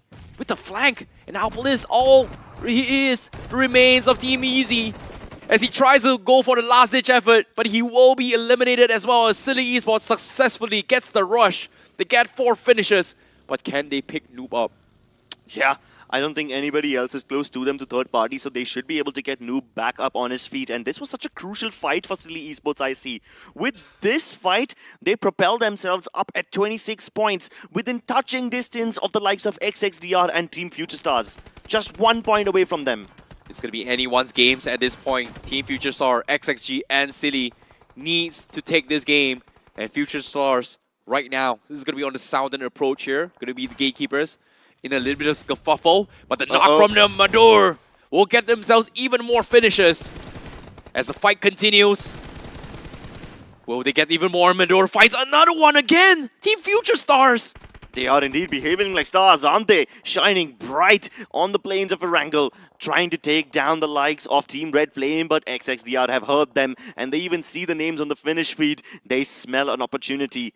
Mother should be able to get his teammate back up. Smoker will be picked up, but where's the rush? Where's Red Flame? They also have to lick their wounds, just somehow recover from all that damage. Meanwhile, while Future Stars are trying to secure their position, Silly Esports continue to rack up finishes, continue to rack up points. They've already overtaken XXDR. Oh my goodness, Team Silly, they're also finding a player themselves. They're just crashing onto everyone. They know for a fact they need a big one, and Tryhard was one of the victims as well in this fight.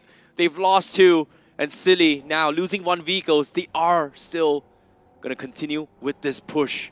And can they find more?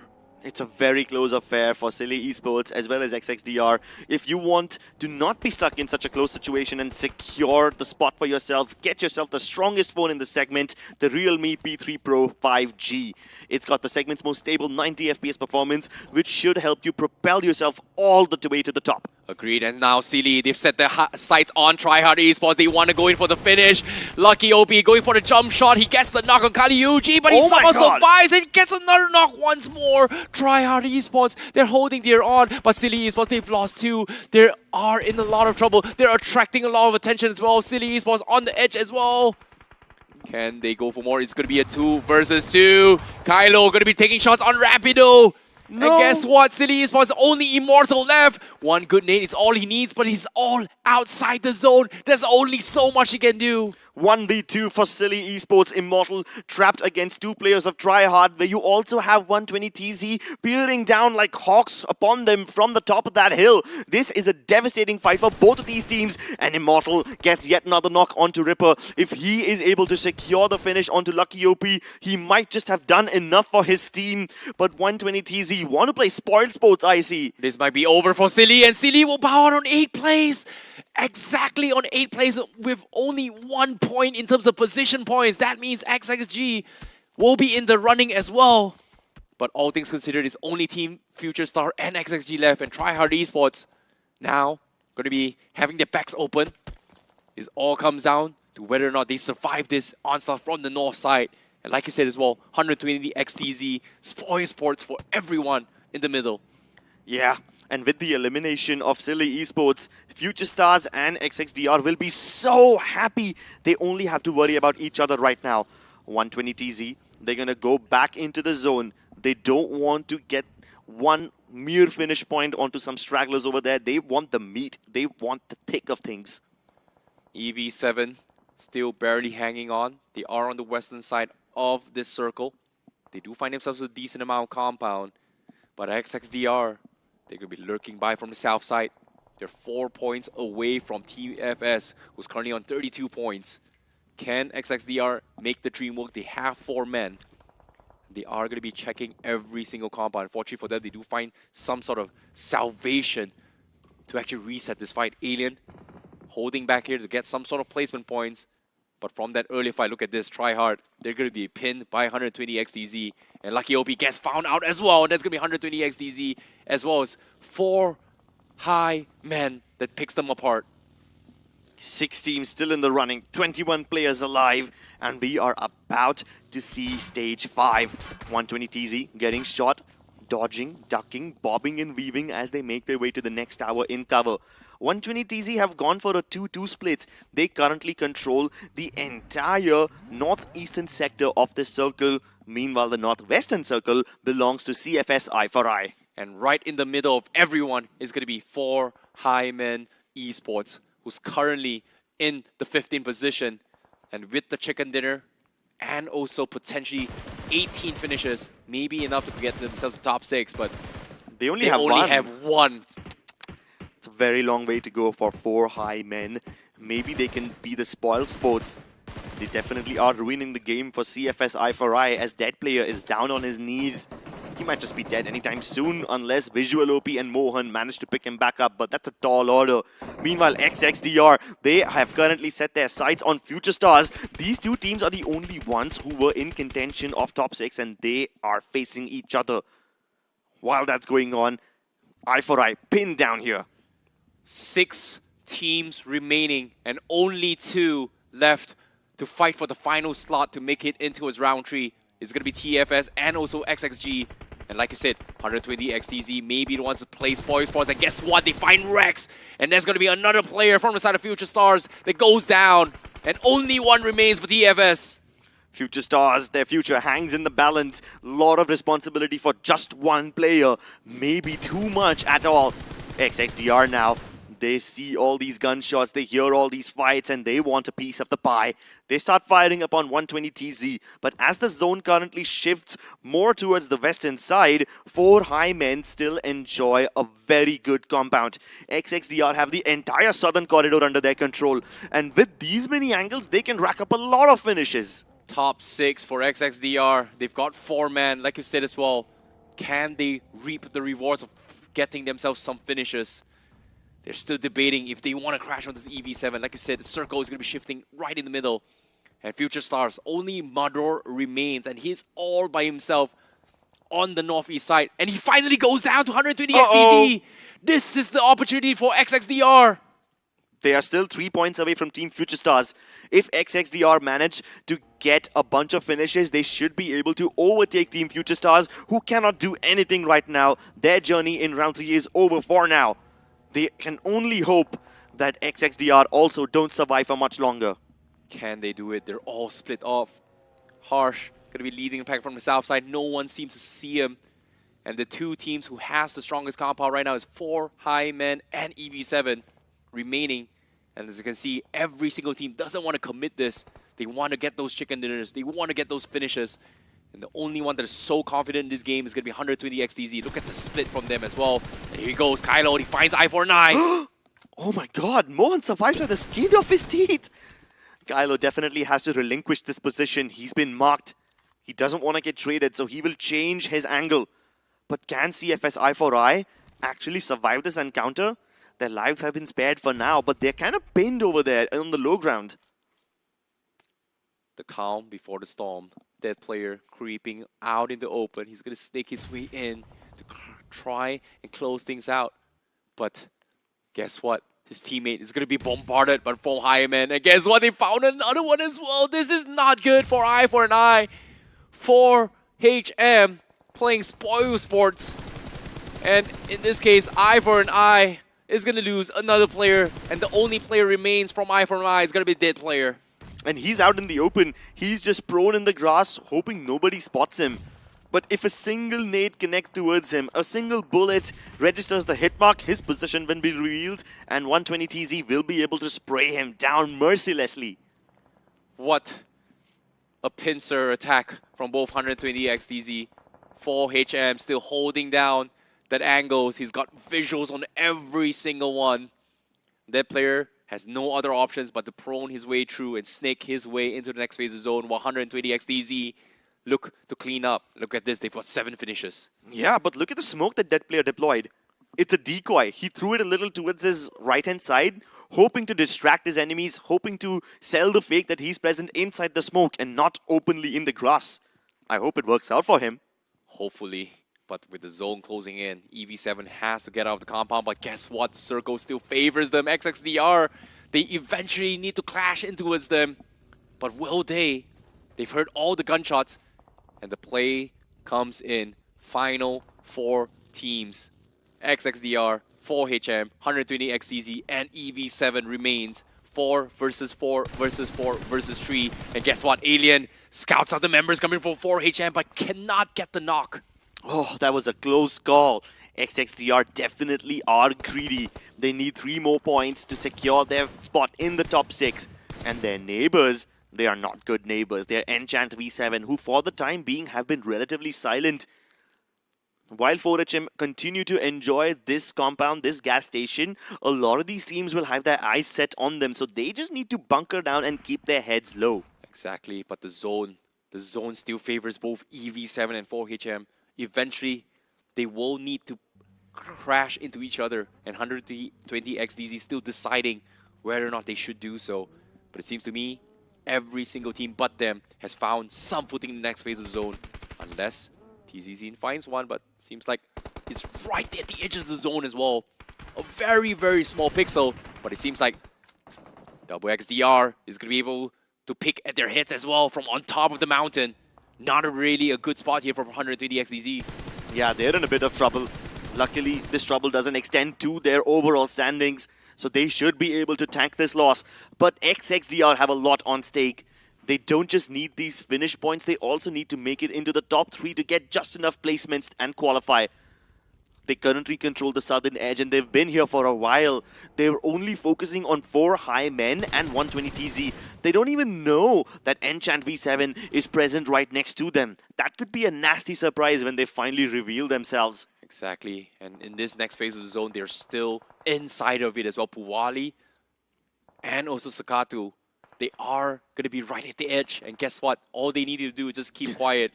And that may be the game for them, but 120 TZ, they finally make the play. They are going to crash on those 4HM, but they are on the edge, on side of the gates. As the circle closes in, is it inside the zone? No, it's not. Actually, it is right at the edge, but the legs are showing. The legs are showing. 4HM, find another pick. Wow! That nade was amazing! Jackson gets the opening. This should be the cue for 120 TZ to go full sending in and capture this compound for themselves. Fanta might have lost his life because his foot was exposed, but Jackson wants to make up for it. Oh, there's yet another player under the fence. He goes into the room, gets single knock, but will be wiped out eventually. 120 TZ lose Jackson as well, and they are down to their last 2 members, Kylo and Zin. They hang in the balance on the fence once again. EV7 finally takes shots as well, and guess what? 120 XDZ, Zin with the nade, he gets all the knock. 4HM only have 1 player. 120 XDZ goes in for the push, but the zone is closing in, is gonna force them all out. And 4HM, are they gonna survive this? No, they don't. Zin, what a man.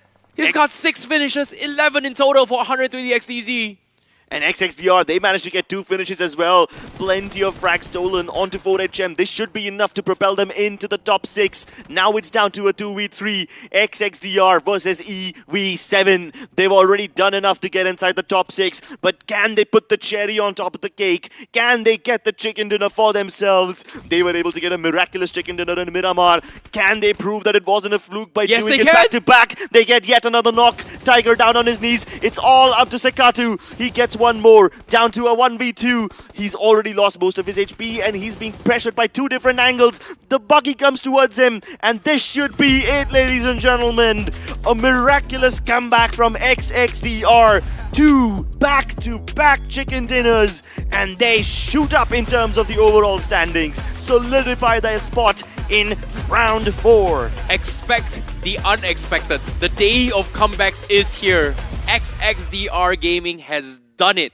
Who would have thought that mathematically it was still possible? It's finally happened on our screen for XXDR Gaming. And all throughout the game, we were talking about tiny points, right? We were talking about how the gap between these guys is extremely close. They need to get just a couple more finishes to secure their spot. Well, forget the tiny coverings. Forget the tiny gaps. These guys go big. They go bonkers and they get 2 chicken dinners in the final 2 games of this group. Patience paid off for XXDR. They waited for 4 games and then finally the final 2 games they reap the chicken dinner and take the spot to advance in round 4.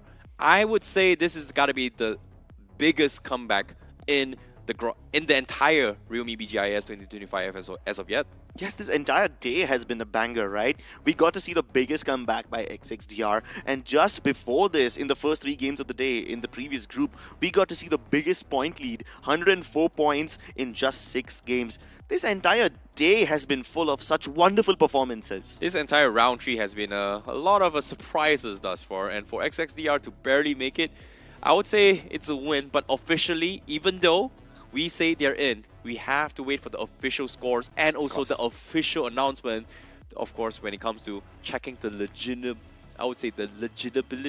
how do I pronounce that? Legitimacy of all the players itself. My goodness, haven't used that word for a long time. Yeah, and these guys, XXDR, they haven't used all their brain cells in a long time. Like, their performance yesterday was somewhat lackluster, and I did not expect them to be one of the top contenders. I don't think anyone did. Did any caster predict them? I don't think so, right? We talked about this, but officially on our scores for casters prediction, no one actually got it. But we did bring it up in the earlier briefings here for XXDR. Yeah. So while there was some glimmer of hope for them, none of them, none of us were really feeling confident about them to put our money where our mouth is. None of them were able to vouch for them that way, and I mean, I'm glad to take this loss. They've proven us all wrong. Yeah, and of course, Starlex showed a little bit of his hope from yesterday's performance here, but just couldn't overcome. But I like how they took the tactical approach instead of going for ego checking or high finishes or just shooting anything that moves, right? Like, they just played very, very smart in terms of overall position, which resulted in them getting this chicken dinner. So I would say, was it fate? Was it skill? Only God can tell.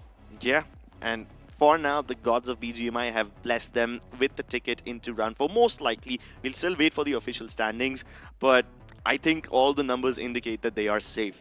And I'm glad that you brought up that they were playing very tactfully, not going for those ego clashes. We did get to see an ego clash though. Perhaps the most entertaining game of the day. That was Wildfangs versus Well2MG. And that performance was a banger from Well2MG. Even Scout got so much done. Almost a 1v4 clutch. He did get 3 finishes. And that wonderful performance is just a banger. If you also want to perform like that superstar, get your hands on the realme P3 Pro 5G. Which is the segment's smoothest 90 FPS gameplay, currently out in the market here for 21,999 rupee. You can search it out on Flipkart, which is realme P3 Pro 5G, to get yourself the in and out of this phone itself. And of course, it also boosts the best 6,000 mAh Titan battery with advanced CPAC packaging technology, which is 1 charge equals to 2 days of battery life. Yeah, this phone is an absolute beauty. I mean, not just in terms of the specs, but even like visually. Right now, of course, the bright lights are on, so you can't see it. But once these lights are off, this phone glows in the dark. It's just so cute. It's so beautiful. Agreed.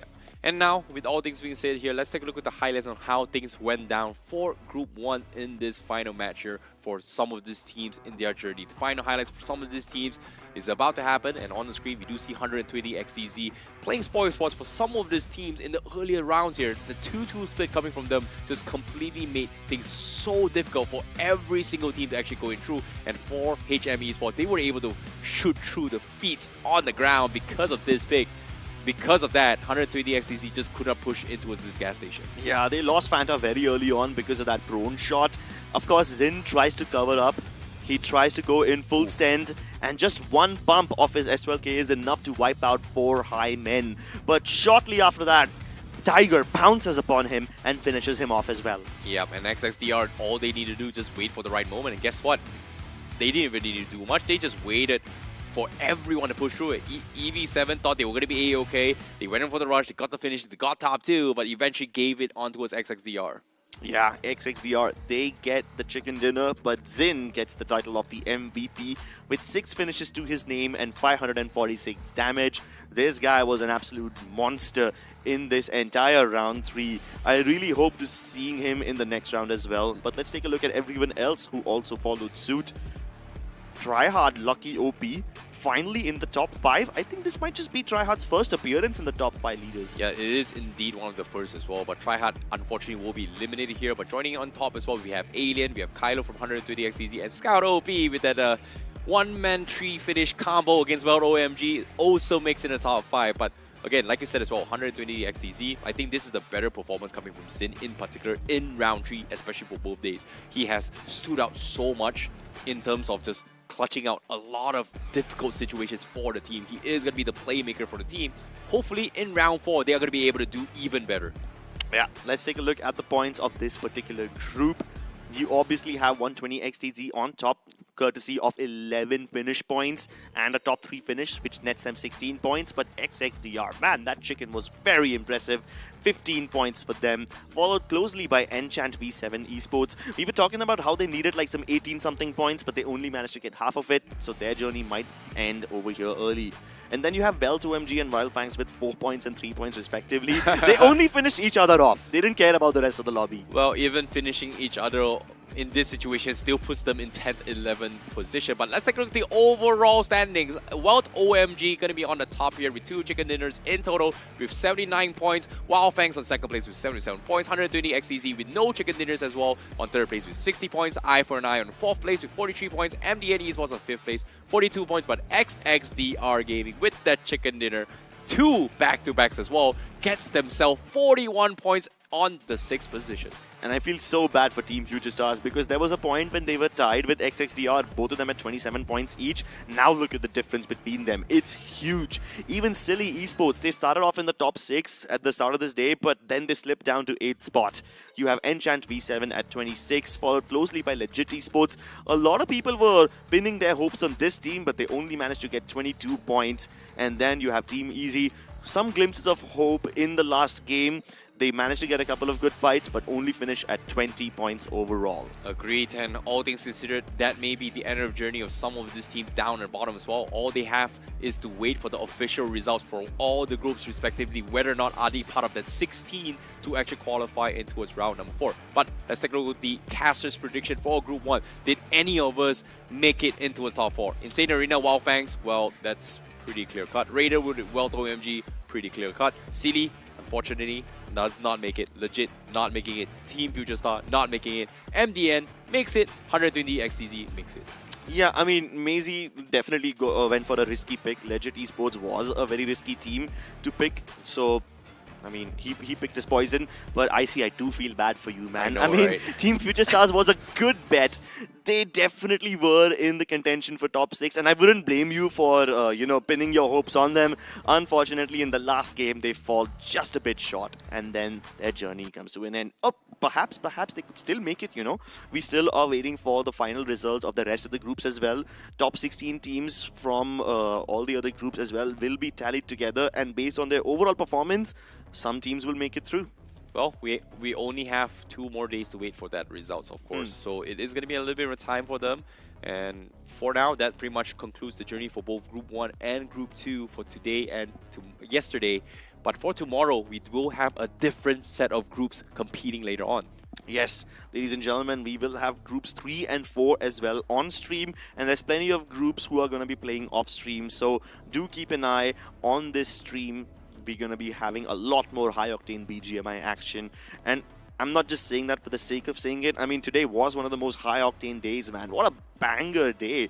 We had records being broken. We had such close finishes, which kept us on the edge of our seats till the very last second. Hey, we saw a glimpse of moments coming from the legendary Scout himself, clutching out an almost 1v4 situation. But today, his performance has been very, very dominant in particular because we were so used to seeing Trey, Scott, and Sif making those kind of moments. But Scout really stood out today itself. Yeah, glimpses of brilliance from 2019 during his peak glory days. We can see them here once again. So while Wildfangs are obviously getting back in form, I would love to see Well2MG also do well because they went for an ego clash. They even did an emote on top of them after eliminating them. Well, all things considered, hopefully we will see some sort of rivalry in the future when both Welt OMG go head-to-head against Wildfangs in the later stage. But all things considered, for round 3, day number 2, we have to close things up here. My name is ICBaby12, he is Creepscast, and you guys were watching the realme BGIS 2025. See you guys tomorrow.